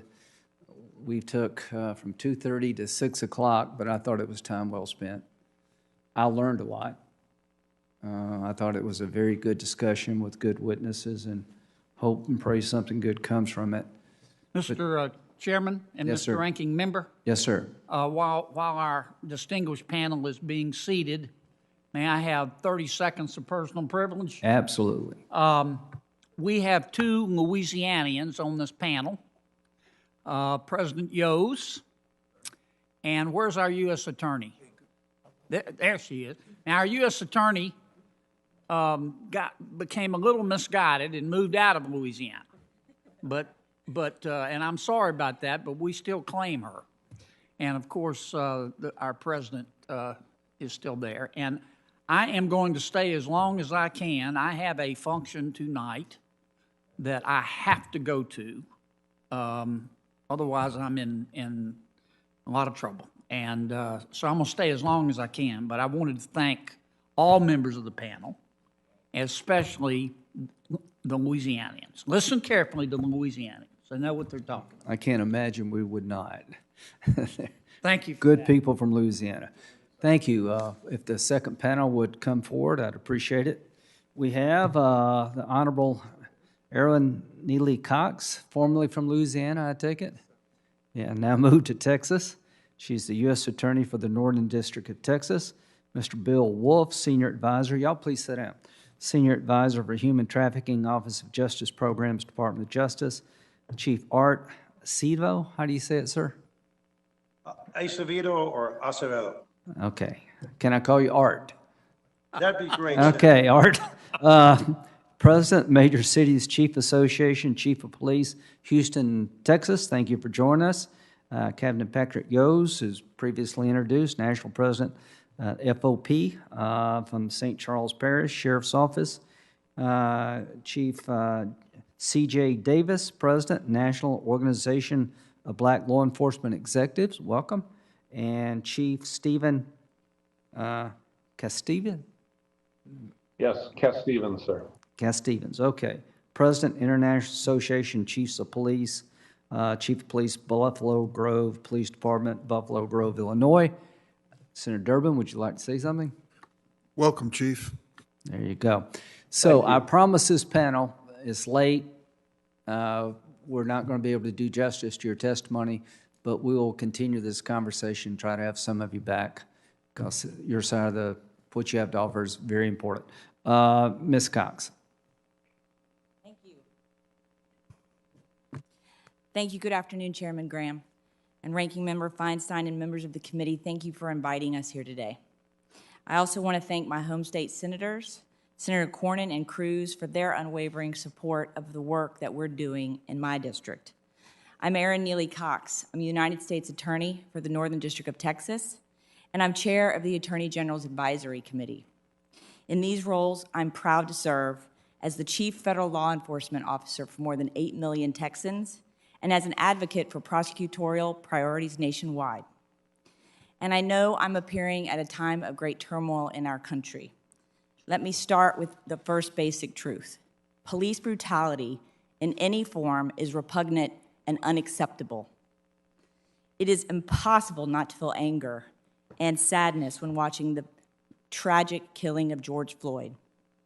Actions like this and others that we have witnessed rightly erode trust in law enforcement as a whole and tarnish the badge of the vast majority of officers who serve honorably.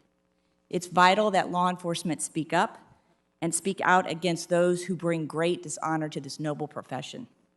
At the department, our character and commitment to justice compel us to speak out, as well as listen to and empathize with those who suffer the most when law enforcement falls short in our duty to protect them.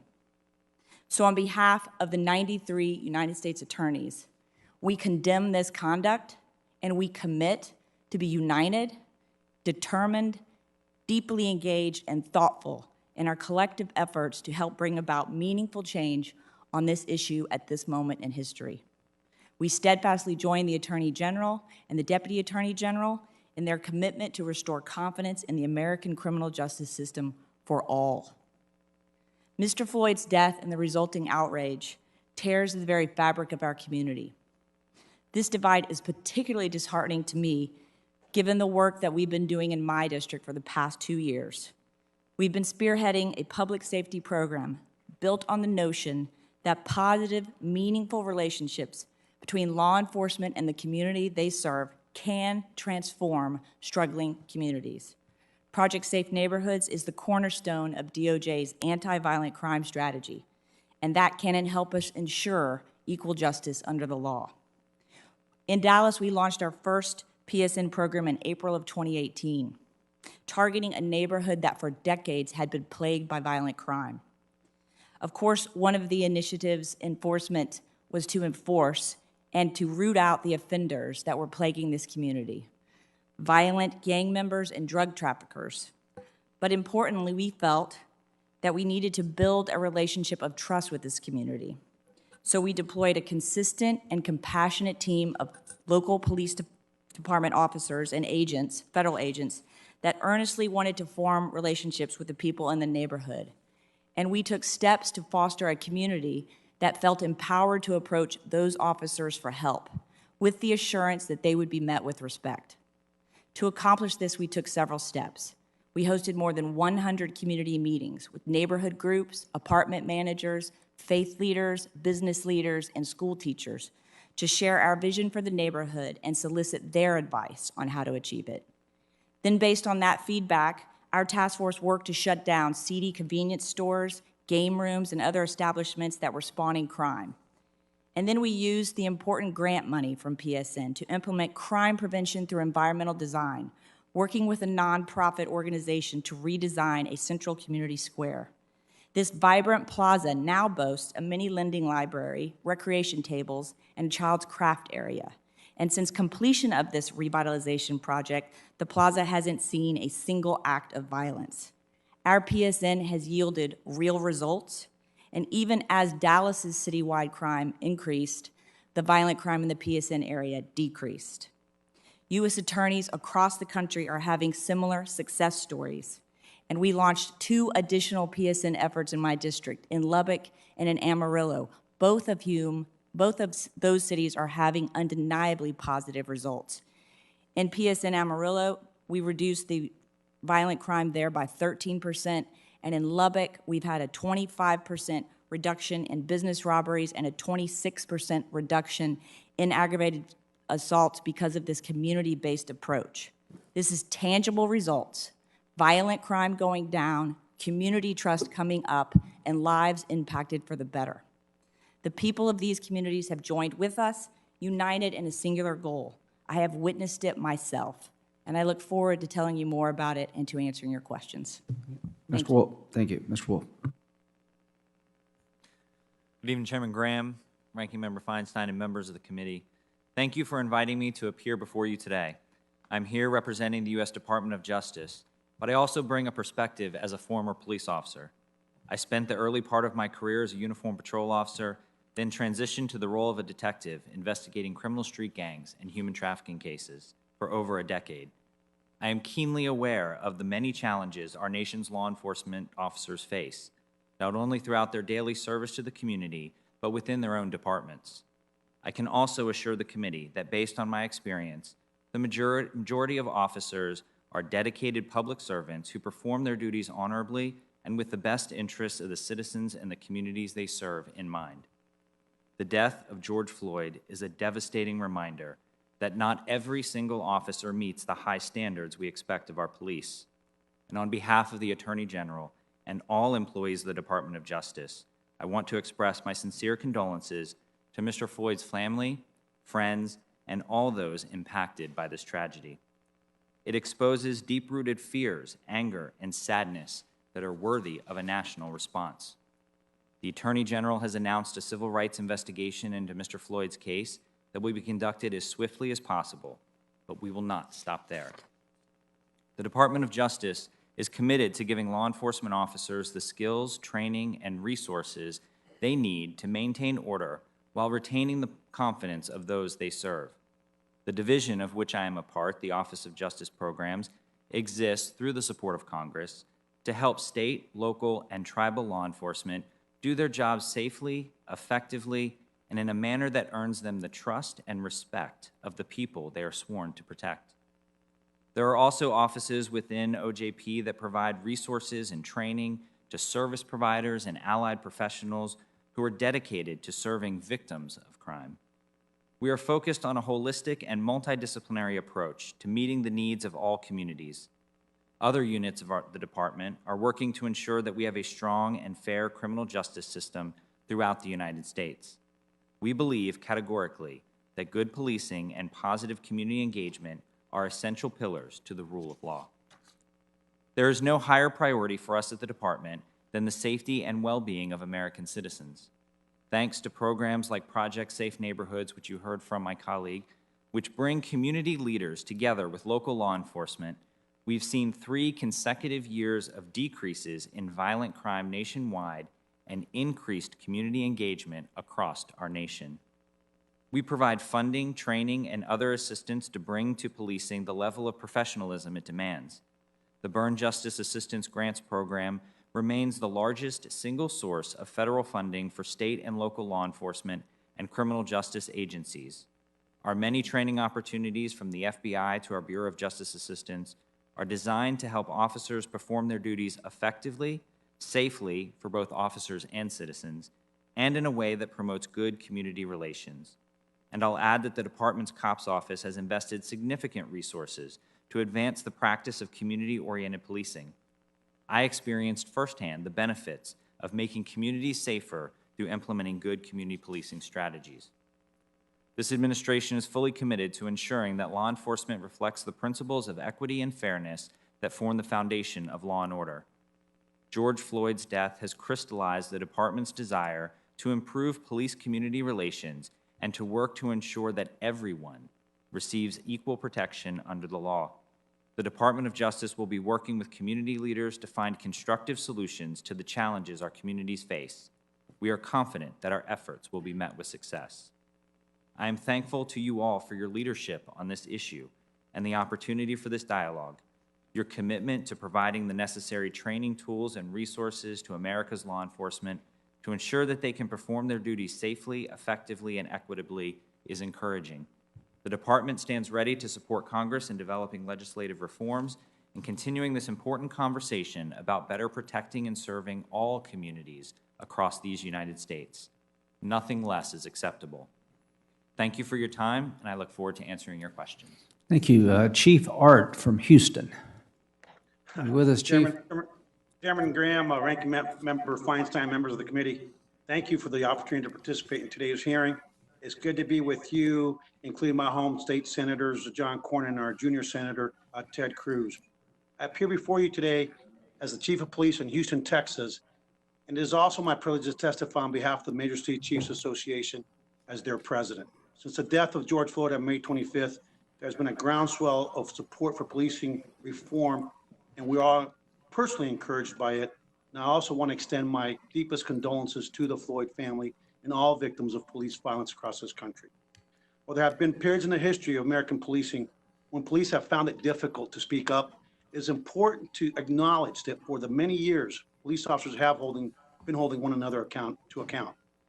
As reforms are discussed and vetted, we hope that we ensure that they are sustainable and meet the expectations of our diverse communities.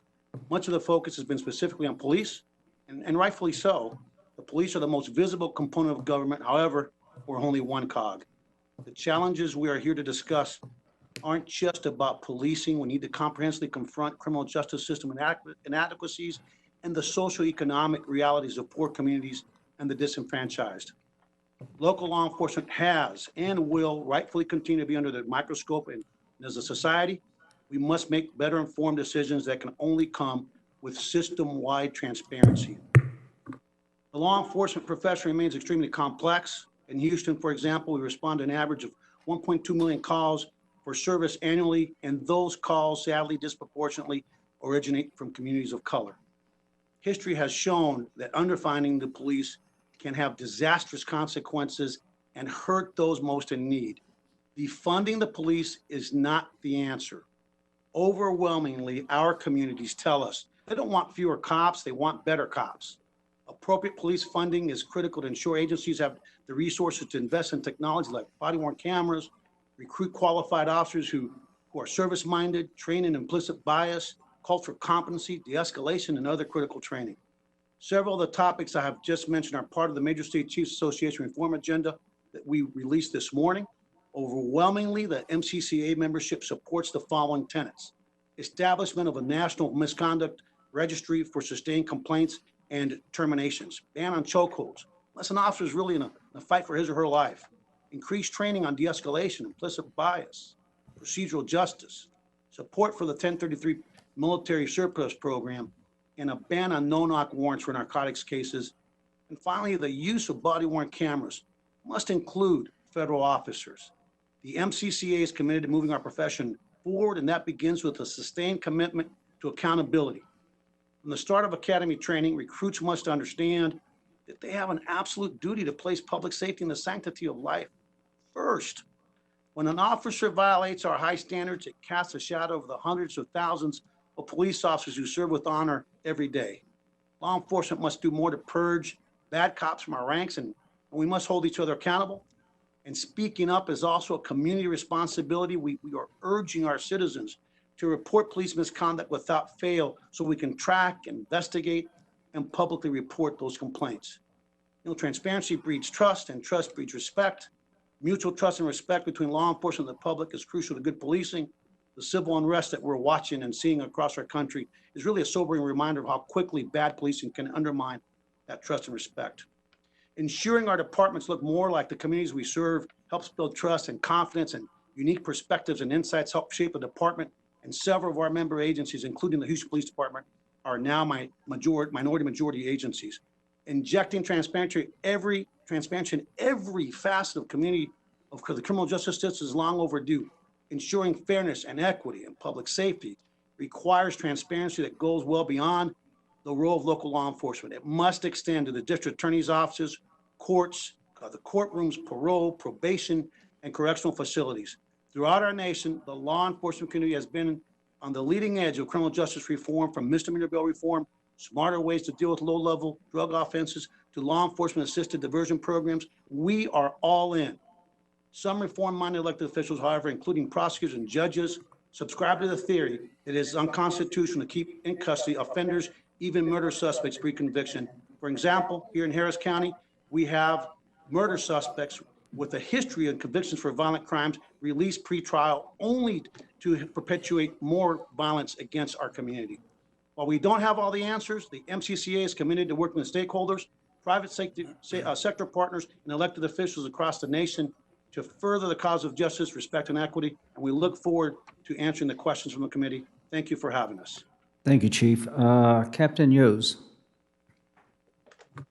Good afternoon, Chairman Graham, Ranking Member Feinstein, and Senator Kennedy from my home state, and distinguished members of this committee. My name is Patrick Yos, and I am the National President of Fraternal Order Police. Thank you for the opportunity to appear here today and talk on behalf of my 351,000 members nationwide. Let me begin by saying that I'm shocked and horrified by the tragic death of George Floyd. The Fraternal Order Police shares in the pain and anger of his family and the communities we serve. Police officers must treat all citizens with respect and understanding and should be held at the highest standards for our conduct. I don't know a police officer in America who is not disgusted by the actions that took Mr. Floyd's life. The Fraternal Order Police has full confidence in our criminal justice system, and I believe justice will be served. As tragic as this event was, it must serve as a catalyst for greater good. As we look deep within and get out of our comfort zone and look at the things and the many social issues that we're addressing in this country. I'm here today to tell you that the Fraternal Order Police stands ready to work with anyone, speak with anyone, and cooperate with anyone who genuinely wants to work collectively in a fact-based way to improve policing in our country. The Fraternal Order Police is the only labor organization involved in a passage of the historic First Step Act, the largest and most comprehensive overhaul of the federal criminal justice system in recent history. I believe it should be the model that we use moving forward as we engage in constructive dialogue. My written testimony has been provided. It contains much more than I have and I can cover in just 5 minutes, but I would like to use the remaining of my time to talk about a few things. First, I want to forcefully reject the argument advanced that somehow this nation's problems in policing are directly related to law enforcement labor movement or local unions. After policing failures this magnitude, the nation deserves solutions, not deflection. I agree wholeheartedly that law enforcement executives should use every appropriate legal authority to hold their officers accountable. Unions have an important part to play in America. Contracts, due process, common sense, and safety are integral parts of a labor management relationship. I find myself constrained in challenging the claims of importance of the movement at its critical time and ask that we set aside our egos and our agendas and focus on what the American people want, the people we swore to serve and protect. They want us to do a job. Let's make a difference, not excuses. Second, with respect to the use of force, with our partners, the International Association of Police Chiefs, we were able to lead a charge to develop a national consensus use of force policy. The FOP, the IACP, and 9 other major law enforcement organizations collaborated on this policy for almost 2 years and supported its implementation in 2017. We urge this committee to be guided by its principles. I believe that if the Minneapolis Police Department had used this consensus model principles for their training, the outcome would have been drastically different. And finally, for years, law enforcement officers have struggled with the fact that when something goes wrong in society, the cops are called to deal with it. A police officer, in addition to protecting the public and taking bad people off the streets, are often expected to be therapists, marriage counselors, addiction specialists, mental health experts, homeless advocates, and spiritual advisors. The truth is that law enforcement officers do not have the adequate training to perform these functions very well. In too many communities, the police are the only responders for these types of calls. But when you call a law enforcement, you should expect a law enforcement response. People that need mental health services instead find themselves in the back of squad cars. Therefore, as a result of our prisons and our jails are the nation's largest providers of mental health services in this country, and it should not be the case. The Fraternal Order of Police would very much welcome the expansion of social services in our communities, especially in the area of mental health, substance abuse, and homelessness. A holistic approach will require balance in funding. Decreasing police budgets for the sake of social services is ill-advised, and vice versa. Finally, we in the Fraternal Order of Police are committed to be part of a solution. We have a genuine commitment to improve not just our profession, but the criminal justice system as a whole. As I said when I started this testimony, we will engage with anyone at any time that wants to have a sincere and desire effort to improve the criminal justice system in this nation. I thank you for the opportunity, and I look forward to answering your questions. Chief Davis. Good evening. Committee Chairman, Senator Lindsey Graham, and Ranking Member Senator Feinstein, and North Carolina Senator Tellis, and members of the U.S. Senate Committee on the Judiciary, I bring you greetings on behalf of the Executive Board and members and constituents of the National Organization of Black Law Enforcement Executives, NOBLE. My name is Saralyn J. Davis, and I am the National President of NOBLE and the current Chief of Police in the great city of Durham, North Carolina. I have served more than 34 years in the law enforcement profession, my first 30 in the city of Atlanta. It is an honor for NOBLE to provide written testimony on the topic of police use of force and community relations. NOBLE joins our grieving nation in condemning the policing tactics, actions, and inactions that led to the death of Mr. George Floyd. We are also alarmed and mourn the horrific killings of Breonna Taylor, Ahmaud Arbery, and now Rayshard Brooks. These names represent just a few in a much longer list of tragedies impacting communities of color. The senseless death of George Floyd has gained unprecedented attention around the globe. People from every walk of life are collectively demanding that justice must be fair, justice must be transparent, and justice must be equal. Though it is very important to pursue justice against those responsible, it is just as important that we address the systemic shortcomings and oftentimes failures of our law enforcement and criminal justice systems. Many police leaders in the United States have already accepted this monumental responsibility and are obligated to working towards meaningful change. NOBLE is fully aware that addressing issues within the law enforcement spectrum is a very small part of a larger, more complex construct comprised of America's continued imbalanced distribution of critical resources. History has shown that many minority citizens have been disenfranchised from the American dream from generation to generation. America will never realize her true potential until all of its citizens' humanity is equally valued and protected through racial and social justice. NOBLE offers the following recommendations as it relates to the scope of use of force. A national minimum use of force policy, incorporating the following best practices: mandatory de-escalation training for all officers, and policies that require the use of de-escalation tactics as a priority. Prohibition of chokeholds, mandatory requirements that all officers render immediate medical aid, mandatory requirements that officers intervene where physical force is being applied to either stop or attempt to stop another officer when force is being inappropriately applied. Noble proposes comprehensive legislation that incorporates the aforementioned, but also includes mandatory law enforcement accreditation as a national requirement, reevaluation of police qualified immunity, provide the Civil Rights Division of the Justice Department enforcement oversight against pattern and practice discrimination, continued appropriations for the Department of Justice Community Relations, federal data collection in the following categories: use of force, traffic stops, pedestrian stops, and detentions. A national database that maintains a listing of officers with patterns of misconduct to prevent negligent hiring and retention. We wholeheartedly support the passing of the Justice in Policing Act, which specifically addresses the loopholes that continue to allow policing tragedies free of oversight and accountability, environments that foster unfettered racial tension, and the continued desecration of what I've always thought to be a noble profession. We also recognize the majority of police officers who demonstrate on a daily basis their love and commitment towards the tenets of 21st century policing and the safety and well-being of the communities they so courageously serve. However, today, at this critical moment in time, Noble encourages Congress to act with deliberate haste to pass transformative legislation to reform the system of policing. As an African-American woman, I can unequivocally attest to the perpetual existence of discriminatory practices that remain a haunting reality for people of color throughout our nation. It is critical that we first acknowledge the pressing need for a comprehensive and holistic approach to change, and then urgently begin the process of mapping the way forward towards policing reimagined, enlisting guardians and not warriors, those who value all communities and the sanctity of life.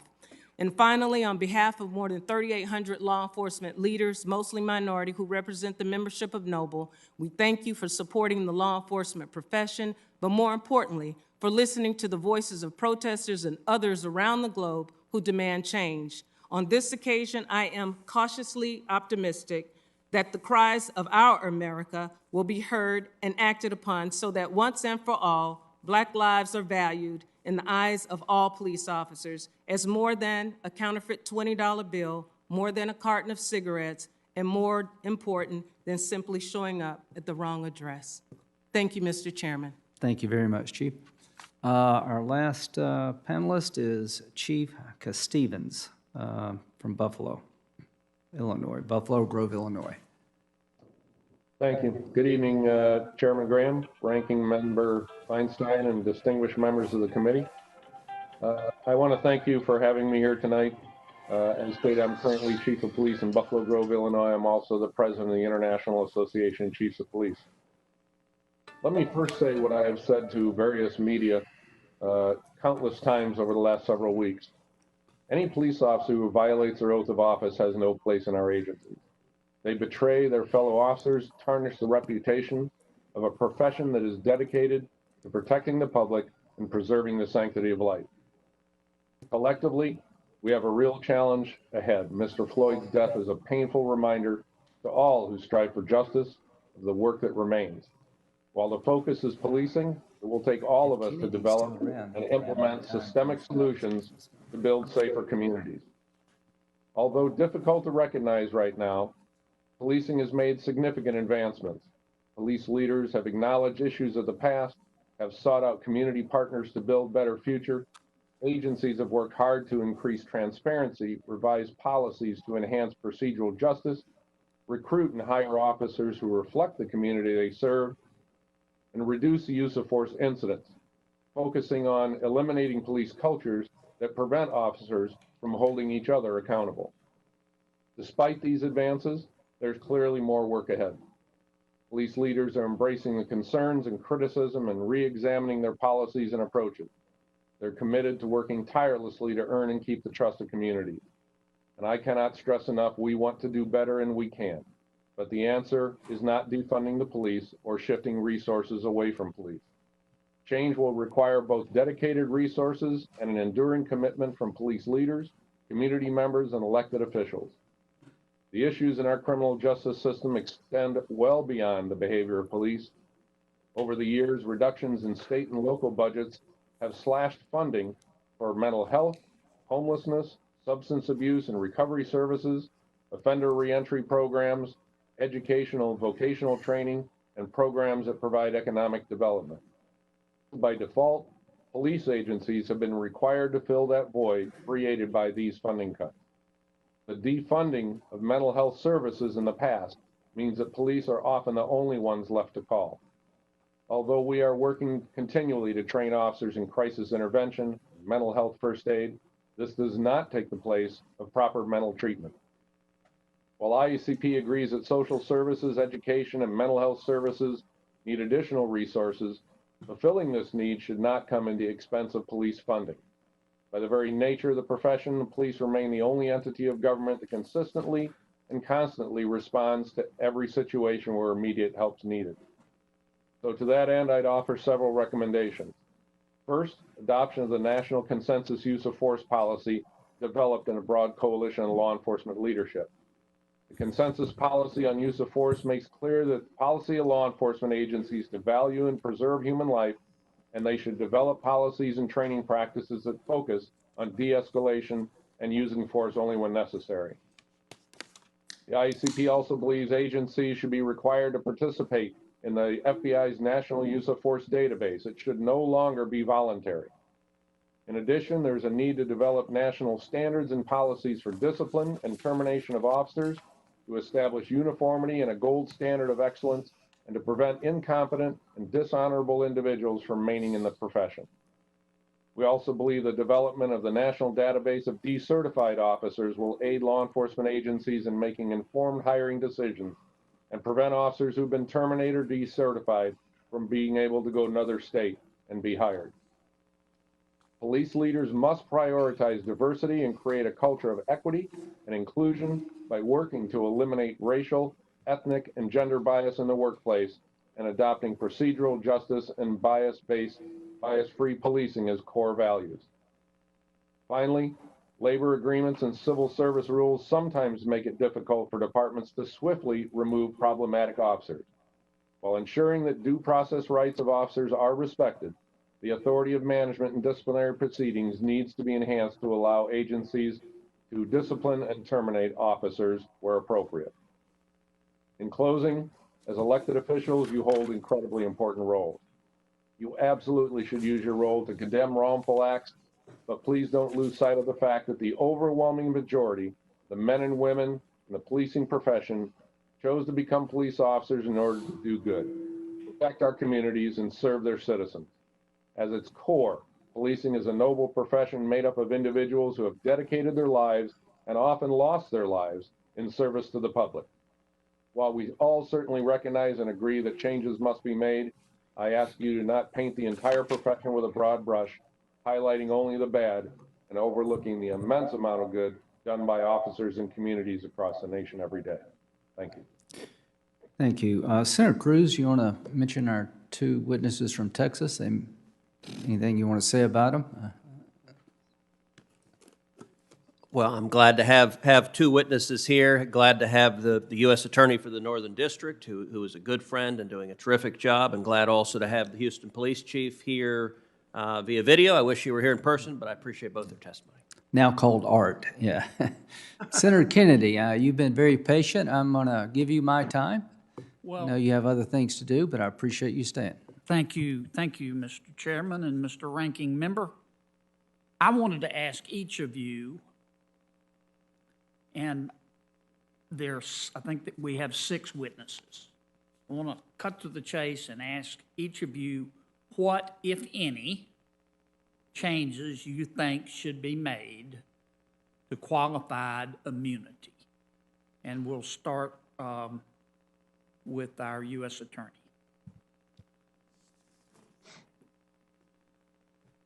Thank you, Senator. Qualified immunity is primarily a doctrine that's dealt with at the state and locals So I don't have a lot of personal experience with that. I will tell you that in the discussions that I've had with the police chiefs in my district, anytime that this is brought up, their response is typically that, you know, this is going to really impact our ability to recruit and retain good police officers. They have a very real concern about that, and they want to make sure that they're able to do that, and they also want to make sure that they're putting their officers in the place of protecting them when they have to make split-second decisions under a very stressful situation. Mr. Wolf. Thank you, Senator. I certainly would join the comments of my colleague, Ms. Neely Cox, and just say that training is really the focus, to be able to provide law enforcement officers with the proper training to be able to respond. Tell me what you think about qualified immunity. I would just echo the comments of Ms. Neely Cox on that, sir. All right. President Yos? Senator Kennedy, I will echo as well and just add a little bit more. I think it's this body's responsibility as well as the Supreme Court to review these policies from time to time. But I just caution that a law enforcement officer has to make a split second that could cost him his life. And my fear is without this in place that what you're going to find is law enforcement officers that are going to be less engaged, which means less effective community policing, and a fear that that their actions, qualified immunity, eliminating qualified immunity may very well hamper our ability to be able to be effective in a law enforcement capacity. Chief Art? Senator, thank you. The Major City Chief's position is very similar to what's already been echoed, so I'm going to echo it and say the same thing. However, we recognize that a thorough discussion and analysis and review must be part of the conversation as we move forward. Chief Davis? Yes, I would have to echo Chief Acevedo's response that while the qualified immunity doctrine was in place for all of the right reasons, the spirit of the law is to protect officers as they act in their official capacity in good faith. I think some of the issues that have been brought up about qualified immunity is that many officers who have been accused of misconduct have been sheltered under qualified immunity. So I would agree that qualified immunity absolutely should be a law that should be evaluated. Madam President, if you were queen for a day, yes, and you could forget politics or checking with the legislative branch or anybody, you can do what you want. What, if any, what changes would you make to qualified immunity, if any? If any. I'm not an attorney, but what I would say that analysis by those professionals that could look at the legislation or look at that particular doctrine could tighten it up, narrow it so that officers can be protected, but at the same time, officers who have been accused of misconduct or yes, ma'am. Yes, or broken the law, that they could be they would not slip through the cracks because of qualified immunity. Do you think it would impact retention or hiring? I don't think it would impact retention or hiring. I've been in business for 30 years, and I believe that people who want to do this work and know that there is a law that's out there that will protect them for doing the right thing, and I've seen it happen over and over again, that I don't think that it would hurt the recruiting processes for police. Okay. Thank you, ma'am. Chief Cass-Stevens. Yes, thank you, sir. I wanted to bring one thing up because I heard the discussions on qualified immunity earlier on the first panel, and there seemed to be several different opinions on qualified immunity. Qualified immunity allows officers to respond to incidents in the field and rely on the current state of law when they make their decisions. So much like the U.S. Constitution's prohibition against ex post facto laws, qualified immunity holds law enforcement officers accountable based on the constitutional law in effect at the time that their conduct occurred, not retroactively based upon a court subsequently determining for the first time that that conduct was unconstitutional. But qualified immunity does not prevent individuals from recovering damages from law enforcement officers who knowingly violated an individual's constitutional right or committed a crime. So I think that's important to state. Okay. Thank you. Thanks to all of you very much. Thank you. Senator Whitehouse. Let me follow up on Senator Kennedy's questions, and I'll just go through the chiefs, I guess. Chief Cass-Stevens, if we were to eliminate qualified immunity, repeal, remove, or in some fashion adjust it, should the practice that police officers are indemnified by their department be protected?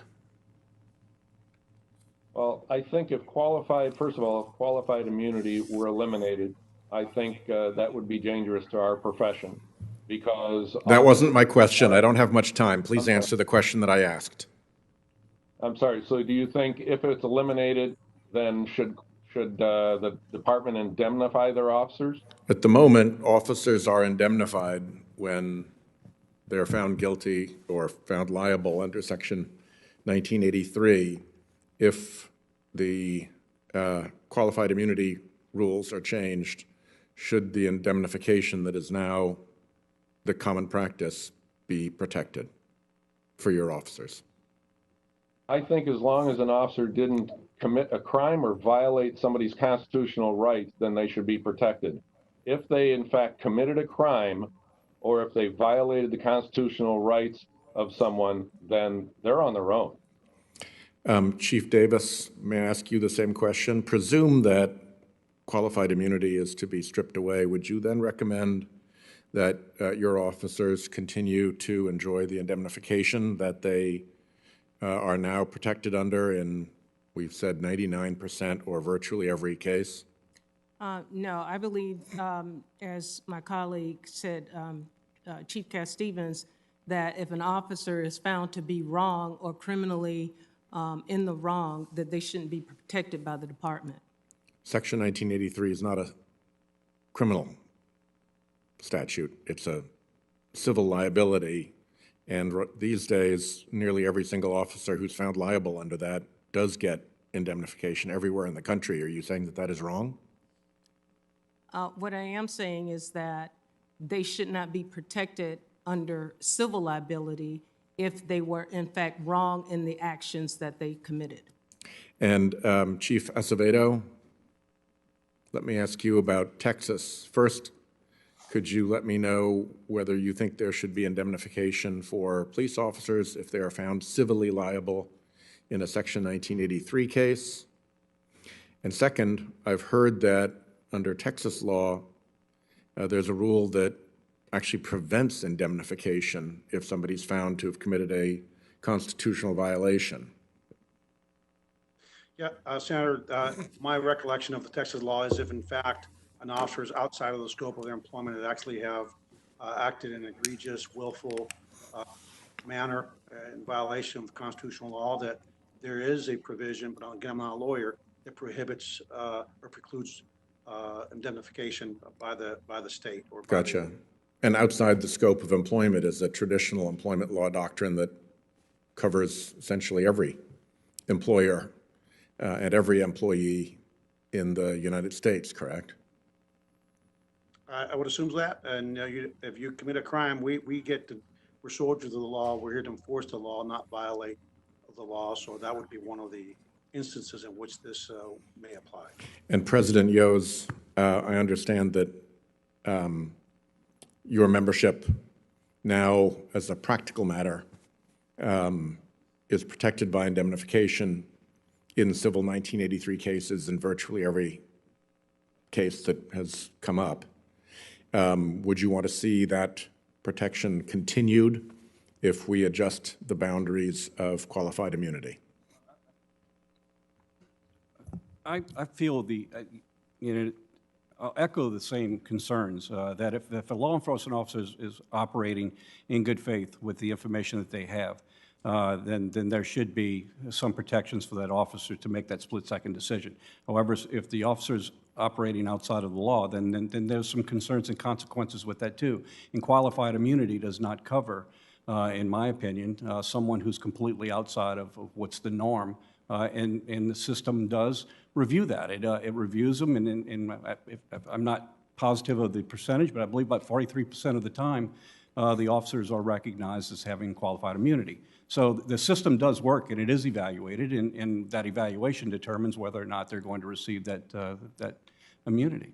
Although the ones, I think 43%? 43%, I think, is the number. That's for qualified immunity being a successful defense. For those people for whom qualified immunity is a successful defense, that meant that the judge believed that a reasonable, objective police officer would not have known that their conduct was unconstitutional.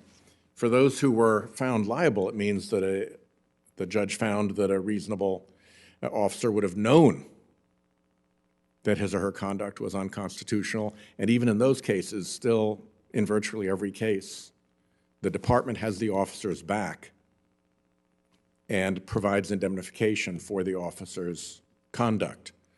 So I'm surprised that it would be the position of the FOP that that protection should be stripped away when it's something your officers now enjoy. But we can continue to discuss that as this goes forward. My time is up. Senator Cruz. Thank you, Mr. Chairman. Thank you to each of the witnesses for being here. Oh, I'm sorry, Senator Lee. Go ahead, Senator Cruz. I am happy to defer to the senior senator I from Utah. apologize. I did not see you.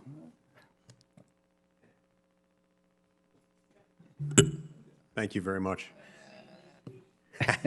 Yeah, it doesn't happen very often. Thank you, Mr. He's never seen me defer before. Right. There is a first for everything. Ms. Neely Cox, as you know, criminal laws are largely a creature of state creation, much like our tort laws in that respect. As a general rule, it's inappropriate for the federal government to dictate to the states what is and is not criminal and what is and is not a tort. There is authority, of course, under Section 5 of the 14th Amendment and an obligation on the part of Congress to make sure that certain constitutional rights are not infringed by the states, and we've got authority to step in and do that. Since the beginning of the Trump administration, how has the Department of Justice sought to ensure that state law enforcement officials are held accountable for unconstitutional behavior?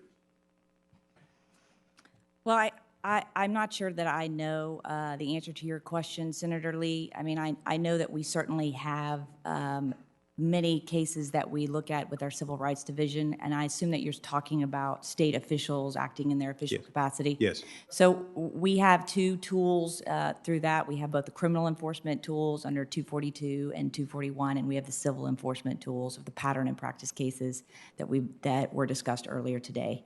And so that's what we do. But we know the states also have their own laws.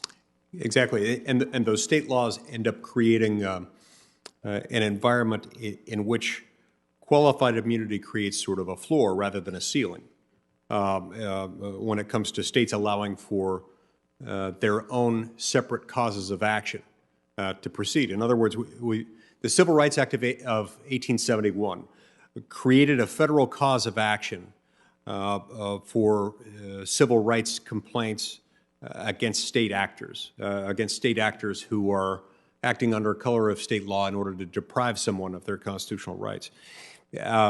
This cause of action is now commonly referred to as a 1983 action, and it's a vehicle by which someone can seek civil redress in federal court for abuse of constitutional rights, undermining someone's constitutional rights by state officers. And so while the judicially created doctrine of qualified immunity makes it significantly less likely that a plaintiff can succeed in federal court under that federal cause of action, Section 1983. Isn't it correct that it has no bearing on whether a plaintiff might bring or succeed in a state law cause of action brought in state court pursuant to state law? Yes, that's correct. It's my understanding that the federal cause of action puts no constraints on the state. It's my understanding that that both California and Iowa have enacted laws that significantly limit qualified immunity within the state. You have any idea how many states have enacted similar laws allowing police officers to, who violate civil rights to be held liable civilly without the benefit of qualified immunity? I'm afraid I do not, Senator, other than the two that you've mentioned. So it'd be helpful if someone in your office knows. I'd love to find the answer to that question. If not, I'll continue looking for it wherever I can. And I'd love to know in those jurisdictions that do have those, what impact that might have had on the crime rate and also on the rate at which police misuse of power or abuse of power by law enforcement happens to take place. Any changes that need to be made to Section 1983 should, of course, be made by Congress, because 1983 is a federal cause of action. It is a federal law. In contemplating what changes might be considered with regard to 1983, we do have to consider how a revised policy might impact those people who we are trying to protect. So while I believe that we should consider making changes to qualified immunity in the sense that we've got a vague standard that has been difficult to apply, it's not exactly terribly judicially manageable because it's based on a standard that really doesn't work all that well. I am also concerned that abolishing it outright would have some significant potential to impact individuals, particularly those individuals in poor and middle-class neighborhoods, but most acutely those in poor and high-crime neighborhoods could be left most vulnerable as a result of a willy-nilly decision to just abandon it altogether. You have any thoughts on that? No, I would just echo that, Senator. I think that if you're going to look at one aspect of Section 1983, you need to look at the entire statute and be willing to determine what the unintended consequences of that action might be. Thank you. Thank See, you. my time's expired. Thank you. Senator Klobuchar. Thank you. Thank you, Mr. Chairman. Thank you, Senator Booker. I'm going to start with you, Chief Davis. Thank you for being here. Thank you, all of you, for being here. As someone who has served in law enforcement for over 30 years, what do you see as the most important changes that would be made with the Justice in Police Act? I personally believe that national standards accreditation would be a step forward. There are too many agencies in the country that are allowed to pick and choose policies, and I think that's where inconsistency evolves, and I think that would be one place. The other point that I would pick out of the Justice and Policing Act is the National Registry for Misconduct. Many officers float from one agency to the next after egregious histories and disciplinary histories, and I think it would do the industry great justice and potentially shape behavior if we had national registries of officers that had patterns of misconduct. Thank you. And I think that Chief Acevedo also talked about that in his testimony about how these state laws can shield disciplinary records, misconduct complaints. People can go from department to department. And maybe I'll ask him a question on that. Could you talk, Chief, about a federal solution and why that is appropriate in this area? Certainly, Senator. Thank you for calling on us. You know, we cannot have, we have to have some sunshine laws as it relates to police officer misconduct. For example, in the state of California, under Copley versus San Diego for many years, even if the police department, police executives did the right thing and held officers accountable, we couldn't even share that information with the public. So having a registry across the national level for all 18,000 police departments would be a huge, huge benefit for the profession and for legitimacy. And absent a change in federal law immediately, how would you, local police departments could do this on their own, is that right? Or do you have to get a change in state law? How would you get that done? Well, the problem is there are a lot of state laws that are, the state laws are different across the country. In the state of Texas, for example, under our statute, the only time that we can put out information on discipline is if it's a formal discipline. And the disciplinary letters in this state, because we're kind of a sunshine state, and very proud of that fact, actually are public records. So most jurisdictions here, it's written reprimand, suspension, demotion, or indefinite suspension, which is the equivalence of a firing, does become a written document available to, it's a charging document available to the public. Very good. Back to you, Chief Davis. You testified in support of implementing a national use of force policy, including the prohibition of chokeholds and neck restraints. Some members of the panel don't agree with that. I personally agree with it. That's why I'm co-sponsor of this bill. Having seen what happens if you don't have those standards in place. For instance, a case in Minnesota in a neighboring jurisdiction to Minneapolis, and that is the Philando Castile case, where a good prosecutor was assigned and the jury came back not guilty, in part because of the standards that are in law. Could you talk about the standard? You don't have to discuss that case. Well, I think there are varying opinions about chokeholds, and many agencies have already banned chokeholds. The issue is that police officers are trained in so many different defensive tactics and maneuvers to deal with various types of situations. And we are trained to know that any maneuver above the shoulders, in the neck area, in the head area, should only be applied, or, in the past, traditionally only applied in a case of deadly force.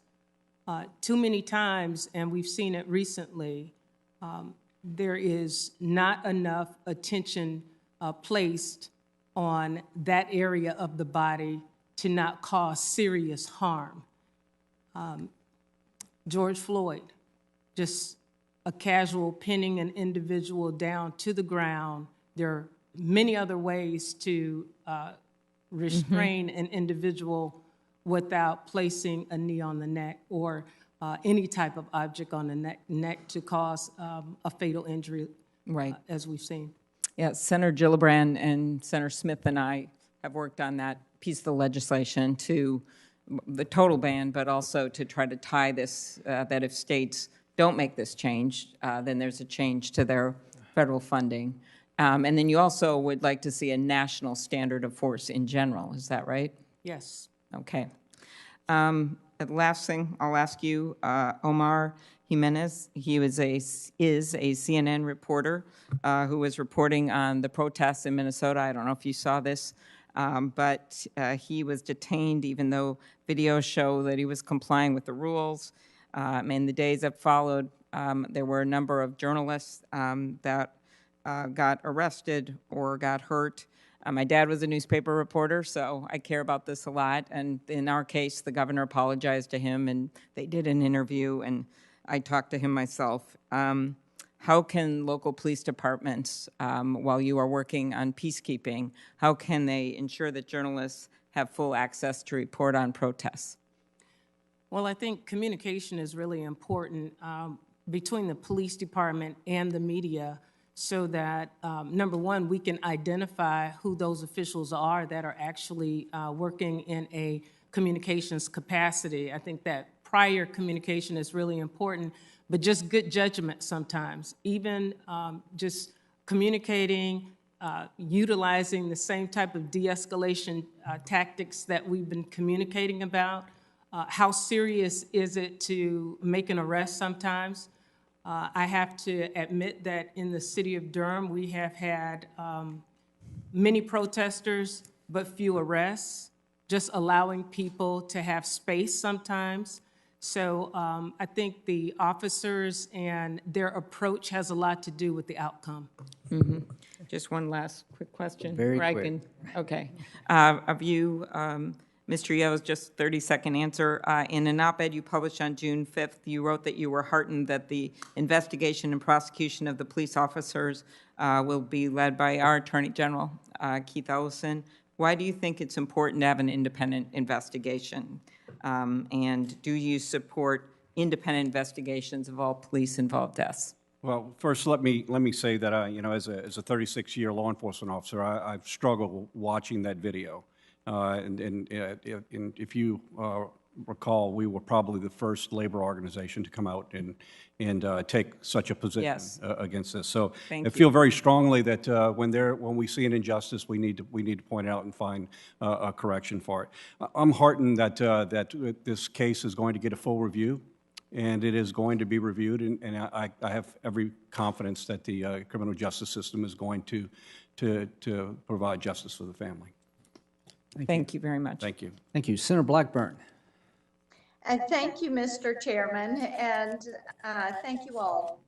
This has been a tremendous hearing today, and the first panel was interesting and good and insightful to help us as we are working on this issue. I want to go to the police chiefs and just cover some of the things, be sure that I'm making my notes properly as we begin to move forward. And I have down that each of you chiefs felt that it is important to have law enforcement participate in writing the standards, that you need a nationwide standard, that law enforcement should be a part of developing that set of best practices or standards. Likewise, there should be a nationwide database when officers are decertified to keep them from going somewhere else, that there should be some standards and some protocols and practices around use of force, and that you would like to see this as a best practices and protocols followed by all. So let me come to the chiefs, and we will go with Chief Acevedo first, and then Chief Davis, and then Chief Cass-Stevens. Just very quickly, short on time. Yes, ma'am. Thank you for calling on us, and you hit it on the head. We have 18,000 police departments in this nation. We probably have the most inefficient and effective model in the free world. We cannot have 18,000 sets of policies and rules. If somebody would have told me that you could still put your knee on someone's neck, like Mr. Floyd's, for 8 minutes and 46 seconds, that you can put it on there when he's handcuffed under control in 2020, I would have told you absolutely not. So having those standardized policies, those critical policies are key, and having law enforcement, including our labor partners, weigh in on these issues is very important as well. Right, and you would like the leeway for you all to set this rather than us giving you a mandate. Don't want a nationalized force, correct? No, but we do want, as it relates to some of the more critical policies, a standardized approach, because what happened in Minneapolis affects the entire country. That's great. And Chief Davis? Excuse me, I agree. Use of force best practices as a consistent policy across the board to all agencies, and also national policies that are consistent with agencies, no matter how large or how small the agency is. And then lastly, a national database for officer misconduct. Okay. Chief Cass-Stevens? Thank you, and I'll be quick. Number one, yes, we believe in national use of force policy, which the ICP came out with in 2017, should be mandated. We also believe in national standards for training. We currently have 50 different standards for police training, one for every state. That's unbelievable to me. I've been in law enforcement 43 years. Lastly, very quickly, I'll share about the national database for decertified officers. In my career, I've fired officers, I've asked officers to resign, I've had officers leave the agency during an internal investigation. It's incredibly difficult for me to decertify an officer, and if an officer leaves during an investigation, under current labor laws, there's no way I can share that information with a future employer. So that's incredibly concerning for law enforcement leaders. All right, that is very helpful. And we know that the states have the academies where the training is done. I think one of the things that it concerns me, you know, we heard so much a few years ago as we were working on 21st century cures about the need for training. One of you mentioned law enforcement officers are not the psychologists. They're not the person that should solve some of these issues. And we had heard so much about the mental health and the drug issues, and we pushed forward with de-escalation training that would deal with mental health. And it's not lost on me that what we're dealing with now is decades of problems that have built up because of prejudice and discrimination and bias, and that there needs to be a more thoughtful approach and a more consistent approach that is going to be helpful.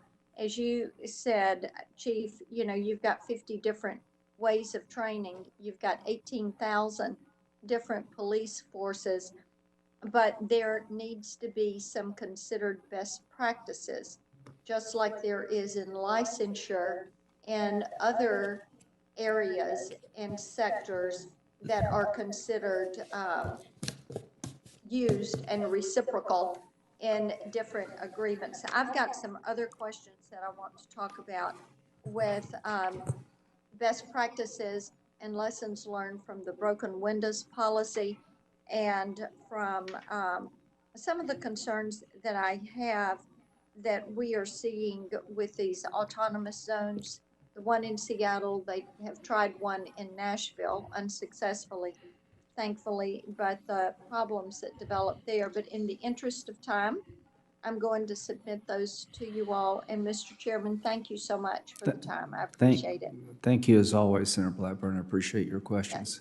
Senator Blumenthal. Thanks, Mr. Chairman. Thank you all for being here. Thank you for your service, and thanks to those who are joining us remotely. I'm going to share a couple more voices with you that have come to me from Connecticut. I think they reflect the general feeling in the country. One of them is from an attorney and an elected official in Hartford named Don Bell, who describes the talk that he was given by his parents. You probably heard about the talk, warning him to avoid any sort of sudden movements, any kind of backtalk to police. And he said in a message to me, of all of his experience, the impact is about what you would expect. Just recounting these experiences is traumatic. Even as an attorney, I'm hypervigilant around police. I maintain a safe distance from police officers I do not know. Another voice from East Hartford, Awa Tsagi, who again recounts his experiences and says, these experiences are scary, they make me nervous, and I have to be extra careful while I'm driving because forgetting my turn signal or rolling at a stop sign could lead to something more. I have wondered about these experiences and what the ultimate fear is, and it was brought home to me at that rally I was describing earlier in New Haven by a young man named Paul Witherspoon, who stopped his car in Hamden, Connecticut, and was confronted by a police officer from Hamden and another from Yale University, who opened fire on his car, stopped in New Haven.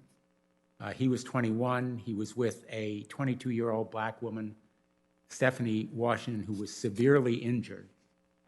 One of those police, a Hamden officer, David Eaton, is facing charges of assault and reckless endangerment.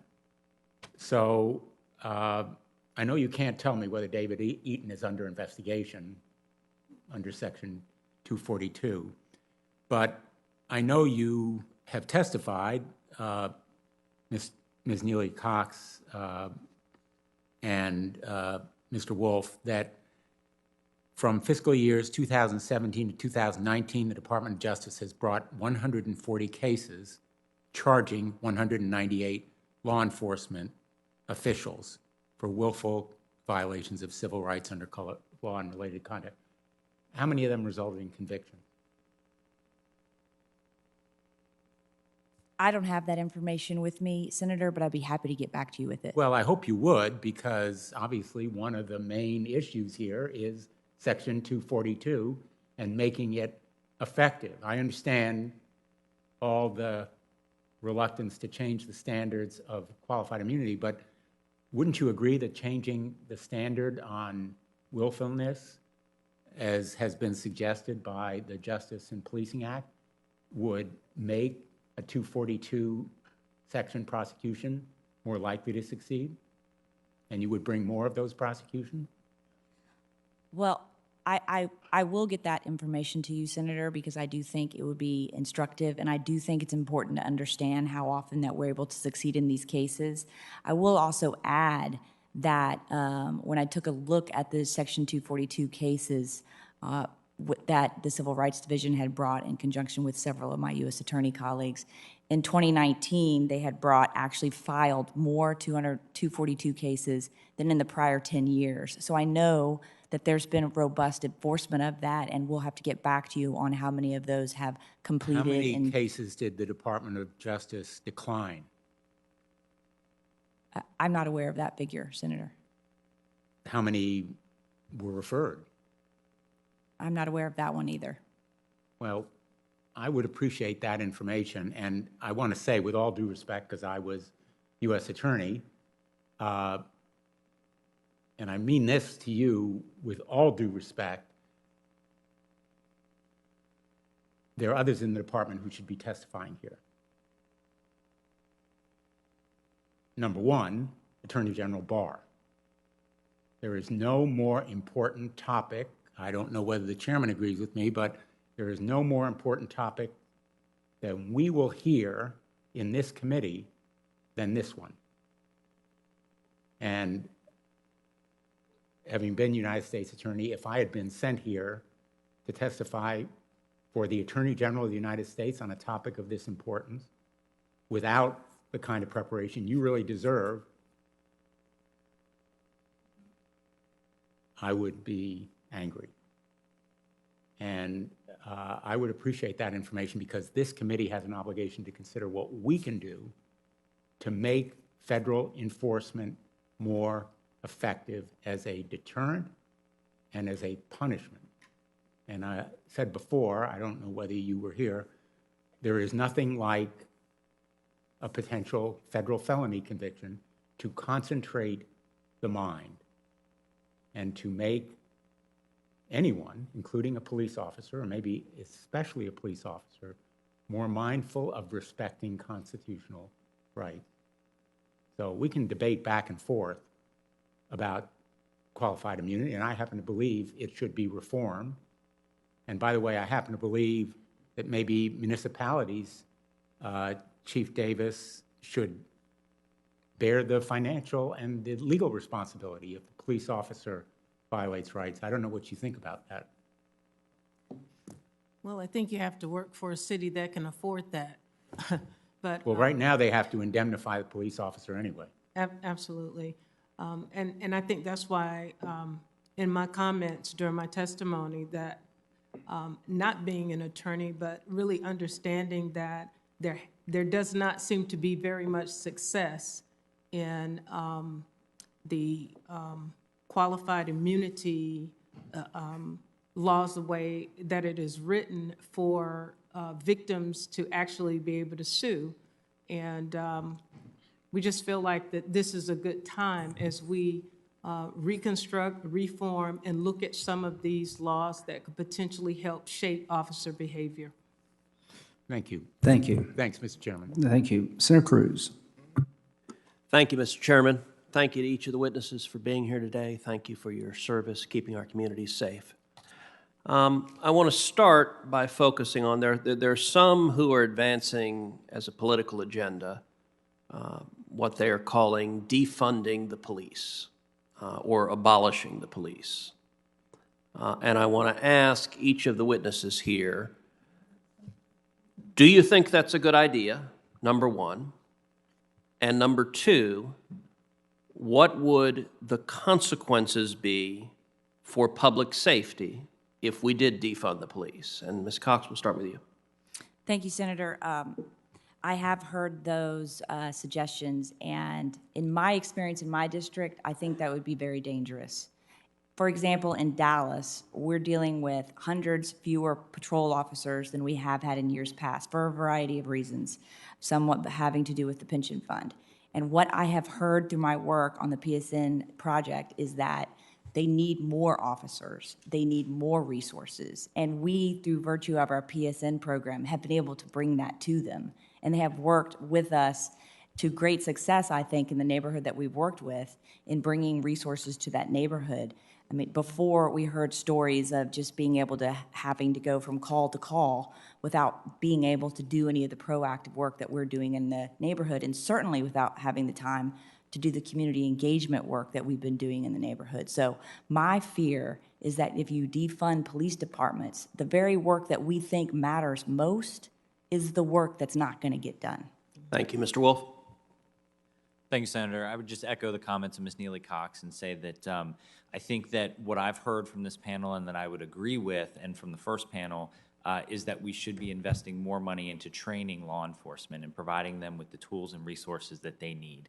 At the Department of Justice, we have several programs, grant programs. Okay, thank you for that. We got limited time. Captain Yost?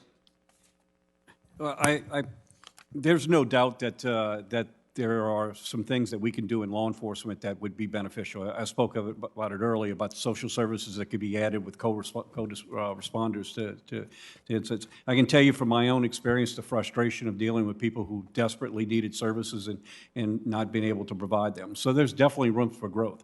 But my fear is that I think it's sort of a buzzword, a defund police. It took on a lot of different meanings. But in reality, if we're talking about expanding services, certainly that's something we should look at and talk about. But if the discussion is to diminish the ability for law enforcement to do its job at the sake of adding additional services, I think that defunding is very dangerous, and I think we're going to hurt the very communities we're trying to help the most. Okay. Captain Davis? Yes, I think that just the terminology, I think, has just been there are different definitions to the defunding concept, but community engagement is so important to my community. That would be one of the first areas or sections in the department that would go. The very aspect of the department that builds relationships with communities that, you know, my minority communities really want us to have. Unfortunately, that will be one of the first sections to go. So to defund our police department, I can't imagine who the surrogates would be to take over the work that we do every day. And I don't think, you know, this country really realizes how much work police officers do and have taken on, even in the social services realm. Thank you. Chief Acevedo? Thanks, Senator. Defunding the police ranges from abolitionists that think we should get rid of policing. That would lead to chaos. To those that think we need to reinvent police, to those that think we need to take our funding and spend it elsewhere. Our community doesn't want less police, they want better policing. And I can tell you that from Houston, which is the most diverse city in the country, the majority of our community wants investments in both good policing and the social services that they richly deserve and desire. Chief Cass Stevens?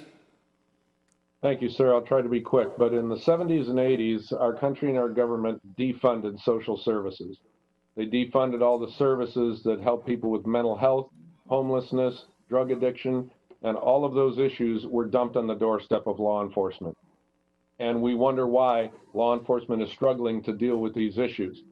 We wonder why the three largest mental health institutions in our country now are Cook County Jail in Chicago, LA County Jail, and Rikers Island Prison. Because we forced law enforcement to criminalize some of these social ills.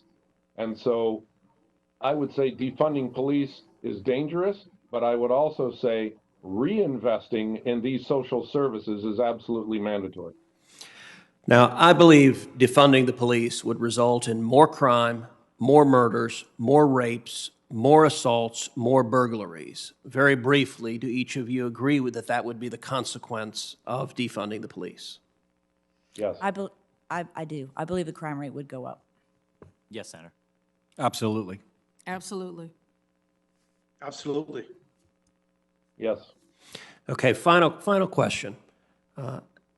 Everyone across the country was horrified at what happened to George Floyd. We watched those videos, those 8 minutes and 46 seconds, and we're horrified. There's no legitimate law enforcement purpose for the abusive conduct that cost Mr. Floyd his life. If there was one specific concrete step that Congress could take to prevent what happened to George Floyd from ever happening again, to protect people's civil rights, what would it be? If each of you would very briefly answer that.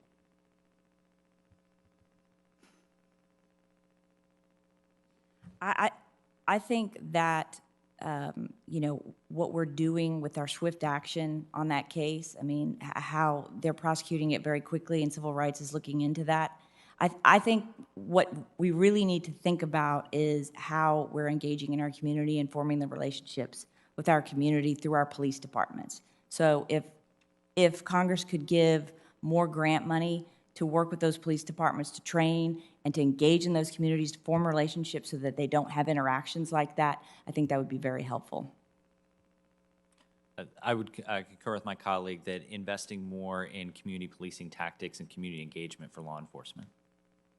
Captain Yost? I would agree with that as well. I think that law enforcement has provided the ability to have a great deal of responsibility. That responsibility does not come without trust, and it is very clear.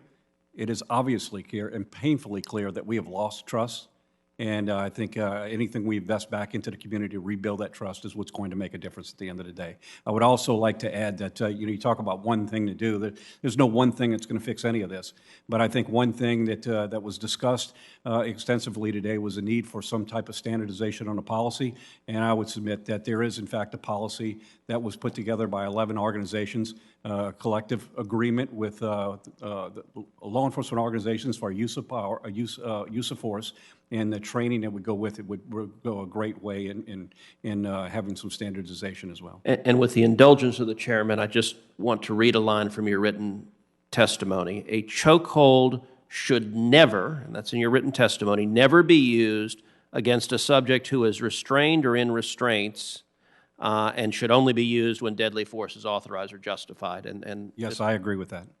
Thank you.